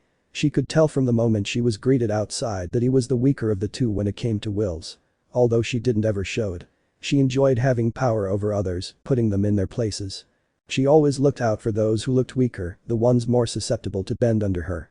She found her target in Gary. The one who kept his eyes away from her and tried to stay off her radar. She secretly enjoyed seeing him squirm, however at times it was annoying when she genuinely just wanted information. She likes having people like Gary around. All it takes is one stare and they instantly do what she wants. It's easier than having to shout or use threats to get people to do what she wants. Not to mention they tend to be more respectful. She didn't know whether it was from them being a kiss-ass or actual respect, but either way it's a win for her. Either Gary had a lot to lose, or he just genuinely fears her. Either way he is more respectful as well. Barry quickly puts in the code, he then grips the valve and turns it to the left, opening the door. They all walk around the room. It was smaller and more compact than the wide open room they were just in. In this room were 5 people. They had on lab coats as well, but they had on black aprons as well, signifying their positions as head scientists. The first to recognize her would be the only other female in the room. "Ah, Miss President, you have arrived. It is a pleasure meeting you." She bows. The president nods and decides to get right to business. She looks at Gary and Ron. Both of them leave, closing the door behind them. "How are they coming along?" she asked, stepping closer towards 3 pods.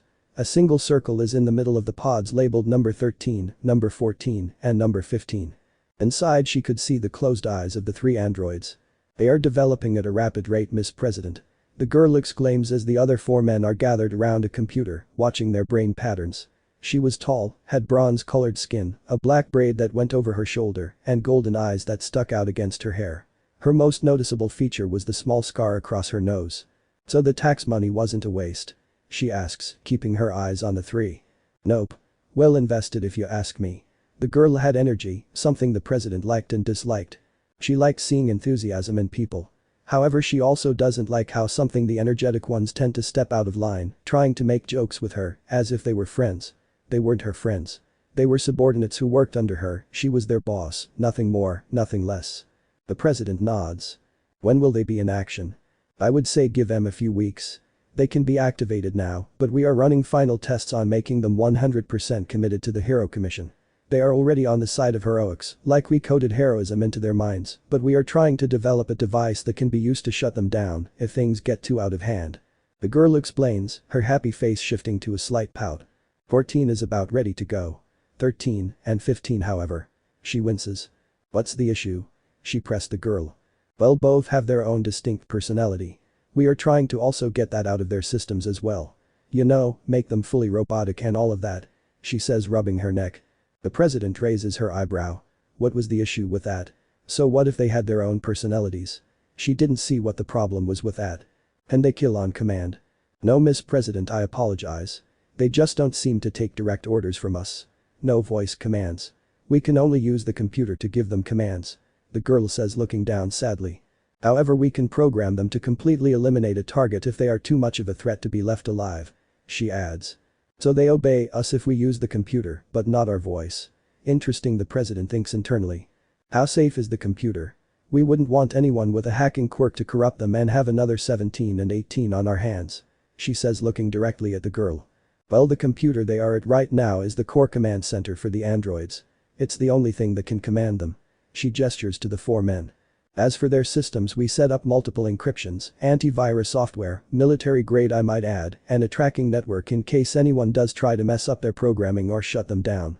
Not only that, but we are well hidden and deep underground. Not even most government organizations know of this place. Not to mention the alarms and security we have around the entire facility above ground and all. The chances of a break-in are slim to none, nobody is getting past all the security, and if they somehow do, they are not getting access to the command station.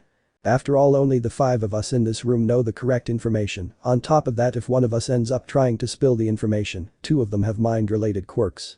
One being able to wipe memories, the other being able to establish a mind link with consent I might add, that lasts for a full year.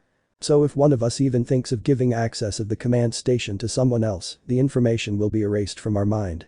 Nobody in this room is going to give up the information. All of us share a mind link, we chose to make the mind link. So for now, that won't be a problem. The president gives off a small smile at that. She was genuinely impressed with the measures taken by these 5 to ensure nothing happens and another android gone wrong crisis arises again. So it seems her puppets won't be turning on her anytime soon. Perfect. The girl then gives off a laugh. The president's smile disappears as she questions what is so amusing. I just thought about this. Once 13 is released, there will be 2 13s now. Android 13 and Pro Hero 13. She says, giggling. Why not just change his number? Can't he just be 12 or 19 or something? Sorry, Madam President. We already got the pod designed for him. Those pods cost a lot more than they look. Too late for name changes now. The girl says. Not to mention Android 13 sounds a lot better than Android 12 or Android 19. She adds on. She didn't really care what the name of her puppet was, to be honest. He can be named Rick Sanchez for all she cared. Did anyone even watch that show anymore? She pushed those thoughts away. I suppose we can call him Android 13 and call 13, 13 I guess. Make sure that you program he responds to Android 13 and not 13. Just in case. The president states. You guys heard that? She shouts over to the other 4 men. They all look over in unison and nod. Then they go face the monitor at the exact same time. The president kind of found it unnerving. Gotta love that mind link quirk. She says, smiling and shaking her head. David Shield was very stressed out right now. He was still grieving over All Might. All the memories coming back and hitting harder. He was the first one there at the National Memorial for All Might in Tokyo. where his agency was. He was comforted by those who recognized him. However, their comfort was hollow. They didn't realize how deep it hurt him. To know that this could have been prevented if he didn't screw up. Although David was mostly over it, he now had a new goal in mind. He was going to stop those androids at any means necessary.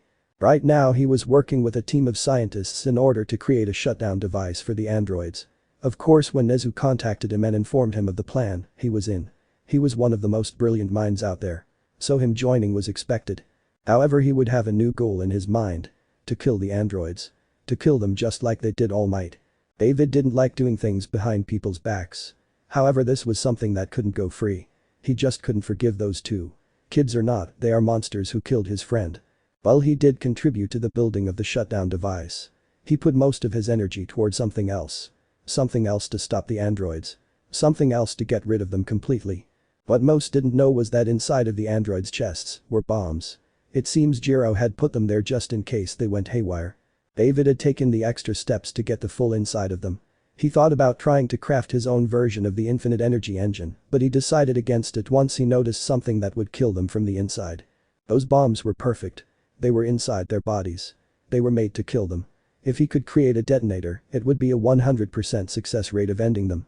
Sure, he would miss out on his chance to study and possibly create his own version of the infinite energy engine, but he could always do that another time. Getting rid of those two was the top priority. Right now David was in his basement, which he used as a secret lab. He didn't want Melissa to know he was doing something so nefarious. After all, the I-Island incident was already enough. Speaking of, he was still on I-Island. He only offered bits of knowledge instead of actually flying to Japan. He made an excuse. In reality, he wanted to not risk the pro-heroes finding out about his plan. He didn't know everyone's stance on the androids. He was debating on whether he would do it himself or switch the remotes. If he chose to switch the remotes, of course he would come clean. After the deed was done. He was prepared to avenge his friend, consequences be damned. The only true consequence would be Melissa. She would probably look at him as if he lost his mind. He wouldn't blame her either. He basically conducted a villain attack that nearly got some students killed, and now he was on a mission to murder the androids. Beside about that. He will deal with it when the time has come. Monoma had used Kendo's quirk to not only balance himself, but Ibara as well. The earthquakes were over now as Shindo had stopped. Kaminari and Mina were both dizzy and disoriented right now. They tried to walk but only stumbled around like drunken people. Izuku was on the ground, holding his head. He had lost balance and his head is the pavement at a bad angle. There was some blood. Monoma took action. He let go of Ibara and quickly took them both down with one massive punch. Kendo's quirk was very useful. They got knocked into the building, impacting it violently. Mina hits her back hard against the wall, cracking the bricks and falling face first into the cold, hard ground. Kaminari flew straight through the bricks. The only sign of him were his feet dangling above the debris. Both were out cold. Don't you think you went too far? Ibara asks, looking at the knocked out Denki and Mina. Nonsense, Shiozaki, they are fine. I just had to make sure they were out cold. Monoma says, dismissing the fact he may have severely injured his classmates. Monoma smirks as he watches Izuku rise to his feet. Ibara shakes her head at Monoma. She was concerned about those two. However, Monoma was right. They had to be taken down. Plus he did save her from possibly hitting her head like Midoriya. Thanks, Monoma, Ibara said, lowly rubbing her neck. It's no problem, Shiozaki. Now, let's temporarily team up to take down Midoriya. He shouts with glee. Ibara nods. She quickly subdues Kaminari and Mina. Knowing that if they recover they would be a huge problem. Denki, Kaminari and Mina Ashido have been eliminated. Group 4 now has 2 points. Ms. Joke shouts. Instead of being shocked or upset, Monoma smiled at Ibara. He didn't really care about winning, only about defeating Class 1A. Good job, Shiozaki. Now we don't have to worry about them jumping in. Ibara was actually shocked. She didn't expect him to be so happy about her taking what was supposed to be his captures. However, he did help her. So she would do the same. Not to mention Midoriya was the biggest wild card. Izuku looked in shock as his teammates were both taken out by Monoma instantly, completely ignoring the fact his head was bleeding. Also his arm was hurting. That was not a good fall. Not only that, but Ibara looked to be teaming up with Monoma. He was alone.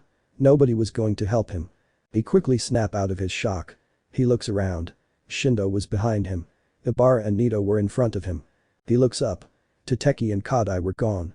They probably got away when Shindo started the earthquakes. So that is Shindo's quirk.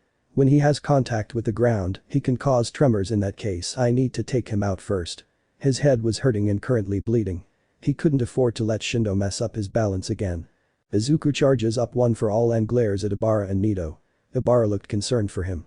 Out of the corner of his eye he sees Shindo getting down and getting ready to use his quirk. In a complete 180, he turns around and rushes Shindo. Shindo's eyes were wide as he didn't expect Midoriya to just rush him out of the blue. Right as Izuku was about to deliver a kick, his body stops moving mid-air. He looks down the street. Nito held his head as he held up one hand. So it looks like he took Yanagi's quirk. From what I've seen so far, he has Kendo and Yanagi's quirk. I wonder what the other two are. Let him Shiozaki. I don't have good control of this quirk. He shouts, gripping his head. Getting a massive headache from restraining Izuku. Izuku's eye widened as he looked at the vines as they quickly came at him. His other eye was closed as blood trailed down his face. He can move, it's just that he was suspended mid-air. Good thing Yanagi's weight limit was that of a single person and that Monoma didn't have her exact experience or enhanced mind. Instead of shouting his moves out loud like a maniac, Izuku just charges one for all and flicks at the vines at the same time Monoma and Ibara were in the path. Monoma reacts quickly to seeing the vines in front of him getting destroyed.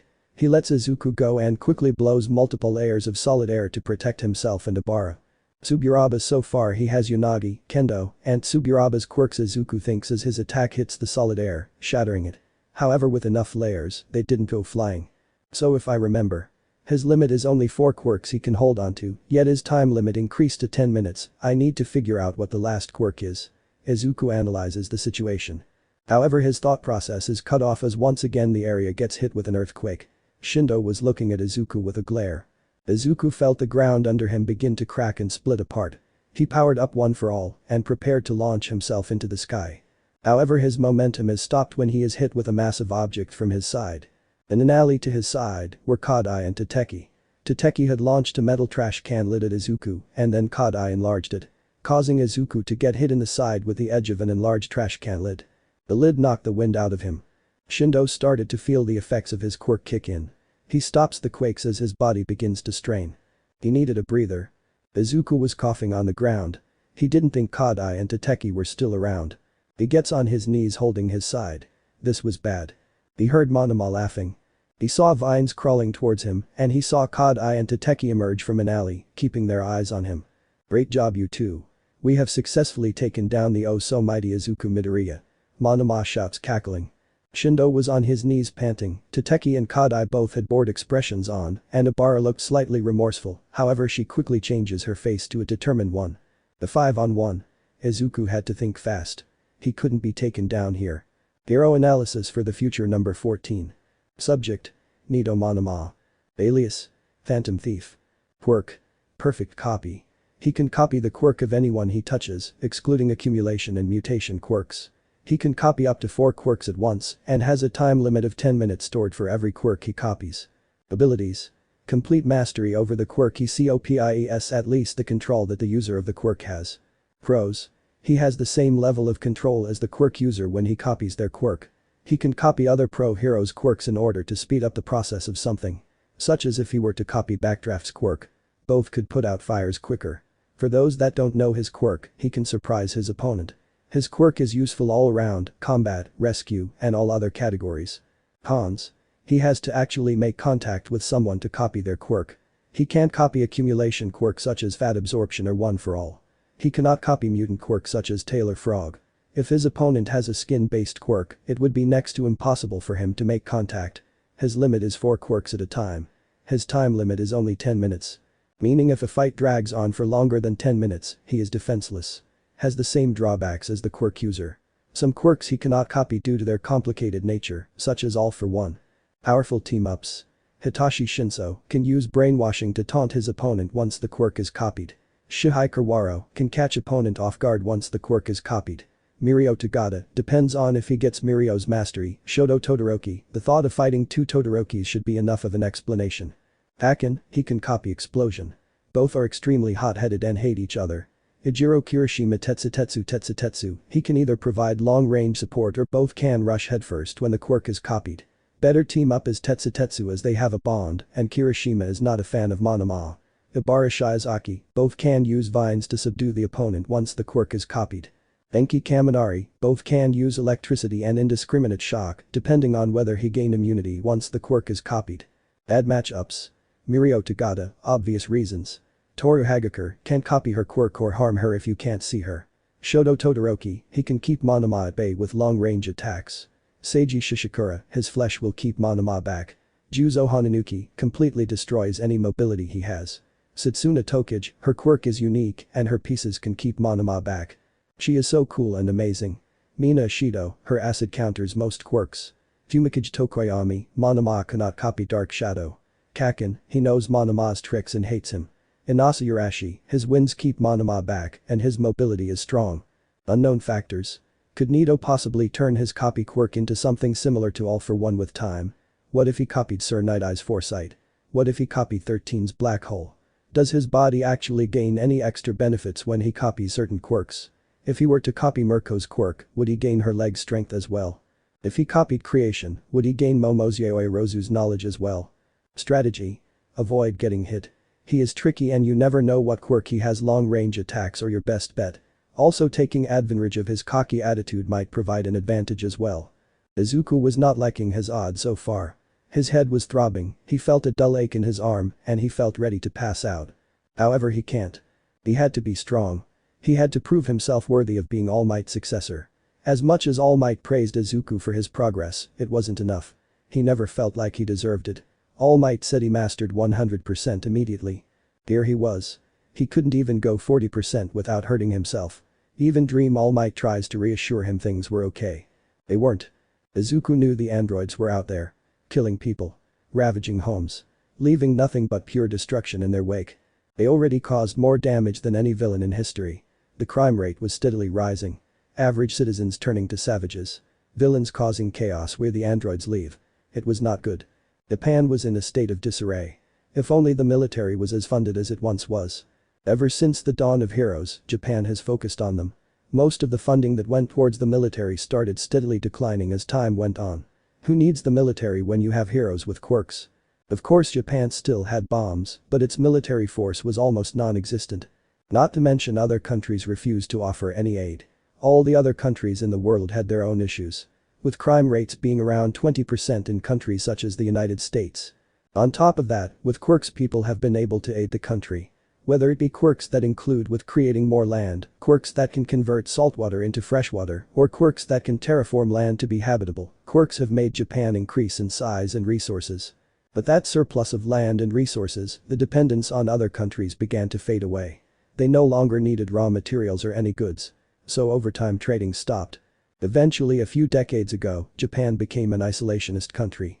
They completely announced their departure from the United Nations, claiming there is no reason to remain in it. There hasn't been a global threat in a very long time. Why trade if you have just about everything? Sure, you can travel to and from Japan, but trading and support from others were almost non-existent. If there was, say, another world war, then Japan would remain within its borders. If you won't offer support, why would they support you? So the United Nations left Japan alone. They were on their own. The androids were a Japanese problem that they could solve. Other countries said they would only interfere if the androids left Japan and started attacking other nations. Izuku shook his head. He was getting off track. He had to worry about defeating his 5 opponents, not thinking about the decline of his country. Izuku quickly snaps his head to the side, he sees an enlarged baseball. Flying at him. He activates one for all and jump back, dodging it. However, he keeps his eyes on it. The giant baseball curves before it impacts a building and flies at him. So it is a combination of their quirks, those two make a deadly team. He thinks internally as again he dodges the baseball. The Teki and Kodai are going to be a massive problem. Long-range Izuku then changes his trajectory mid-air and flies down at them, the baseball still flying the other direction, not expecting the change. Kodai acts fast. She pulls a marble out of her pocket and throws it up. Izuku keeps his eye on it. The marble enlarges, becoming a barrier. Izuku then changes his position. He notices the enlarged marble and clings onto it instead of attempting to smash it. He then uses it and jumps up into the air, grabbing onto a fire escape on the side of an apartment. He had to try and avoid the ground because Shindo's earthquakes were hard to counter. He then looks toward Ibara and Nido. Vines were flying at him at very fast speeds. They were scaling up the building towards his position. Izuku wastes no time. He gets into position like he saw Gran Torino did. He then pushes himself using one for all and launches at Ibara and Nido. Bara was gritting her teeth and Nito was running at him. No quirk activated. Izuku was confused, but he kept going towards Bara, preparing a Delaware smash. Bara tries to make her vines grab Izuku, but he maneuvers his body like Kitsuki, dodging them as he flies down. Right as Izuku was going to kick Bara, Nito jumps in the way, tanking the kick for her. Bara looked shocked while Izuku was confused, then he felt his foot begin to hurt. He then jumps back to gain some distance. He grits his teeth and shakes his foot. Why did that hurt me? What did Izuku widens his eyes. Only one quirk could actually hurt him. Nito smirks. Aw, did that hurt you, Midoriya? I guess you couldn't take the pain. After all, you can't punch through a wall. Nito taunts, hardening his hands to show Izuku. His joke just told everyone to get into positions. Alright, this is gonna be so awesome. Kirishima shouts, pumped up. Shindo smiles. I like that enthusiasm, Kirishima. We are totally gonna win. Shindo says with a smile, giving him a thumbs up. This victory will be so sparkly. Aoyama exclaims, sparkles rising out of nowhere. Kirishima looks at him, weirded out, and Shindo looks at him confused. However, the moment is ruined as Nito walks past Kirishima, shoulder bumping him. Kirishima is snapped out of it and glares at Nito. Hey, watch where you are going, man. He shouts, slightly annoyed by Monoma. Monoma was the one person he disliked. He was friends with mostly everyone. However, Monoma was the one person who he couldn't be friends with. His one-sided rivalry with his class was too annoying. He never shuts up. Kirishima was close to punching his face in. Oops, my bad. Nito chuckles while giving Kirishima and his team a cocky smirk. Sorry you were in my way. I think you should watch where you walk when greatness is nearby. Monoma laughs and walks off, leaving Kirishima fuming. Kirishima was growling, his excited energy gone.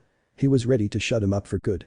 He unconsciously hardens his fist and starts to make his way to Monoma, who was still walking the other way like he was a god or something. He didn't care that sneak attacks weren't manly. He has had enough of Monoma and his bullshit. He feels a hand clap his shoulder. It was Shindo. Shindo shakes his head, giving off the message that he isn't worth it. Kirishima starts to take deep breaths, calming down. Sorry about his behavior. He just can't control himself. He turns to see Kendo apologizing to him and looking embarrassed. You shouldn't have to apologize for him. Kirishima says through gritted teeth as he glared holes at Monoma's back. He was really considering running up and giving the guy brain damage because something is definitely wrong with him. Kendo sighs, shaking her head. I know, but Monoma can be difficult. Kendo says in a tone that shows that she knows she is putting it lightly. That's a way to put it. Kirishima mutters. He is starting to calm down. Kendo pats Kirishima's other shoulder. Let's have a good match, Kirishima. She smiles and slightly enlarges her fist. Kirishima looks up and sees her smiling face. With that smile, he begins to smile. Her energy is contagious. Kirishima fist bumps her and she goes off to meet with Monoma. Kirishima watches her run and smiles. Maybe this wouldn't be so bad. Nito smirked as he walked towards the other part of the city. His plan worked. He looks at his hand and hardens it to confirm it worked. Perfect. He says to himself. He has 10 minutes with Kirishima's hardening now. He would need it for his plan to take out Midoriya. So you copied Kirishima's hardening as well? Izuku asks, gritting his teeth. Nito laughs. Of course I did. That stupid hard-headed fool has a useful quirk. Nito says in an arrogant tone. Izuku clenches his fist. Don't talk about him that way, he says, glaring at Monoma. Nito smirks. Talk about who? That dumb meathead who got manhandled by that beast at the sports festival. Nito shakes his head, showing disdain for Kirishima. Stop it, Izuku was getting mad. He was tired of hearing him talk about his friend. Kirishima was nothing but friendly to everyone, and yet he still gets badmined. It irritated him to no end. What are you gonna do? Nito taunts. At that moment, Izuku launches forth using 30% of One for All, not caring about the strain. He needed to shut him up. Nito had hardened his skin while he was talking. Even though Izuku was too fast to counter, he was still a brick wall pretty much. Izuku lands a kick at Nito's arm. Nito kept smirking. That barely tickled. Hardening was truly one of a kind, not really. Izuku was shocked as he feels pain jolt up in his leg. Is that all you got? Nito taunts as he hits Izuku in the face with a hardened fist. Izuku screams and clutches his nose. Oh, it felt busted. He felt blood gushing from it like a fountain. That hit only made his headache 10 times worse. He quickly puts up his forearm to block a fist aimed for his torso. Izuku would grab Nito's arm and yank him to his right. He would slam his knee against his torso. To no avail. That did hurt Izuku though. Nito tries to uppercut Izuku, but he moves his head back. Izuku then counters and lands a hard kick to Nito's arm. Nothing. He backs up to gain some distance. However, he trips over a bar's vines. Those vines would then wrap around his ankle. He looks to his side and sees her using only 2 of her vines. When he falls on his back, he looks up to see a hardened Nito jumping and trying to land a punch. Izuku widens his eye and rolls out the way. Nito's fist slams against the pavement, making a hole in it. Izuku quickly gets back to his feet and tries to run, but the vines wrapped around his leg pulls him back, making him fall on his chest. "Nice one, Shiozaki." Nito shouts with a feral grin on his face that could rival Bakugo's. He then notices more vines making their way over to him. Izuku quickly kicks his leg out, using extra power to get them off. Right as he was going to launch into the sky, he notices a large gumball coming right at him from the front. "Forgot about us," Tateki shouts in glee as he watches Izuku. Kadai was giving Izuku a look. She says, folding her arms across her chest. It was hard to understand her, but Izuku presumes she also felt left out. "Maybe this is my chance." He jumps above the giant gumball and watches to see if it hits Nito. The giant gumball stops right in front of Nito and changes course, flying right at him. Izuku has no choice. He scales a fire escape and lands on top of a building, his nose leaking blood onto the ground. He then turns towards the gumball. He aims his finger and flicks. A Delaware smash completely destroys it completely.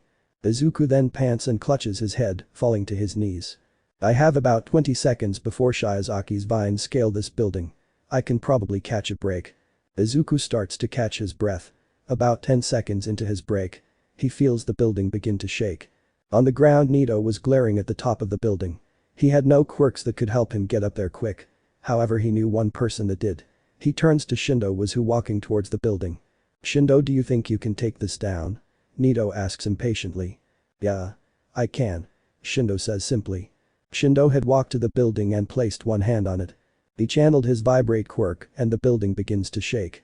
Since it wasn't the ground itself, he could channel his quirk with more power and potency with lesser side effects. Many suspected his quirk was simply making earthquakes. He could do more. So much more. Izuku rises to his feet quickly. He could feel the structural support of the building beginning to fail. He had to get off now. To say Ichako was concerned for Deku would be an understatement. The whole time she watched Deku's fight, she was feeling more and more shaken up on the inside. She had begged Ms. Joke to end the exercise. To eliminate the 2 teams. However, Ms. Joke said that it wasn't against the rules to team up with other teams. It happens in real situations. Ms. Joke didn't want to end the exercise because she was interested in watching Izuku herself. Despite being injured and enduring the pain of blood loss, he was still fighting. He was not stopping even in a 5-on-1 situation. However, if things got too intense, she would stop it. Ichako was furious. She couldn't stand to watch Deku get beaten down like that. He shouldn't have to do this alone. She wished she was there to help him. However, fate had other plans. She felt bad for him. Watching your best friend get beaten down by 5 people would be hard for anyone to watch. She wasn't the only one either. Most of the class also looked concerned when he first started bleeding. Even Nakagami was looking concerned for him. Some expressed concerns to Ms. Joke as well. Those being Tokoyami, Nakagami, Kabara, Iida, Ashido, Kaminari, and even Vitali. Bakugo even looked a little shaken up. He scowled watching Deku struggle. Uraraka saw through that scowl. As angry and closed off the explosive teen was, she saw a slight hint of concern at the back of his face. That was a lot of blood. "Please just stop, Deku," she thinks internally, watching Izuku wobble on top of the shaking building. "Did Shindo always do that?" Ms. Joke asked Nakagami. When she was teaching Aketsubutsu, she had seen his quirk and knew about it. However, she only saw Shindo use it to disrupt formations. To cause earthquakes. To see him use it to shake a building with 0 drawbacks was a new development. Well, ever since the androids, the 4 of us have been training extra hard. Finding new ways to use our quirks as well. Shindo realized that he could do more. With all the training he did, he can probably shake up an entire stadium with almost no issue. Nakagami answers. The class looks at her in shock. "He can do what?" Kabara questions, looking at Shindo. "That's insane," Fumikage says, eyes wide. "Yeah, Shindo is really strong." Nakagami says, nodding her head. "An entire fucking stadium," Bakugo shouts in shock. "Shindo is really powerful." Kaminari says, jaw dropped as he watched Shindo effortlessly shake an entire apartment. "How can one person possess such power?" Vitali asks, shocked. He looks down in deep thought. "Just how hard did he push himself?" Iida questions. The entire class is surprised at this information. Some are questioning how strong he is, others glad they didn't go against him. Ichako was still keeping her eyes on the fight. Knowing that the building was going to collapse made her heart clench. Why can't Deku just quit? He is alone and bleeding and is going against 5 people alone. While the class was processing that information, Kendo and Kirishima were brawling. The two of them switching from attacking and defending. It was as if they were made for each other, Kendo's large fists defending and attacking Kirishima, while Kirishima's hard skin tanked her punches and attacked with hard strikes. Although Kendo was very experienced in martial arts, you can't use that to defeat a bulldozer. Although the fight was even, she knew she was on the losing end. Not only was Kirishima hard, but he was also sharp. Every attack she defended against, her big fists would take cuts. Every strike she threw, her fist would throb in pain. Kirishima was also slowly taking damage. Every strike Kendo landed, she was putting chinks in his armor. He felt his hardening start to decline. The two of them would jump back after a battle for power. Both of them panting. Tired already? Kendo teased, smirking. Kirishima smirks, still in his hardened form. Nah. I can do this all day. You look worn out though. He fires back. Kendo smirks back, her fist still big. I don't plan on losing. Me neither. Come at me. Alright if you say so. With that Kirishima rushes at her again. The two again rushing each other with a flurry of punches. Aoyama was feeling queasy. Tsuburaba was almost out of breath. While Kendo and Kirishima had a slugfest, the two of them were going back and forth. Yuga kept firing his laser. Kasei kept using solid air to defend against the laser. It turns out, Yuga's laser was powerful enough to break through his solid air. However, due to his limits, he could only fire his laser to destroy the solid air, not actually hit Kasei. The two were both feeling fatigued over time. Kasei reacted fast once he saw Aoyama preparing to fire his laser. He blew a solid air shield. It blocked the laser from hitting, while at the same time the laser shattered it. This couldn't go on forever. One of them had to give. Kasei refused to give up. Despite being in a defensive position. He had a plan. Aoyama stopped and fell to the ground and was gripping his stomach. His stomach hurting. Perfect. He screams in his mind. While Aoyama was down, he quickly ran over. He knew his flamboyant classmate had no close quarters combat skill. Neither did he honestly, but that is not the point. Kasei quickly runs over to the downed Yuga. Yuga looks up at the grin on Kasei's face. Yuga looks down, his normally happy eyes and energy gone. His facade was broken. He knew it was over. He can't bear to look at Kasei any longer. Kasei quickly used his new technique for subduing opponents. Solid air prison. Kasei quickly makes solid air all around the downed Yuga, making him immobile. Yuga Aoyama has been eliminated, Group 3 gains a point. That stops Kirishima. He quickly turns to see Aoyama on the ground inside what looks to be a ball of solid air, and Tsuburaba was sitting down catching his breath. No, Kendo hits him hard at the back of the head. Although she wasn't one to take advantage of people when their back was turned, Kirishima was a different case. She needed whatever opening was possible. That lapse in focus was her chance. Kirishima grunts in pain and stumbles forward. That hit taking a huge toll on him. Kendo felt it as well. When she hit him off guard, it didn't hurt as much. She smiles and begins to slam her fists into Kirishima. Kirishima putting his arms in front of him to defend against Kendo's onslaught. His skin began to chip off and break. Seems he was near his limit. Their hits were beginning to actually leave a mark. Some of the class turned to watch Kirishima's fight. Kirishima is really pushing his hardening a Bakugo. Kaminari asks, nudging his friend. Bakugo grunts, still focused on Izuku's fight. Fuck off. He says simply. Kaminari sighs. I'm surprised he is still hard. Sen says, slightly impressed. Mina smirks and looks at him. Kabara noticed what he said, then he notices Mina's look and blushes, turning away from the pink acid user. So you're surprised he is still hard, huh? She asks in a teasing tone. Shut up, Sen says, blushing. Now that he wasn't in Tokage's class, he thought he could catch a break from teasing. However, he was not prepared for Mina Shido. Although she didn't tease him as often as Hatsune did, the teasing Mina did made him blush more. Tokage teased him about having a crush. She teased about girls. However, Mina teased him about everyone. She didn't care if it was girl or guy. Mina was too good at teasing. Kirishima is giving it his all. Tokoyami notes, nodding. Even Dark Shadow was watching Kirishima getting hammered by punches. Indeed. He is taking a substantial amount of damage and remains standing. Iida shouts. Shut it, Four Eyes. You're being too loud. Bakugo roars, keeping his eyes on Deku. The class looks at him with a deadpan stare. Really? They all question in sync. His joke was squealing in glee. I love his spirit. These kids are indeed going all out. Is this what going plus ultra means? She questions with sparkles as she watches Kirishima defend against Kendo's giant punches. Some of the class started to smile. They were beginning to feel her energy. Kind of interesting to watch Kendo fist Kirishima while he is hard, am I right? Ms. Joke laughs, nudging Nakagami. Nakagami begins to chuckle, then she starts to laugh intensely as the joke float in her head. Some of the class begin to laugh with her. Although the joke was very inappropriate, at least she wasn't midnight. Nakagami was in the corner of the room, leaning against the wall. He wasn't with the rest of the class, nor was he laughing. He didn't really care about what happens. He could only wish that Shindo complete his part of the plan. Izuku decides to take a leap of faith. Literally. The shaking was making him lightheaded and his vision blurry along with the damage already done. He ran as fast as he could with one for all activated. He jumps and grabs onto the ledge of an open window of the building next to him. Seconds after he made that jump, he watched as the building collapsed due to Shindo's vibrations. Watching a building get destroyed right in front of your eyes was totally different from watching it from a television. The bleeding wasn't getting better either. Izuku started to notice the red liquid dripping onto his hero outfit. Or were they called costumes? Did Mr. Izawa call them costumes? He couldn't remember right now.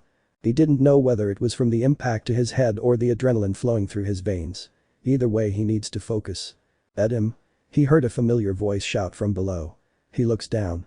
Big mistake. To Izuku it looks as if he is on top of a skyscraper. The ground only looks to get further away from him the longer he looks. His wonky vision doesn't help either. He does spot 5 dots below him.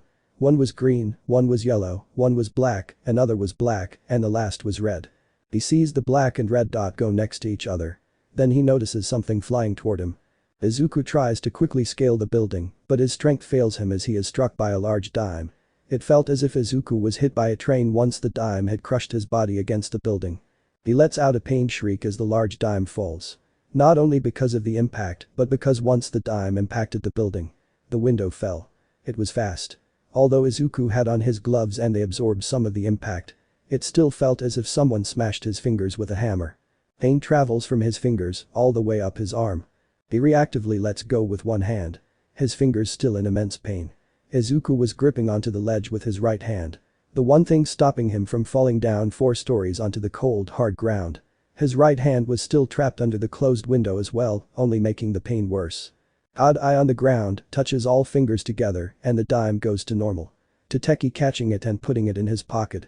Those coins from the United States are useful. He notes while he flips the coin and puts it away. The bar looked paralyzed once she heard the pained scream of Izuku. Her eyes were wide and she felt as if her soul was crushed. This wasn't right, they had gone too far. She angrily turns to Nido. Monoma, that was too far.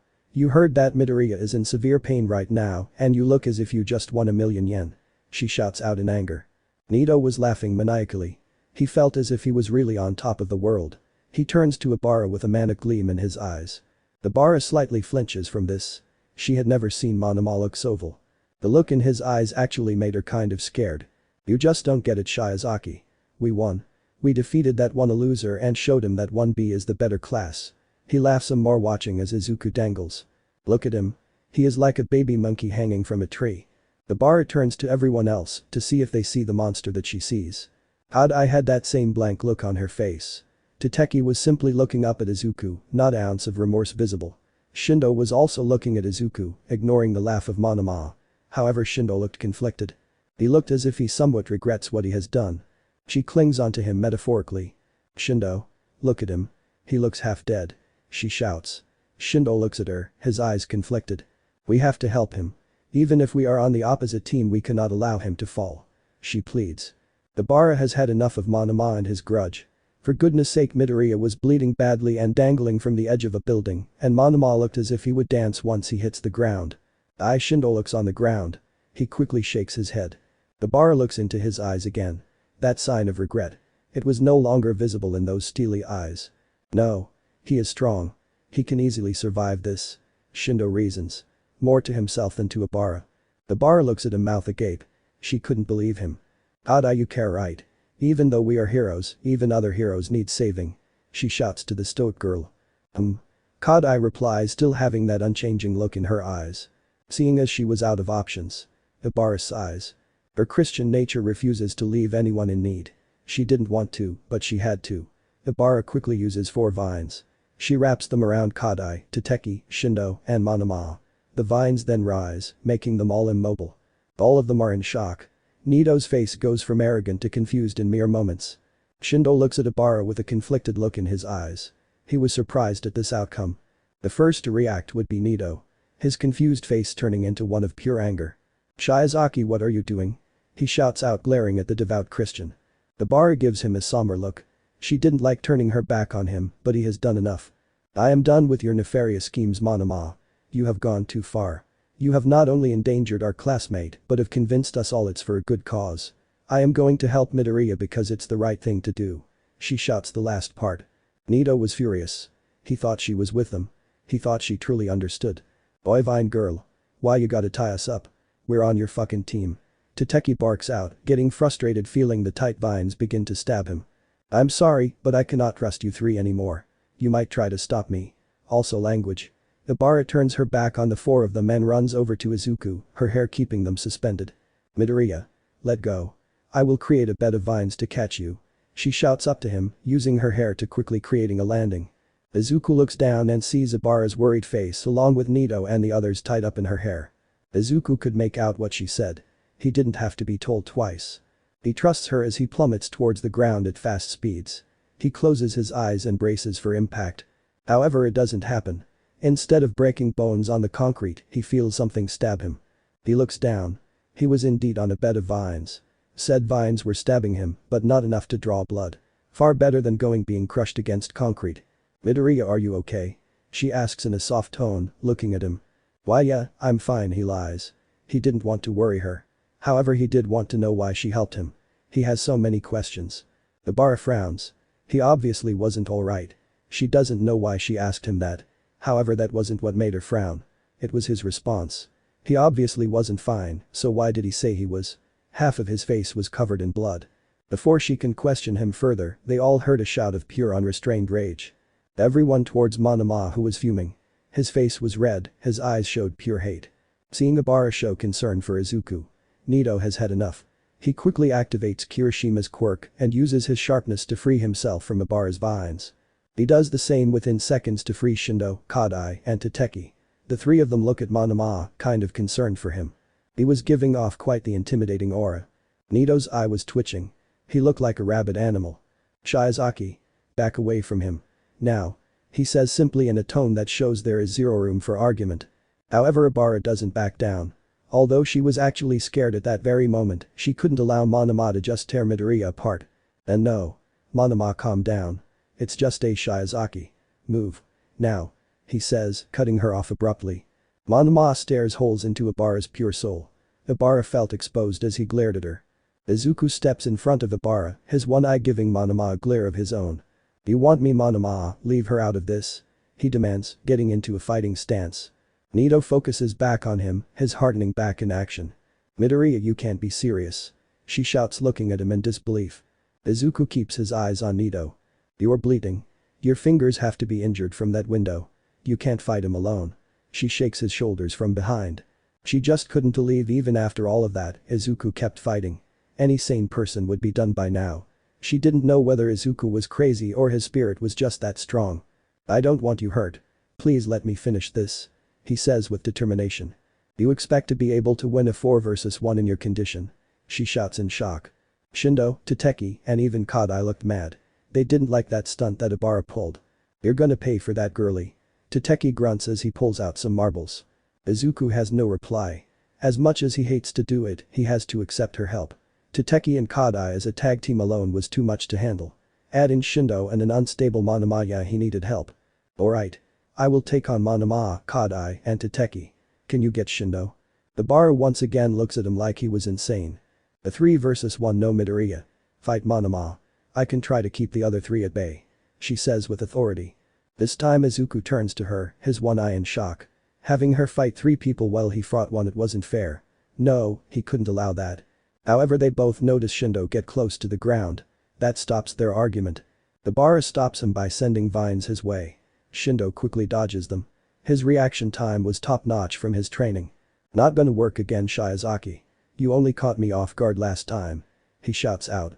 At the same moment, Tateki launches 2 marbles in the air instead of launching them at them directly. Mid-air, the marbles curve and fly down at Ibara. Izuku acted this time.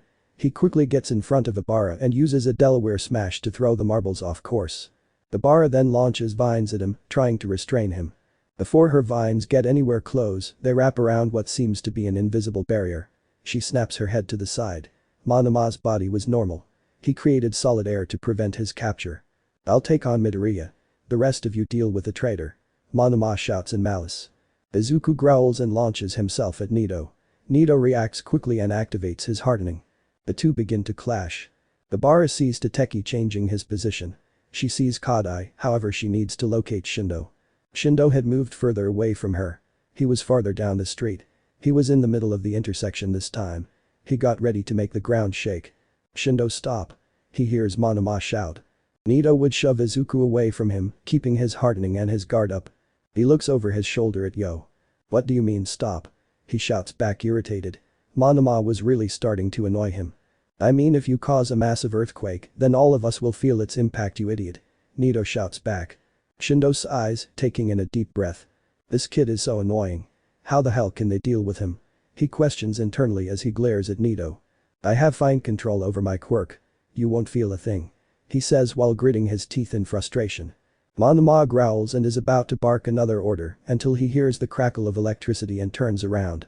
He intercepts Izuku, who was trying to nail him with a Detroit smash. Nito smirks. He feels it. Izuku's hits were getting weaker. He was finally tiring up. Everything catching up to him. Finally, that kid shuts up for once. Yo grumbles. He once again get into position. However, right as he gets on his knees, he grabs two vines that tried to grab him from both sides. Bara looks at him shocked. She tries to pull her hair back, but Yo's grip is iron. He smirks. Shindo then activates his vibrate quirk on her vines. He wanted to see if the vibrations could travel from her vines to her head, then to her body. After about 10 seconds, it works.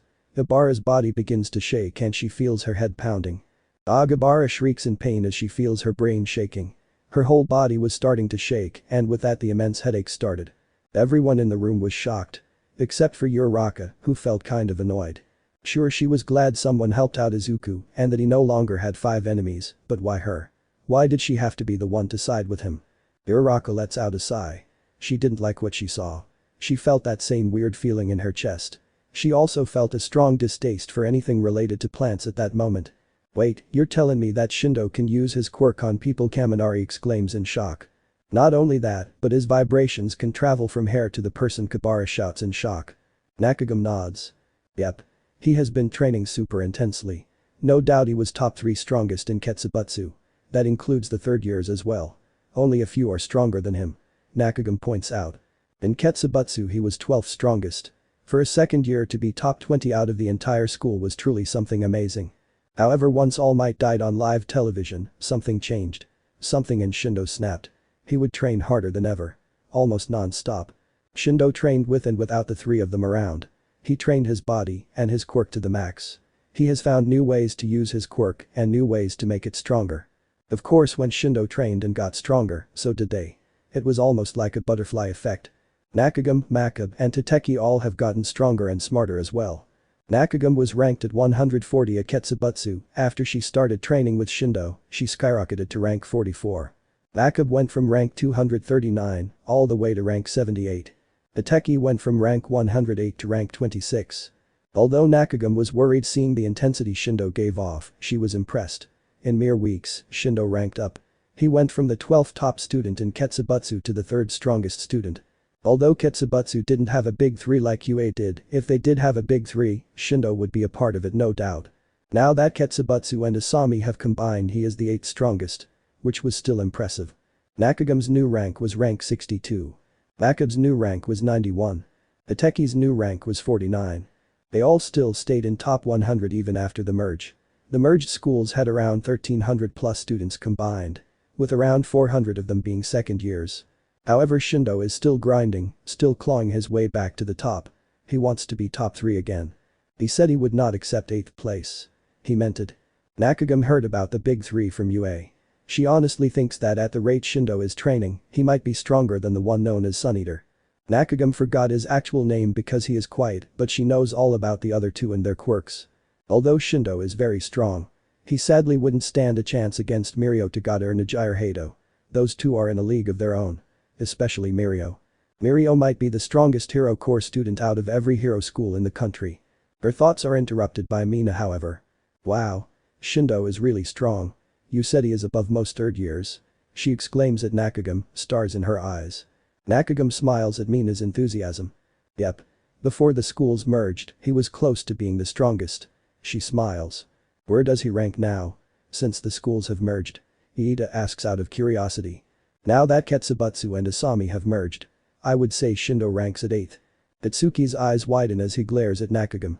Are you saying that curly-haired extra only went down 5 places after 2 hero schools merged together? He shouts. Nakagami giggles at his reaction. Hearing them so surprised to hear about her boyfriend always made her feel happy inside. Yep. 8th strongest alright. Only 7 third years are stronger than him. So that already means he is the strongest second year out of the 2 schools. Maybe even the strongest second year out of all the schools. She brags, having a grin on her face. She loved bragging about him. The class goes silent at that. They try to imagine Shindo going against Seiji, Nagamasa, or Kami. They all see the same outcome. Shindo beats them all. His reflexes were fast enough to dodge Seiji's flesh and Nagamasa's hair, and he could easily avoid Kami's quirk. The only one shown to be faster than him so far was Izuku, but he had a quirk that enhances his strength and speed. Shindo didn't. However, Shindo did counter Izuku's speed with his own quirk when he was on ground level. Nobody can argue with Nakagami on that. She giggles. Shiozaki. Izuku shouts. He wanted to rush and help her, but Monoma was proving to be an obstacle. Nito kept up the hardening as he attacked Izuku. He noticed how somehow, Izuku's attacks were actually getting stronger and faster. How can this be? We beat him to a pulp. How is he improving? He should be down by now. Nito thinks internally as he kept up his assault. Unknown to everyone. Hearing Ibara's scream lit a fire inside of Izuku. She was in trouble. He couldn't fail when someone needed help. He tapped into his reserves. Using everything to keep fighting. There was a difference between fighting for himself and fighting for someone else. Izuku began to push his limits. Using everything in his arsenal to stay up. He couldn't just ignore her. He had to help her like how she helped him. I can't. I got to go help Shiozaki. He screams with determination internally.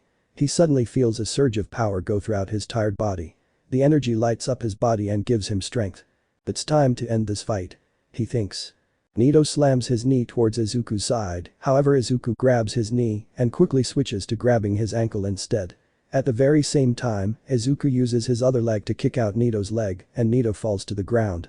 Izuku wastes no time and decides to use his full power to get past his hardening. He had to go to his limits as Nito currently was untouchable. Izuku smashes his fist against Nito's skull while he is down. Smash. He shouts as he puts his all into it. Nito's hardening gives way as the team groans in pain. His hardening had tanked most of the impact, but it still hurt. Nito was down for now. Sadly, Izuku had no time to tie him up. Someone needed him. He couldn't allow himself to be distracted anymore. Now that Nito was grounded, Izuku took this chance to rush over towards Ibara. However, he notices something large and looks into the sky. Quickly he dodges a large nut that was falling towards him. Kodai was trying to stop him and slow him down. Izuku then uses one for all and rushes at Kodai. He pulls his arm back like he is preparing for a Detroit smash. Kodai sees this and looks for Tateki for assistance. Tateki would quickly throw shards of glass, activating his quirk. The glass would begin to curve and fly towards Izuku. Izuku notices this and he tries to move as best he could to avoid the shards. He didn't stop, however he didn't dodge them all either. Izuku got cut on multiple parts on his body. He grits his teeth feeling the glass cut into his skin. That did not stop him. Izuku would run in and instead of hitting Kodai with a Detroit smash, he kicks her in the ribs. Kodai falls to her knees, eyes glazed over and gripping her stomach. She put her arms towards her face, expecting Izuku to act like All Might and smash her face. However, he caught her off guard by switching to his shoot style and hitting her with a kick. Kodai groans in pain and passes out. Izuku doesn't have time to restrain her because Tateki still had control over the glass since nothing stopped it. Izuku gets more cuts along his body. Tateki grunts and sends the glass back again towards Izuku. Why won't you just stay down? He shouts out in irritation. Izuku was proving to be very annoying. He now understood why that blonde boy wanted to team up. Staying down is not what a hero does. Izuku shouts as he dodges most of the glass. However, one shard leaves a nasty cut in his forearm, blood leaks out of it. Izuku grunts but keeps running. Just quit already. Tateki shouts, making the glass once again curve and fly at Izuku as he starts to close the distance. Never. Izuku shouts back, using one for all to jump up, avoiding all the glass this time. A hero can never quit. A hero fights no matter the odds. Izuku shouts as he flips through the air and lands perfectly, he then jumps towards Tateki at a rapid rate.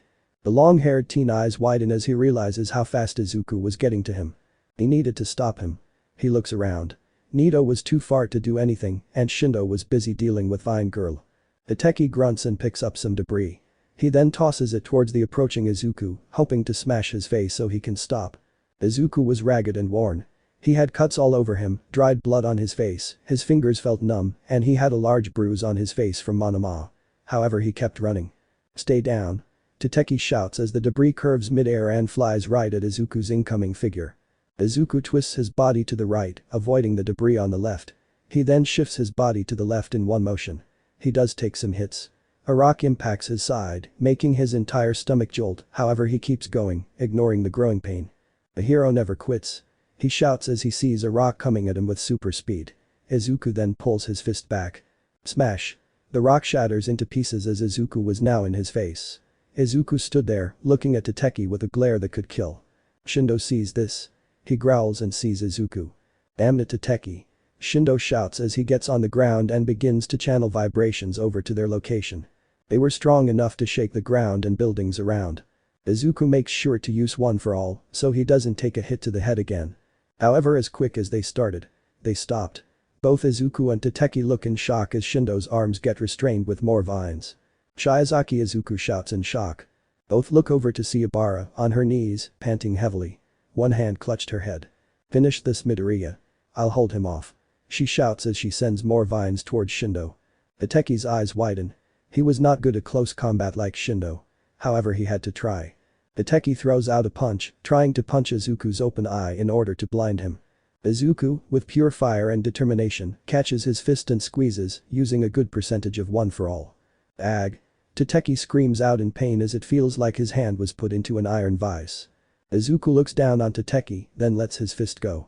Tateki growls and tries to attack the sparking teen, he had to get him back. Izuku dodges all of Tateki's punches like they were nothing. How is he so fast? Impossible. Tateki screams in his mind. "I refuse to lose here, Tateki." He shouts out his name with so much volume that Tateki feels a chill go down his spine. He stops attacking and looks at Izuku's body. The green light illuminating Izuku's damaged state. The cuts. The blood. Tateki was at a loss for words. How he took so much damage, yet he still stands. He screams internally looking at Izuku. It's like he's All Might or something. Tateki's eyes are wide. Izuku really looked like a true hero. Someone who had been to hell and back to save someone. All Tateki was in awe. Izuku wasn't finished. He slams his fist into Tateki's gut. Tateki coughs out spit as it feels like he was hit with a sledgehammer.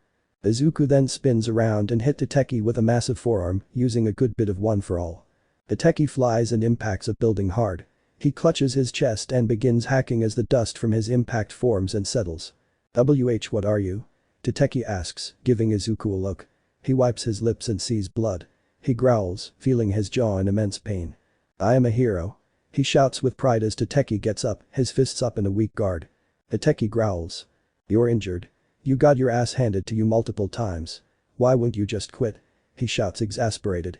Blood stains Tateki's teeth and drips down his lips. Tateki himself knew this fight was over. He just had to know how this kid remained standing. Because this is what it's like to go beyond, Izuku says with his head down, powering up one for all. The green lightning becoming more vigorous. He feels the energy coursing through his body. The power riding through his veins. He feels one for all in his mind, body, and spirit. Izuku then feels a weird pressure building up on the inside. Suddenly what seemed to be a large white light appear next to him. He then sees young All Might form from the light. All Might smiles at Izuku. "Let's finish this, young Midoriya." All Might says as he gives him a smile and a thumbs up. Then he turns to give Tateki a serious look. Izuku nods at the space where he saw All Might. Of course he wasn't actually there. He was a fragment of one for all. Izuku then makes his head rise, showing the unstable determination. That look roots Tateki to the spot. Plus ultra. Izuku, the class, and even the spirit of All Might shouts as Izuku rushes at Tateki. His body looking like a green blur as he delivers a massive uppercut to Tateki's jaw, along with the spirit of All Might right by his side. The impact was so loud and massive that everyone stopped fighting. Shindo stopped struggling against Ibara, Ibara stopped trying to hold him back. Nito was groaning as he slowly came to and looked at the display. Smy Ishizuku gives off the loudest smash ever as he launches his fist up, sending Tateki flying. Tateki went soaring through the air. The room was silent. Everyone had on a shocked expression as they watched Izuku and the flying Tateki. Even Bakugo was speechless. His joke's jaw was dropped. Some of the classes in Shiketsu heard that. Entire classes went quiet as they saw a green flash and heard Izuku. Midoriya? Shoto questions internally, turning to the window and looking in the direction of the green flash and scream. Is that Izuku? Inasa exclaims, rising from his seat and looking out the window. I think it is, I heard him too. Shiro shouts. Green boy can scream that loud. Satsuna questions, looking out the window as well. What is going on over there? Ejiro questions. He also heard the noise. Beats me. Shoji replies. Do you think Midoriya is okay, or do you think something happened to him again? Ejiro asks. Shoji shrugs. Even the teacher stopped the lesson once they heard the plus ultra. Then class stopped entirely once they all heard the smash. Midoriya? What could have made him scream so loud? Momo wonders. Call me crazy, but I think he broke his limits, Ribbit. Asui offers. Aoi Rozu, Inasa, Todoroki, Satsuna, Kinoko, Tetsutetsu, Shoji, and Hagakure looked at her. Makes sense to me. That was such a passionate scream. Inasa shouts, feeling proud of his buddy. Passionate? He sounded like he heard himself again. Hagakure shouts, hoping Izuku is okay. I guess that's the only thing that makes sense. Tetsutetsu added, going along with Asui's theory, his fingers in a thinking pose. How is he so meek and quiet, yet he can yell so loud? Jiro questions internally. Midoriya is always doing something. Momo shakes her head. The class then broke out into separate conversations on what they thought the noise was about. Izuku felt the power die down. He had to go max because of how draining the fight has been. Along with his injuries he gained over time. He collapses onto his knees. He felt himself give in. He had nothing left. Izuku was panting. Nobody was fighting. They all looked at the steaming body of Izuku. Nobody knew how to process what just happened. Even Kendo, who was on top of Kirishima and was in the middle of trying to restrain him, stopped. Kirishima also stopped struggling. Everyone heard that shout. Issei also looked towards the noise. Nobody moved until they all heard one sound. One that signaled the end of it all. Time's up. Hero analysis for the future number 14. Subject. Shoto Todoroki updated. Alias. Shoto. Quirk. Half cold, half hot. He can shoot fire from his left side and ice from his right side. Abilities. If used simultaneously, can create a massive explosion from the rapid heating and cooling of the air. Can create ice in a magnificent pillar taller than a stadium. Pros. Can generate massive amounts of ice. One side effects kick in, he can use his flames to regulate body temperature. Perfect quirk for capturing trapping opponents. Can stop fires easily. Can freeze an entire building within seconds. Cons. If using his ice for too long, his body can undergo the effects of frostbite. Doesn't have that good control over his fire due to personal reasons. Powerful team-ups. Kinoko Komori can regulate temperature so her mushrooms can spread further. Shihai Kawaro can use his ice to create shadows for Shihai to travel through. Momo Yaoi Rozu can work with her to create something that helps him use both sides. Inasa Urashi, feelings aside, they can create a massive firestorm to take out entire formations. Bad matchups. Kaken, Sports Festival. Mirio Tagada, obvious reasons. Nijire Hato can easily avoid both sides. Inasa Urashi, he doesn't like Todoroki. Plus he can use his winds to break ice and redirect fire. Shihai Kawaro, depending on environment, can dodge his quirks. Unknown factors. Could he create ice weapons? Is he prone to overheating as well? If he uses both sides, could he create fresh water? Strategy. Get close and avoid his ice at all costs. Sneak attacks are always the best option. Attack from the left since he is less likely to use his fire. The League of Villains were at war. Ever since that fated day. The day they met with Kai Chisaki. The day where they were supposed to compromise and form an alliance to take out the androids. The day Kai had killed Magni by exploding her upper half. The death of Magni was the spark that ignited the powder keg. Shigaraki knew that familiar feeling. The feeling that erupted his body in waves when he watched his teammate die in front of his eyes. The feeling of being able to not do anything. The feeling of regret. That feeling was loss. Kimura snapped. After the death of All For One, he was already a loose cannon. He couldn't bear the pain of loss anymore. His master, the only one that was there for him, was gone. After the death of Magni, Tamura ordered the League to attack and kill Chisaki. Chisaki, however, came prepared. He had backup burst into the room immediately. There was a massive altercation. There were losses on both sides. The league lost Magni, and Compress's arm was gone, along with his QUIRK, but that was only gone for the next hour. Spinner was shot in the stomach and was in severe condition, courtesy of Setsuno. Dabi was impaled by a spike made from the ground, courtesy of Overhaul. Toga suffered a huge bite mark in her shoulder when Sorimitsu Tabe took a chunk out of her, literally. The Shai Hassaikai had lost Dodoro Sakaki, one of the 8 precepts. Toga had hit him with a throwing knife when she found him hiding. She then slit his throat, Dabi then completely incinerated him to the point where nothing remained but ashes. Shigaraki had also decayed a giant Yakuza who intercepted his attack on Overhaul. Spinner had landed a good slash across Kurono's chest, cutting from his shoulder all the way down through his ribcage, exposing all the bones and tissue, before he was shot. Overhaul himself actually caught a knife to the shoulder, courtesy of Toga, and severe burns on the entire right side of his body, to the point where his skin was melting off in globs, courtesy of Dabi. Akia Katsukam was also covered from head to toe in third-degree burns from Dabi. He had tanked most of the fire that was meant to incinerate Overhaul. However, thanks to Overhaul, their injuries were gone instantly. Sorimitsu Tabe was actually stabbed to death by Toga. After Tabe bit off part of her shoulder, she lost it. She went insane and started to stab Tabe's face until it was nothing but a pile of gore and brain matter. Blood splattering all over her only made it worse. Toga being covered in blood only made her frenzy worse. However, Overhaul acted fast. He used his quirk to separate them and quickly overhauled Tabe. He couldn't afford to lose another one of his elites. The only real loss being Dodoro and the shield because they were dust and ashes. Due to the league getting the upper hand, Overhaul had to mostly play defense and heal his men instead of actually dealing damage. If the league didn't attack first, Overhaul alone would have killed them all. The conflict ended when they all heard police sirens. Weeks have passed since that day. The war only grew worse over time. More and more of the Shai Hassaikai and the league were gone. Many villains slaughtered each other in the name of their organization. Although the league had numbers, Overhaul's quirk was simply too good. Any dead men he found, he brought them back. So instead of what was supposed to be a one-sided war between a large and influential villain organization against a weak and dying irrelevant clan, turned into a massive upset as the Yakuza were gaining more ground. That really pissed Tamura off. Pissed him off so much he considered getting the doctor to send their secret project to go destroy the Yakuza alone. However, the doctor had to sternly remind Tamura that with one touch and the beast was dead. They couldn't put their work on the line like that. Machia wasn't going to be much help either. He blamed Tamura for the death of his master. He refused to accept Tamura unless he proved himself worthy. So that leads to where they are now. They couldn't fight against the androids and the Shai Hassaikai at the same time. Anytime Tamura sent assassins to try and kill the androids, they never came back. Toga was absent-mindedly picking at the stitches on her shoulder as she walked down the massive halls.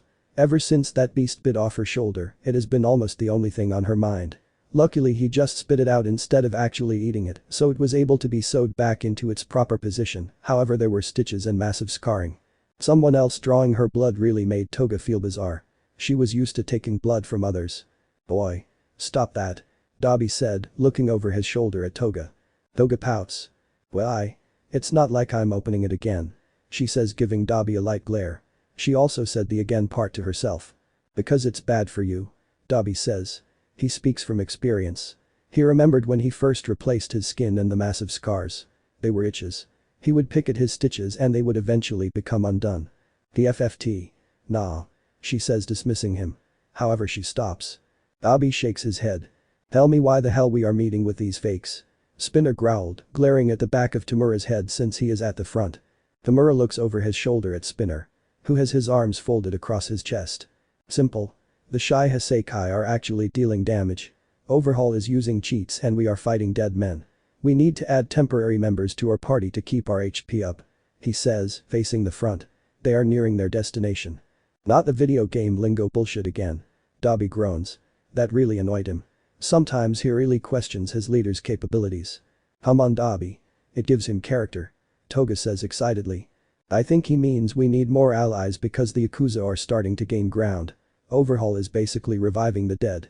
Compress says to his hot-headed ally. "Yeah, what he said. That's complete bullshit." Twi says, doing a complete 180 in his typical manner. The league learned to live with it. Everyone goes quiet after that. The members present are Tamura, Spinner, Dabi, Compress, Twice, and Toga. Kurogiri had to go and try to convince Machia to join their cause. Machia recognized him as one of Sensei's prize creations. "Still, you think we can really negotiate with them, Shigi?" Toga questions, putting her finger on her chin looking at Tamura. Yes. Although this alliance won't be permanent, it will benefit both parties. He says without looking back. Spinner growls. He was completely against this. He didn't want to negotiate with the enemy. Despite being shot, he would rather die in the battlefield fighting for Stain's will than work alongside these fakes. Compress notices this and puts a hand on Spinner's shoulder. Relax. We are only here because we are desperate. Overhaul is simply too strong for us to beat on our own. Compress reasons, trying to ease the tension. Spinner turns to reply, but Tamura interrupts. We're here. He says looking up at a massive door. He then turns to look at everyone. Giving everyone a look, his eyes lingering on Dobby the most because he knows who is behind that door. Everyone remember. We are not their enemy right now. Do not attack unless they try something. We are here for pure negotiation purposes only. Don't provoke anyone. Don't do anything stupid. Tamura says, sounding professional for once. Toga shakes her head up and down with a smile, Compress and Spinner nod, twice gives him a thumbs up and a nod with a serious look on his face, however Dobby simply stares at the ground, avoiding Tamura's stare. No promises. He says without looking up. Tamura gives him a glare. Dobby. I am being serious. Don't screw this up. We screw this up. How about how you screwed up, oh great leader? Dobby snaps. He moves and gets right in Shigaraki's face, glaring. Last time you screwed up you got Magni killed, we got injured, you got out without a fucking scratch, and now we are in a war. Dobby rants, his hard-piercing blue eyes meeting eerie red ones. Why the hell should I listen to you? You are clearly childish, you have no goals set in stone, and you almost got all of us killed. Dobby's glare intensifies as blue sparks dance across his arms. Tamura growls lowly. He began to itch. He was resisting his quirk's desire to just turn his problems to dust. His quirk was begging to be used. However, Tamura takes deep breaths, calming himself down. The rest of the league look on in shocked silence as the two strongest were at each author's throats. I know I messed up that day. I know. Tamura sighs. Dobby doesn't relent. No shit, Sherlock. Explain to me why I should listen to you and not kick down these doors and burn every fucking thing. Dobby growls. Because by doing so they are going to come after us as well. We are already close to being under siege by the Yakuza, we don't want them on our backs as well. Tamura says, his tone not flinching. Dobby growls and folds his arms across his chest. He really wanted to say more, but they had shit to do. We are going to talk later. Dobby says lowly as he nods. Tamura turns without wasting time and opens the massive doors. Inside were Nezu, Endeavor, Azawa, Midnight, Ectoplasm, and Present Mick. All except for Nezu looked at the villains in shock. Endeavor recovers first, he is furious. He glares at Nezu. Villains, you invited villains to UA in order to make negotiations. He snaps. His fire flaring up. Nezu doesn't flinch. Yes, Endeavor. I have. I am sorry I didn't inform any of you on who we were meeting with, but I assure you it was for a good reason. Nezu reasons. A good reason. The new number one hero snaps. His flames going to a dangerous level. Dobby quickly steps forward growling at Endeavor. Blue fire comes to his palm. What the fuck, Tamura? You didn't tell me he was going to be here. Dobby snaps at Tamura. However, his glare stayed on Endeavor. That's enough. Eraserhead shouts as he cancels both of their quirks. Everyone goes silent. Eraserhead sighs. He releases his hold once Dobby and Endeavor don't look too mad. Stop this. We can't have you two burn everything down before we even get to business. Eraserhead says, annoyed. Who the fuck are you supposed to be? Dobby shouts back, irritated that Eraserhead was talking to him like he wasn't a dangerous villain. Dobby, enough. Tamura snaps, giving Dobby a glare that could kill. Dobby notices the intensity that Tamura gives off. He wisely shuts up, his eye twitching at being in the same room as him. Present Mick walks up and taps Nezu on the shoulder. He was clearly nervous, watching the villains the entire time. Can you explain why you decided to invite villains into UA? He asks the principal in an uncharacteristically low voice. Yes, please explain why they are here before I take them all down myself. Endeavor says in a low and dangerous tone. Glaring at everyone. Dobby and Spinner glare at hearing that. Spinner reaches for a knife on his belt, but Compress puts a hand on his shoulder. No. He says in a low tone. Spinner grumbles and looks back up, trying his best not to kill the fakes. Midnight kept her eyes on the villains, Ectoplasm made 2 clones appear on his side, just in case. They didn't say anything, but they also wanted to know Nezu's reasoning. Everyone relax and I will explain. He says, standing up and holding his hands out to maintain peace control. Everyone, once again I am deeply sorry for deceiving you all by not revealing we would be speaking to villains. However, let me make one thing clear. We are not going to arrest them today. We are here simply to negotiate. Endeavor cuts off Nezu with a glare. Why are we negotiating with them? He says from behind gritted teeth. I was just getting to that, NG. All of us in this room have a common enemy. The androids. These cybernetic enhanced androids with unlimited stamina that are roaming all across Japan, destroying anything in their path and killing anyone in sight. Do that, everyone agrees. The androids are by far the biggest problem. It's like the saying goes, the enemy of my enemy is my friend. Nezu points out. NG was not having it. These are our enemies. Not only are they villains, they are the League of Villains. He shouts with disgust. Toga narrows her eyes, she didn't like how he said that. Ooh. You fucking suck. You rock, Endeavor. Twice shouts, going from a frown and a 2 thumbs down to happy with a single thumbs up. Endeavor simply shakes his head. He gestures to Twice. Look at him. He is clearly mentally ill and needs help. You seriously expect us to work alongside these lunatics? He is losing his temper. This was just pathetic. Tamura steps forward, setting his eyes on Endeavor. If I may, we are not looking to work alongside you heroes. Believe me, the idea disgusts us as much as it disgusts you. He says matter-of-factly. We just want to cut a deal. He finishes. Endeavor narrows his eyes, his flames going up a little. What kind of deal? He says in a low tone. That's what I wanted to talk to Nezu about. We are negotiating with him, not you. Tamura says, smirking internally knowing that was going to piss him off. Endeavor's eyes widen as his flames picked up. He refused to simply be tossed aside by this villainous scum. Eraserhead shuts him down before he can do anything. Not the time. He says simply, glaring at Endeavor. Tamura keeps his eyes on Nezu, completely ignoring Endeavor. What kind of deal do you propose, Shigaraki? The principal has his quirk activated. He is trying to figure out every possible outcome. Every possible deal the villain would want to make. Tamura stays silent for a few seconds, then he pulls a picture out of his pocket. He flicks it at Nezu. Nezu picks it up. This is Kai Chisaki, aka the villain known as Overhaul. We have been at war with him and the Yakuza for a while now. Tamura admits, looking at the ground. Everyone except for Endeavor, Nezu, Ectoplasm and the League raise an eyebrow. So you want us to assist you in defeating them? Nezu asks, figuring that was the outcome. Tamura nods. He gets ready to speak until Endeavor cuts him off again. Absolutely not. We are not going to help you villains defeat these other villains. We aren't mercenaries. Endeavor barks out. Dobby has had enough and steps forward. Shut the fuck up. Let them talk. Dobby shouts at Endeavor, glaring at the man he hated most. Was I speaking to you?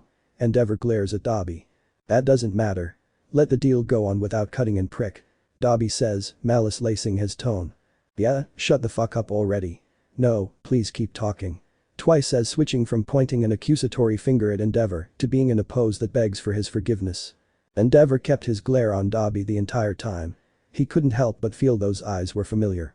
Why would we help you, Shigaraki? After all, your league has attacked my students and nearly killed them multiple times.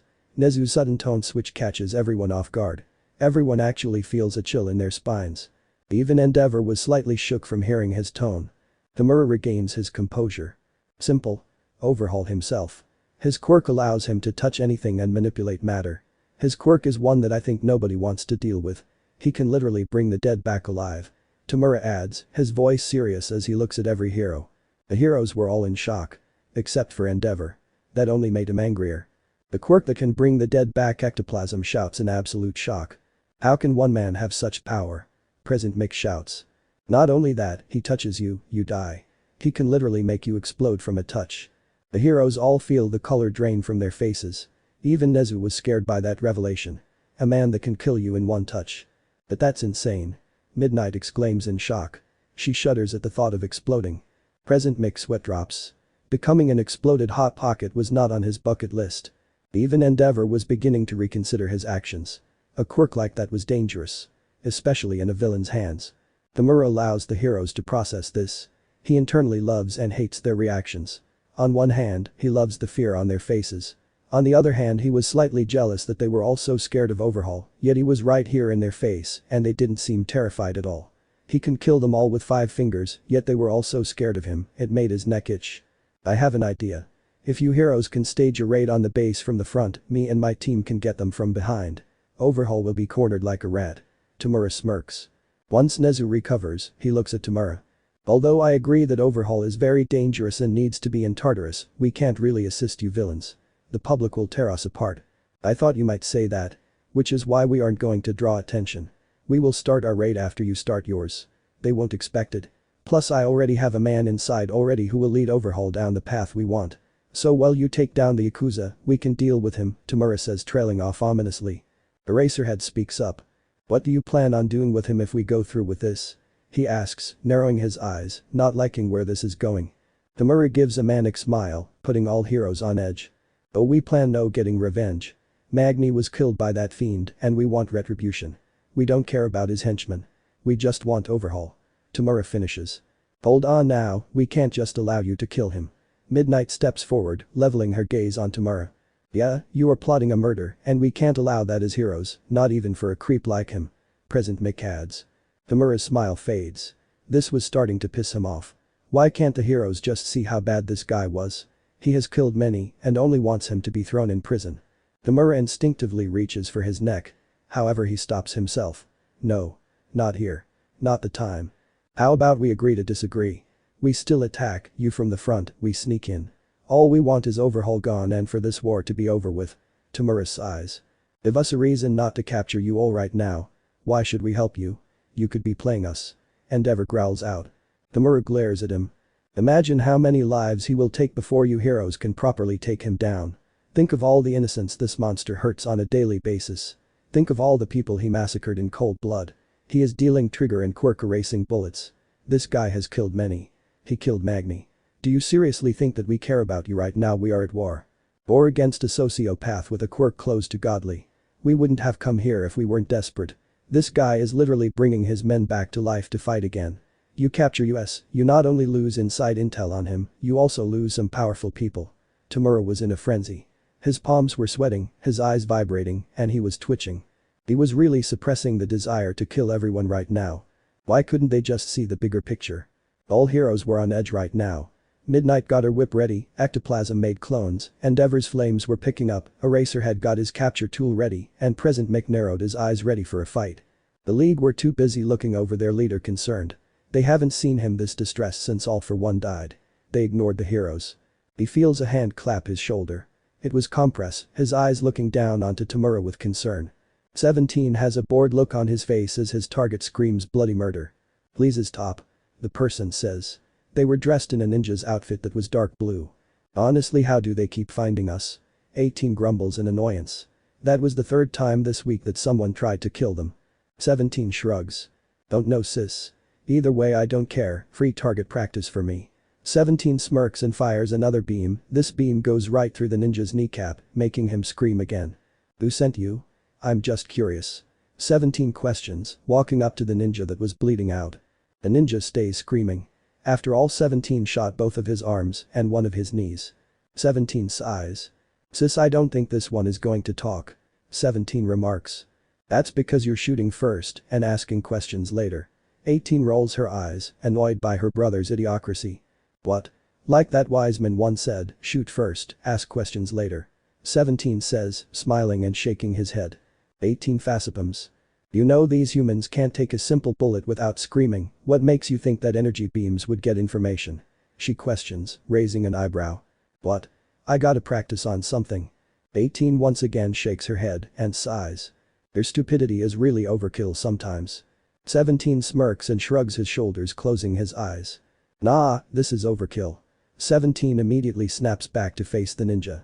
The ninja doesn't have time to process anything as 17 fires a massive energy wave that engulfs him and a few buildings in the surrounding area.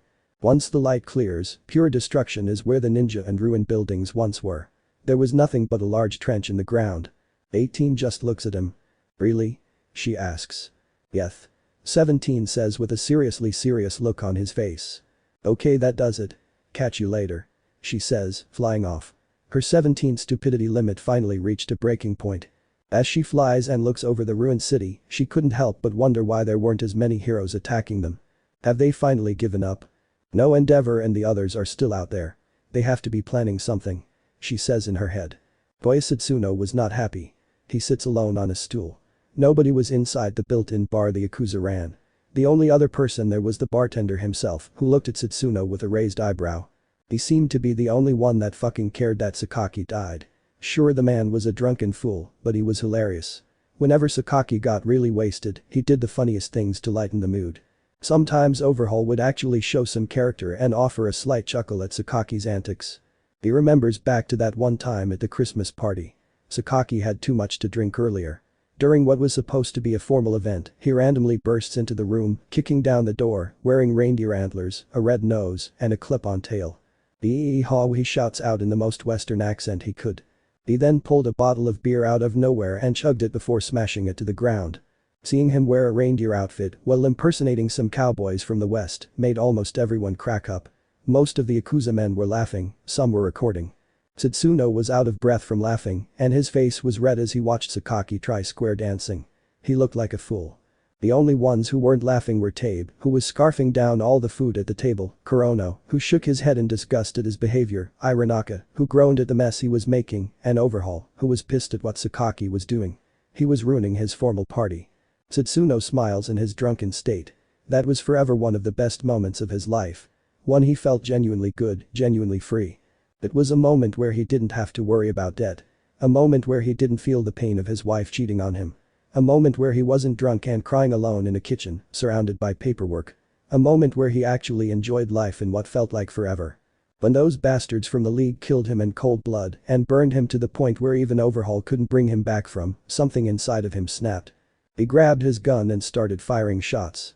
His blind rage crippled his accuracy, but he didn't care, he wanted blood. He wanted revenge. He was satisfied when he heard the screams of that damned lizard. He couldn't remember his name, he didn't bother trying to figure it out either. When he saw him on the ground, clutching his bleeding stomach, he saw his chance. He saw his opportunity. The opportunity to avenge Sakaki. To take one of their own just like they took him. He aimed his gun at Spinner's head, ready to finish him, until he felt a sharp pain in his arm. He shouts, dropping the gun as he looks and sees a small jagged knife that was embedded inside of it. He grit his teeth as he pulls the knife out, the serrated parts making it all the more painful. Blood poured from his serrated wound. That was a lapse in focus. He didn't realize another knife was flying right at the side of his head. It wasn't until he noticed the tall form of Ho-Ho using his crystals to block the knife that he realized what he'd done. He was standing in the middle of a battlefield. Satsuno quickly shakes his head, throwing away the memories from that battle. He didn't want to think of that right now. He then lifts the mug, ready to down the rest of his beer. However, nothing comes out but drops. He questions aloud. It sounds more like a slur instead of actual words. Satsuno quickly turns the mug around, inspecting it, trying to find where the hell his beer went. The damn thing was just full and frothing a minute ago. Where is it? As a drunken Satsuno inspects his glass, the bartender sighs and shakes his head. What a moron. He says under his breath as he grabs another mug and fills it up, bringing it to Satsuno. Rumi Sagiyama, also known as the Rabbit Hero, Mirko, was currently training. Intensely. In the background the TV was a news report about another android attack. Hundreds of innocents dead and over 30 heroes gone. It made her blood boil that she couldn't do anything. Not only because all top heroes were told to not take action, but also because she knows if she challenges the two alone, she will die. Rumi knew this, she knew she didn't stand a chance, and it pissed her off. Rumi was kicking the punching bag with all of her force, letting off some steam. She had been working out for hours now, her workout clothes soaked in her sweat. She just couldn't get her mind off the fact that there was a fight that she couldn't win. Rumi hated knowing that she was powerless against the two. Not only that, but because of the top heroes being nowhere, the public was beginning to lose more and more hope. With murderous androids on the loose and top heroes not doing anything, it made them question how safe they really were. Where are the pros? Why aren't the heroes stopping them? When will the heroes show up? What is taking them so long? Those are the same questions she kept hearing over and over from the same news outlets. They are turning what is supposed to be an informative network to a conspiracy theory showcase. The fact that Rumi's agency was receiving hate letters wasn't any better either. Her fans were beginning to lose hope and turn their back on her. She was supposed to be the strong heroine who rushes in, no matter the odds, and wins. She was supposed to fight until the end. She was supposed to be the fiery one who never gave up. The one who never went down without a fight. How could she do that when all she could do was sit on her ass and do nothing? Rumi's eye twitched as that thought entered her head. A vein formed on the side of her head as she releases all of the pent-up anger into that kick. Everything, all the stress, pain, and agony of not being able to do something was turned into raw power. The sandbag flies off the handle, being broken down, sand pouring out in large amounts. Rumi didn't care. She was too deep in thought to care at the moment. She panted and wipes the sweat from her brow. Why am I so fucking weak? She shouts the last part as she throws a punch at the wall behind her. her fist going right through it. "Fucking androids, I'll beat you myself," she says angrily under her breath. She was not going to let them hurt anyone anymore. She was tired of sitting down and waiting, it was infuriating. All of this waiting was getting people killed. All of this waiting was leading to nothing. No. Action needed to be taken now. Rumi didn't give a damn anymore. She was tired of waiting. Tired of doing nothing and watching the news broadcast how more and more people were dying by the minute. She walks out of the gym, a new fire in her eyes.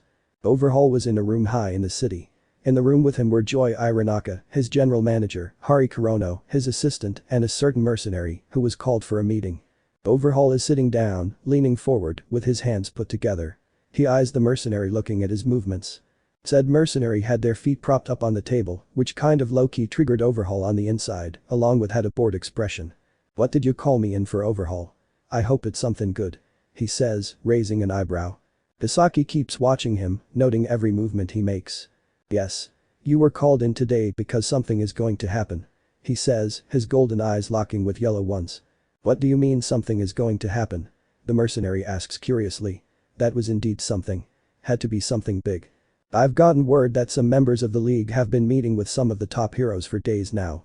I fear they conspire against me. They might actually team up," he states, standing up and putting his arms behind his back.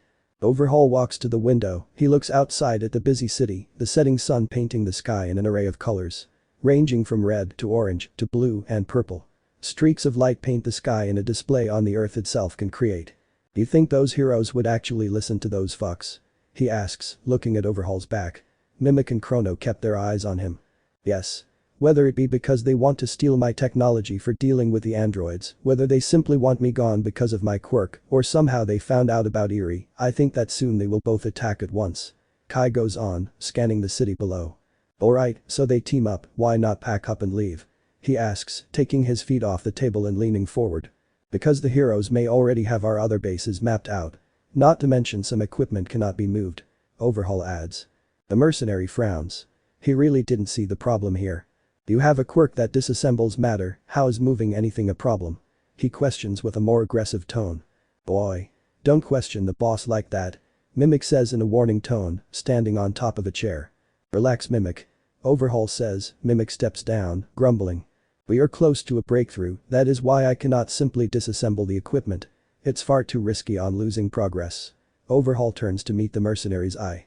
"I want you to escort me when the heroes rush in. Your quirk is useful since the entire complex is mostly metal. When they barge in, me, Eri, and Chrono will already be on our way towards the panic room. I want you down here with us because you can form obstacles and stop the heroes and the League in their tracks.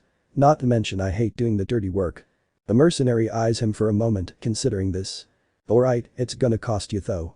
Hisaki nods. "Of course.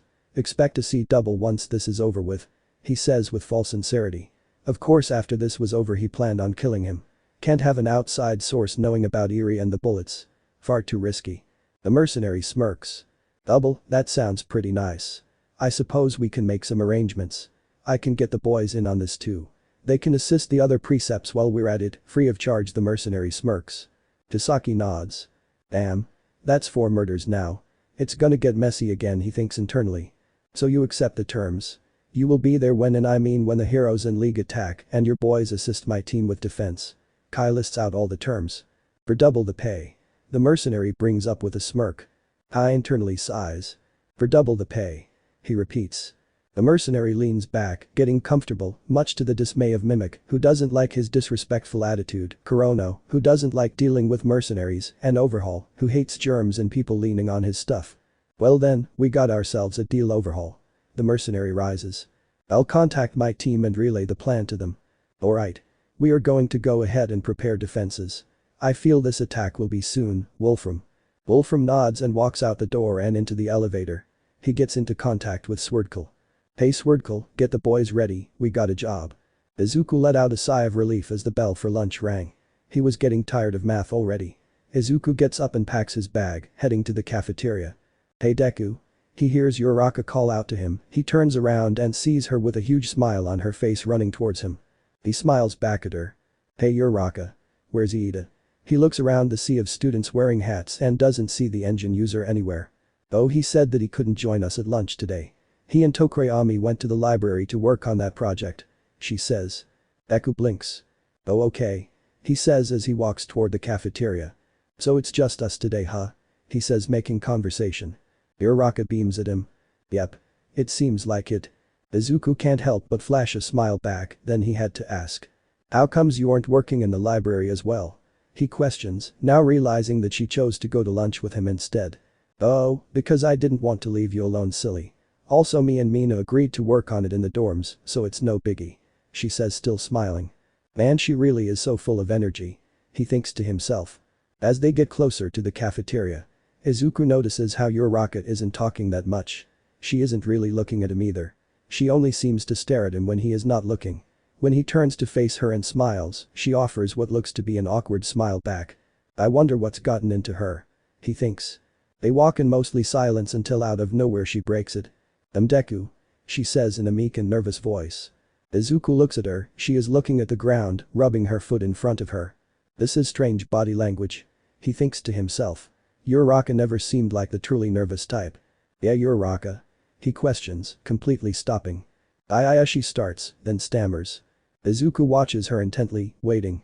He tries to think of why she would act like this. What changed from a few minutes ago?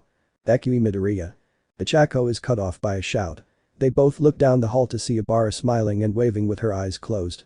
Izuku looks to her, his serious face now becoming a giant smile. Hey Shiozaki. He calls back. Ichako felt her chest tighten. She looks at the Vine user with an indecipherable look on her face. Ichako grits her teeth and feels her fist tighten slightly. She turns to Izuku, only to see him smiling at her. His attention was now on Shiozaki. Not on her anymore. Deku looks so happy. Ichako feels her chest tighten even more and she straight up glares at Ibara as she walked up to Izuku and talked like she wasn't there at all. Hey Midoriya. I was wondering if we could work on the project together at lunch. She questions with a smile. Izuku's smile falters a bit. Isn't your partner Kodai? He questions. Ibara nods. I couldn't find her. I looked in the library and all. No Kodai in sight. I lost her the moment everyone rushed towards the cafeteria. Ibara explains, shaking her head. Well. I guess we can discuss it. Hey Uraraka he turns to where Uraraka was a second ago. She isn't there anymore. Izuku looks around the sea of hats. He manages to catch Ichako's figure walking around the corner, away from the cafeteria. Wait, Uraraka was here? She questions, putting a finger on her chin. She didn't notice Uraraka because of all the students wearing the shiketsu hats. Yeah, we were talking before you called me. She seemed really nervous for some reason. Ibara starts thinking. Maybe she left to go to the library to work on the project. The Christian girl offers, trying to think of why Uraraka would just leave out of nowhere. No, she said her and Ashido had already planned to do it after school, plus that wasn't the way to the library. He mentions. Maybe she has business to attend to. She thinks. Izuku looks at her and shrugs. I'll talk to her later, let's see if we can find Todoroki or Asui anywhere. Ibara nods and smiles, Izuku does the same as they walk inside the cafeteria. Shigaraki walks up to Dr. Yujiko.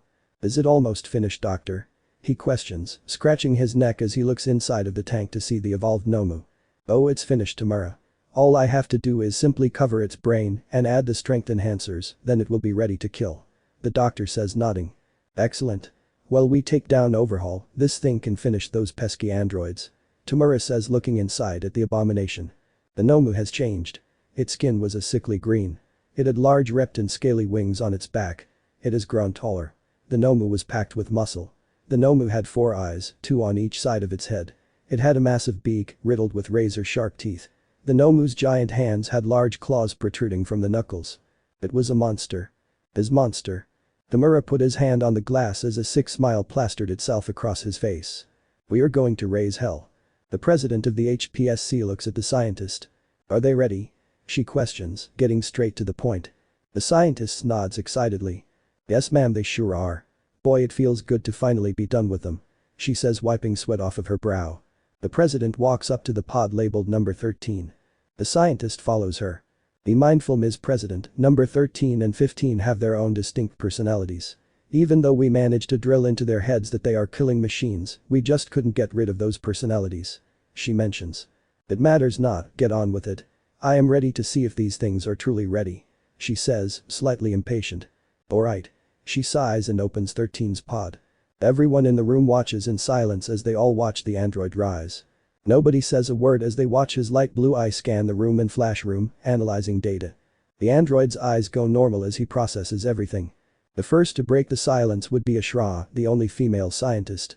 "Hey 13, can you hear me?" she questions. The android snaps his head towards her, analyzing her. Eyes flashing. His face goes from serious to a large grin. "Well howdy there Miss Ashra. I can hear you loud and clear," he says in what has to be the most southern accent she ever heard. He sounded like one of those rednecks from America. The president was in awe, she looks at him in amazement. He was tall, had light blue eyes, and a muscular body. He wore a trucker hat with the HPSC logo on the front, he also wore a brown vest with the HPSC logo printed on the side. He had on green pants with light blue suspenders along with brown boots. 13, meet the president of the Hero Public Safety Commission. Ashra gestures to the president. The older woman is still in awe at how a machine can appear so human. 13 looks over her, then smiles, extending a hand. "Well it's a pleasure meeting you Madam President." 13 says, he does a mock salute, giving off a serious face. The president hesitantly reaches out and shakes the android's hand. She finds his grip firm, but not overbearing. "So, I'm complete now. Is that why I have been awoken?" he questions, looking around the lab. Ashra smiles. "Yes 13, you have been completed. Tell me what your main objectives are as of now." 13's eyes flash. Main objectives, terminate androids 17 and 18. Eliminate any threat to the people. Protect the people. Show villains no mercy. Kick some serious ass. He lists off in that redneck tone. Ashra giggles as she looked at the shocked face of the president. I kinda programmed him to say that last part. Your face is priceless president. Ashra laughs. Now Ashra, you're nuttier than my Mima's pecan pie. 13 joins in on the laughter with Ashra. Are they really talking like old friends? The president questions. That was one hell of a laugh. 13 says. Now, when are we waking up Pasty and Purple Boy? I know they have to be complete as well. 13 points over his shoulder with his thumb. The pods labeled number 14 and number 15 remained closed. Well 13, we wanted to test you out first. Before waking up the other two. Ashra says, her laughter replaced with seriousness. Ah well I guess you gotta test our best. 13 says, flexing his arm. Ashra slightly blushes and turns away. Why yeah, we are going to need you to take you to a battle simulator. We kind of had to make you really strong since the other two androids are strong. She explains. 13 holds up his hands with a smile, closing his eyes. I get it. Those two brats are wrecking up everything. Don't worry, Big 13 is gonna shut 'em down.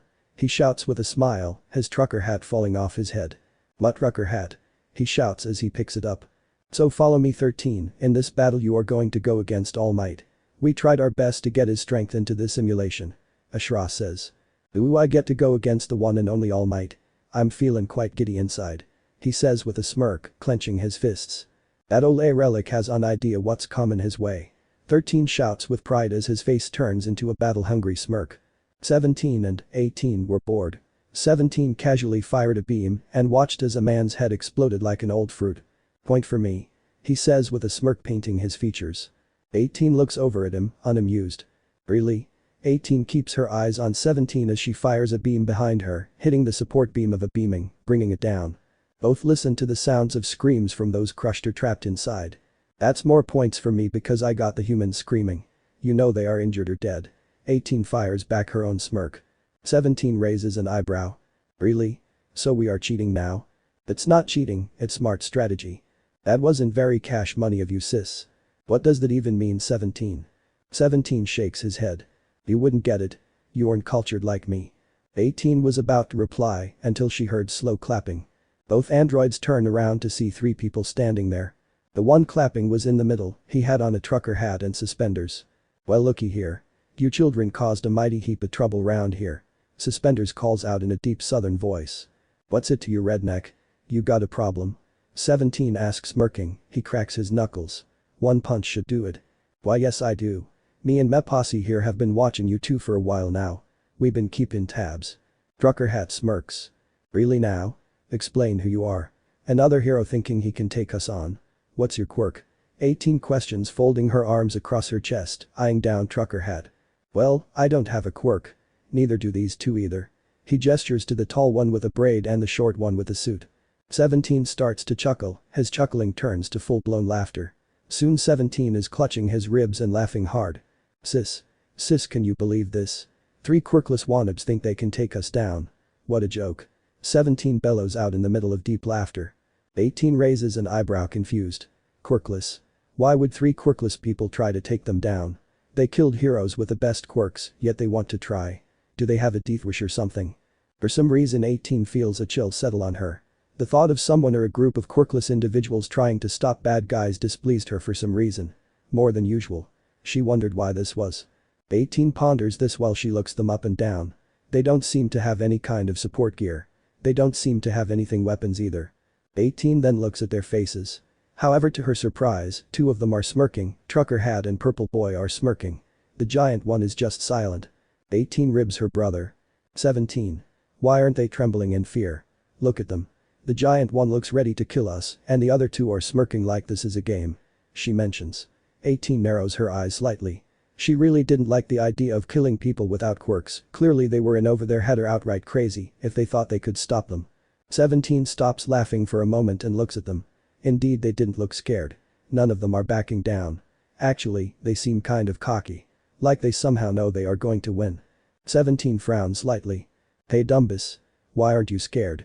You and your weak-ass crew came to us with jokes and now you're about to die. Do you really think you can beat us with no quirk? Numbers don't matter.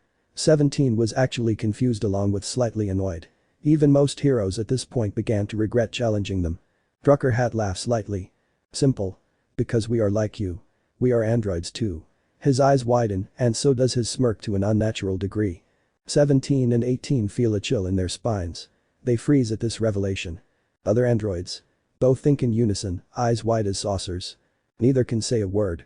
13's creepy smirk doesn't change and 15 starts laughing. God damn. Look at the look on their faces. Holy shit, that is fucking amazing. 15 says laughing. That's right. I am Android 13. I was programmed to kill your ass and that's exactly what I'm gonna do. You hear? 17 and 18 are still processing that there are other androids besides them. Not to mention that name 13. It sounds familiar. 13 takes this chance to launch forward with lightning speed and strike 17. His right fist meeting 17 like a locomotive. The surprised 17 is sent away, flying and crashing into a building, his back impacting hard. A giant hole is left in the building. 17 gets up holding his jaw. He shakes off his shock. That punch hurt. It hurt. It hurt. 17 lost all control and flew at 13. 13 was still cocky. He dodged all of 17's punches and blasts him in the chest. 17 screams and falls towards a building. 17. 18 calls out. She tries to rush 13, but a fist knocks her to the ground. She turns around to see 14 and 15 looking down on her. Boredom. That was what Dobby was currently feeling as the van drives to its destination. He looks around the back with a bored look in his blue eyes. Toga was giggling to herself while spinning her knife. Too much enthusiasm for a mission they might all die on. Twice was looking at a potato peeler with a curious expression on his face. Hey Toga, could I kill someone with this? I could totally murder someone with this. He shouts, his face changing as he contradicts himself. Twice was acting like an idiot. Like he always does. Compress was moving 3 marbles between his fingers with expert precision. Doing magic tricks to pass the time. Not the best way to spend it, but he wasn't loud. Abi wondered what Shigaraki was thinking about. They haven't properly spoken since the meeting between them and the heroes. He wondered what was running through that madman's head. He seems to be lost. As if he was trapped in his own mind. What thoughts were going on in his head? Abi could only hope he didn't lose focus during this mission. This was the real thing. This was the make or break. Either they all succeed and make out with the package, or they all die. Abi's train of thought is cut off as Spinner stops the truck. Spinner and Shigaraki lock eyes. They both nod. Shigaraki turns his attention to everyone else. You all know the drill. The heroes will start their attack soon. Toga and Twice, you two will be the stealth team. Compress and Spinner, you are the lookouts and escape route. Dobby, you know your role. This is our time to strike. To avenge Magni and finish this Yakuza filth. Does everyone understand? Shigaraki glances at everyone. They all give their own version of approval. Dobby has his arms folded across his chest, he avoids Tamura's gaze, however he nods as well. Compress opens the back of the van. Tamura, followed by Twice, and Toga go out and get into position. Dobby follows suit and Compress wishes them all good luck before he closes the van door. Overhaul stands. He looks down at Eri and sighs. The heroes are here already. I didn't think they would be outside this quickly. He says in a bored tone. Shall we move now, Overhaul? Chronostasis asks. Yeah. Let's get out of here. No doubt they already got through the front gate. I don't think that meathead can hold them off for long. Wolfram grunts. What's his quirk again? Stealing energy or some shit like that? He questions. Overhaul flicks his bored gaze towards Wolfram. I guess you could say that. Anyways. I already made most of the lower parts of the base metal, so you can use your quirk on it. Overhaul says. Wolfram raises an eyebrow. How come you won't just use your quirk? Yours is way more powerful. Simple. I hate germs. I don't want to deal with the aftermath. Not again. Overhaul internally shivers thinking of when Magni's blood, guts, and brain matter got on him. The germs, the trillions upon trillions of germs that were on him that night. Overhaul had to deep cleanse himself multiple times that night and following day. 3 different times, for about 40 minutes each time. Not to mention he had to slightly use his quirk as well. On himself. Fair enough. Wolfram looks down at Eerie. Eerie's eyes widen in fear as red meets yellow. Sheesh. She really is a shy one, isn't she? He notes her scared look and the bandages covering her limbs. This was his first time ever seeing the girl. Yes, now I would appreciate it if you didn't scare her like that. We have to get moving. Now. Overhaul says in a serious tone. Chrono picks up Eerie and the 4 of them start to head out. Tasaki was right. Katsukum was nothing. With Mirko joining the raid, he was out before he got to touch anyone. He couldn't handle the kicks or the thighs. Ryukyu joining in was overkill. The 2 heroines easily beat down the giant Yakuza. She may now be able to go after the androids yet, but damn it all to hell if she was going to sit on her ass as a little girl gets blown to bits and reformed. DCH that all you got, Yakuza. Mirko shouts with ferocity as she stands over the giant unconscious body of Katsukum. Mirko and everyone pushes on. This time Ryukyu and Najai are joining the fray as well. The police can handle containing him because his trigger was taken before use. As the police and heroes pile in, they notice almost every Yakuza was already knocked out. Everyone, even Mirko, is shocked and confused. But it until they hear one voice. Lemillion. Night Eye shouts as he steps forward, calling out to his student before he sinks into the ground. Lemillion was not smiling. He was on a mission. Save Eerie. Stop that bastard Chisaki. He needs to pay for harming that girl. Night Eye sighs. He figured this would happen. After all, he saw the raw rage in those normally cheerful orbs of blue. Mirio was angry. He was fuming. He looked like he wanted to actually murder Chisaki. Night Eye saw the distress and signs on Mirio's face. He tried to talk to him after. The Gada played it off. He said it was the heat of the moment. He said that on the actual mission, he would not lash out. That he would stick with everyone else and not go off on his own. Night Eye should have known better. That was not a flare-up of anger. That was pure disgust on his face. He wasn't letting it go. Well shit, Golden Boy went off on his own. Mirko states looking around. Nobody was up. We keep moving forward. Night Eye shouts as he goes to the bookcase and starts to put in the pattern. Nobu and Daigo were currently with Mimic, observing Mirio steamroll all the Yakuzas.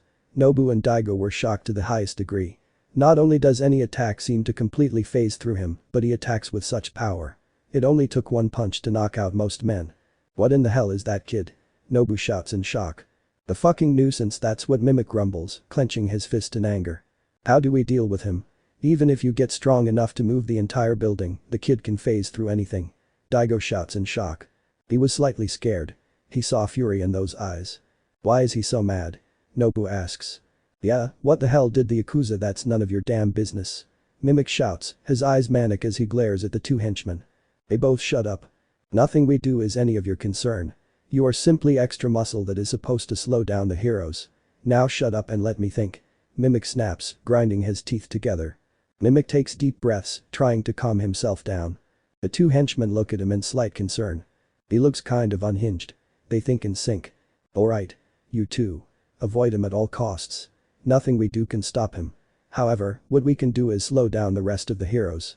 Go meet up with Tabe, Satsuno, and Ho-Ho. Join them in their fight. The 5 of you put together should slow down some heroes at least. Mimic says, standing up. Hey, why the hell are we stuck with the garbage?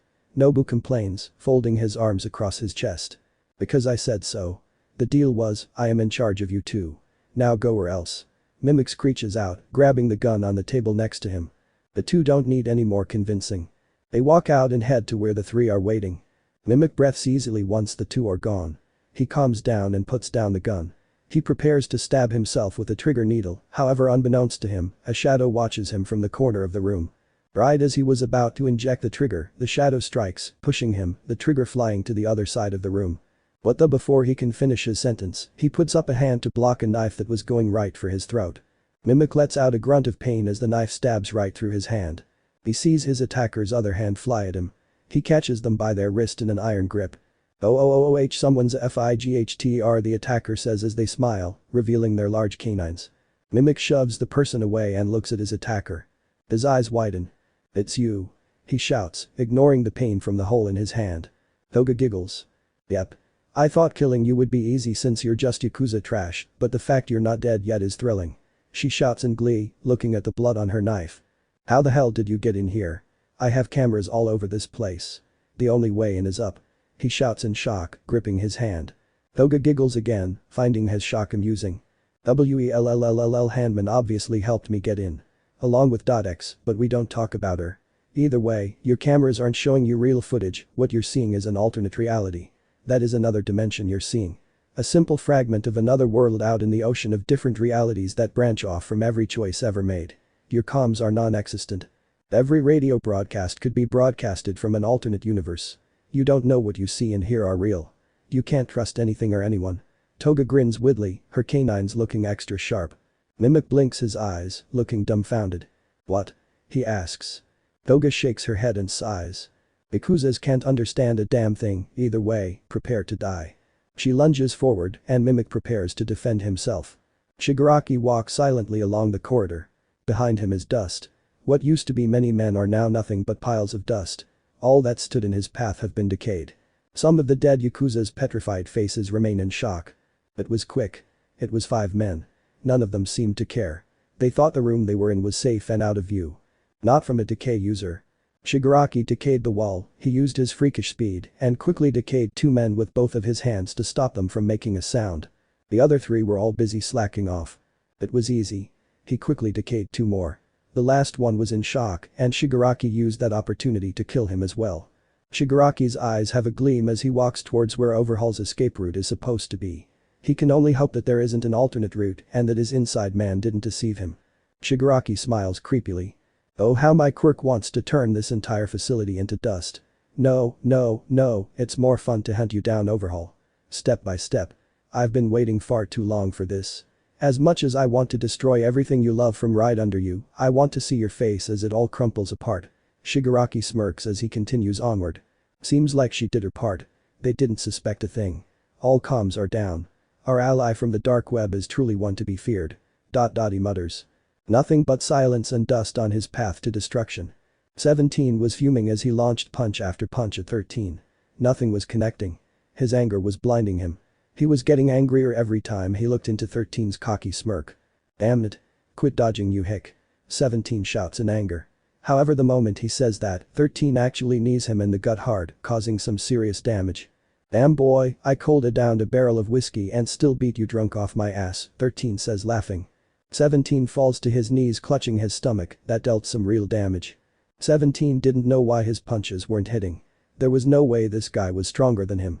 He is supposed to be the strongest on this planet. The strongest in the universe. The strongest being ever made. The fact that he was getting stomped by this metal trash can was not sitting well with him. What the hell are you? Did Jiro make more androids? Did he convert you and your lackeys as well?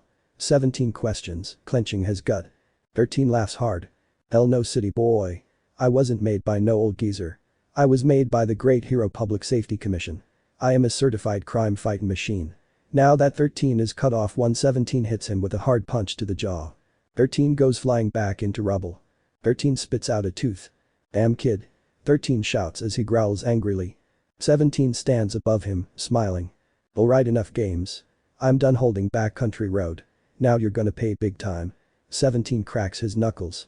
13 rises and tries to punch 17, but 17 dodges. 13's eyes widen. What? How? He asks in shock as 17 drives his elbow into his neck. 13 holds his neck, 17 takes his chance and roundhouse kicks 13 on the other side of his unguarded head. Back. He screams out as he flies to the middle of the street. 17 wastes no time. He jumps up high and stomps down on 13's down body. Where's that confidence now? You thought you were so strong. 17 says coldly as he grabs 13 by the hair. All of that before was simply an act. You are nothing compared to me. You land a single blow and think you have the fight in the bag, bad news for you partner, you messed up. 17 says in an emotionless voice. His part machinery taking the reins. 18 was actually having a relatively easy time defending against 14 and 15. Even with combined attacks, she dodged them easily. The whole fight 18 had a bored look on her face. She expected more from these goons. 18 casually dodges a kick that was thrown by 15. She casually angles her body to dodge a punch aimed to her gut by 14. 15 throws a haymaker and 14 throws a massive kick. 18 dodges both. 18 then jumps up and hits a backflip kick to 14's chin, sending him crashing into a semi-truck. She doesn't even turn around, she simply kicks up her back leg and 15 skids away. 15 coughs and spits out oil. Shit. How in the hell is the bitch this powerful? 15 asks agitated. His data said that the three of them should easily overpower the androids. Is this all? I thought that you false androids would actually be a challenge. 18 says with a bored look, she gives off a super exaggerated yawn. 15 growls in anger, clenching his fists and getting up. Shut the fuck up. 15 shouts in anger, taking a quick swig of his drink. 14 rushes forward from behind, attempting to reach down and grab 18, but she vanishes. Both androids look around, trying to find her. Not long after, 18 flies down from the sky and lands a massive kick to the back of 14's neck. 14 flies headfirst into the destroyed road and sails through the dirt. 15 looks on in awe. 18 takes advantage of his shock and leaps forward.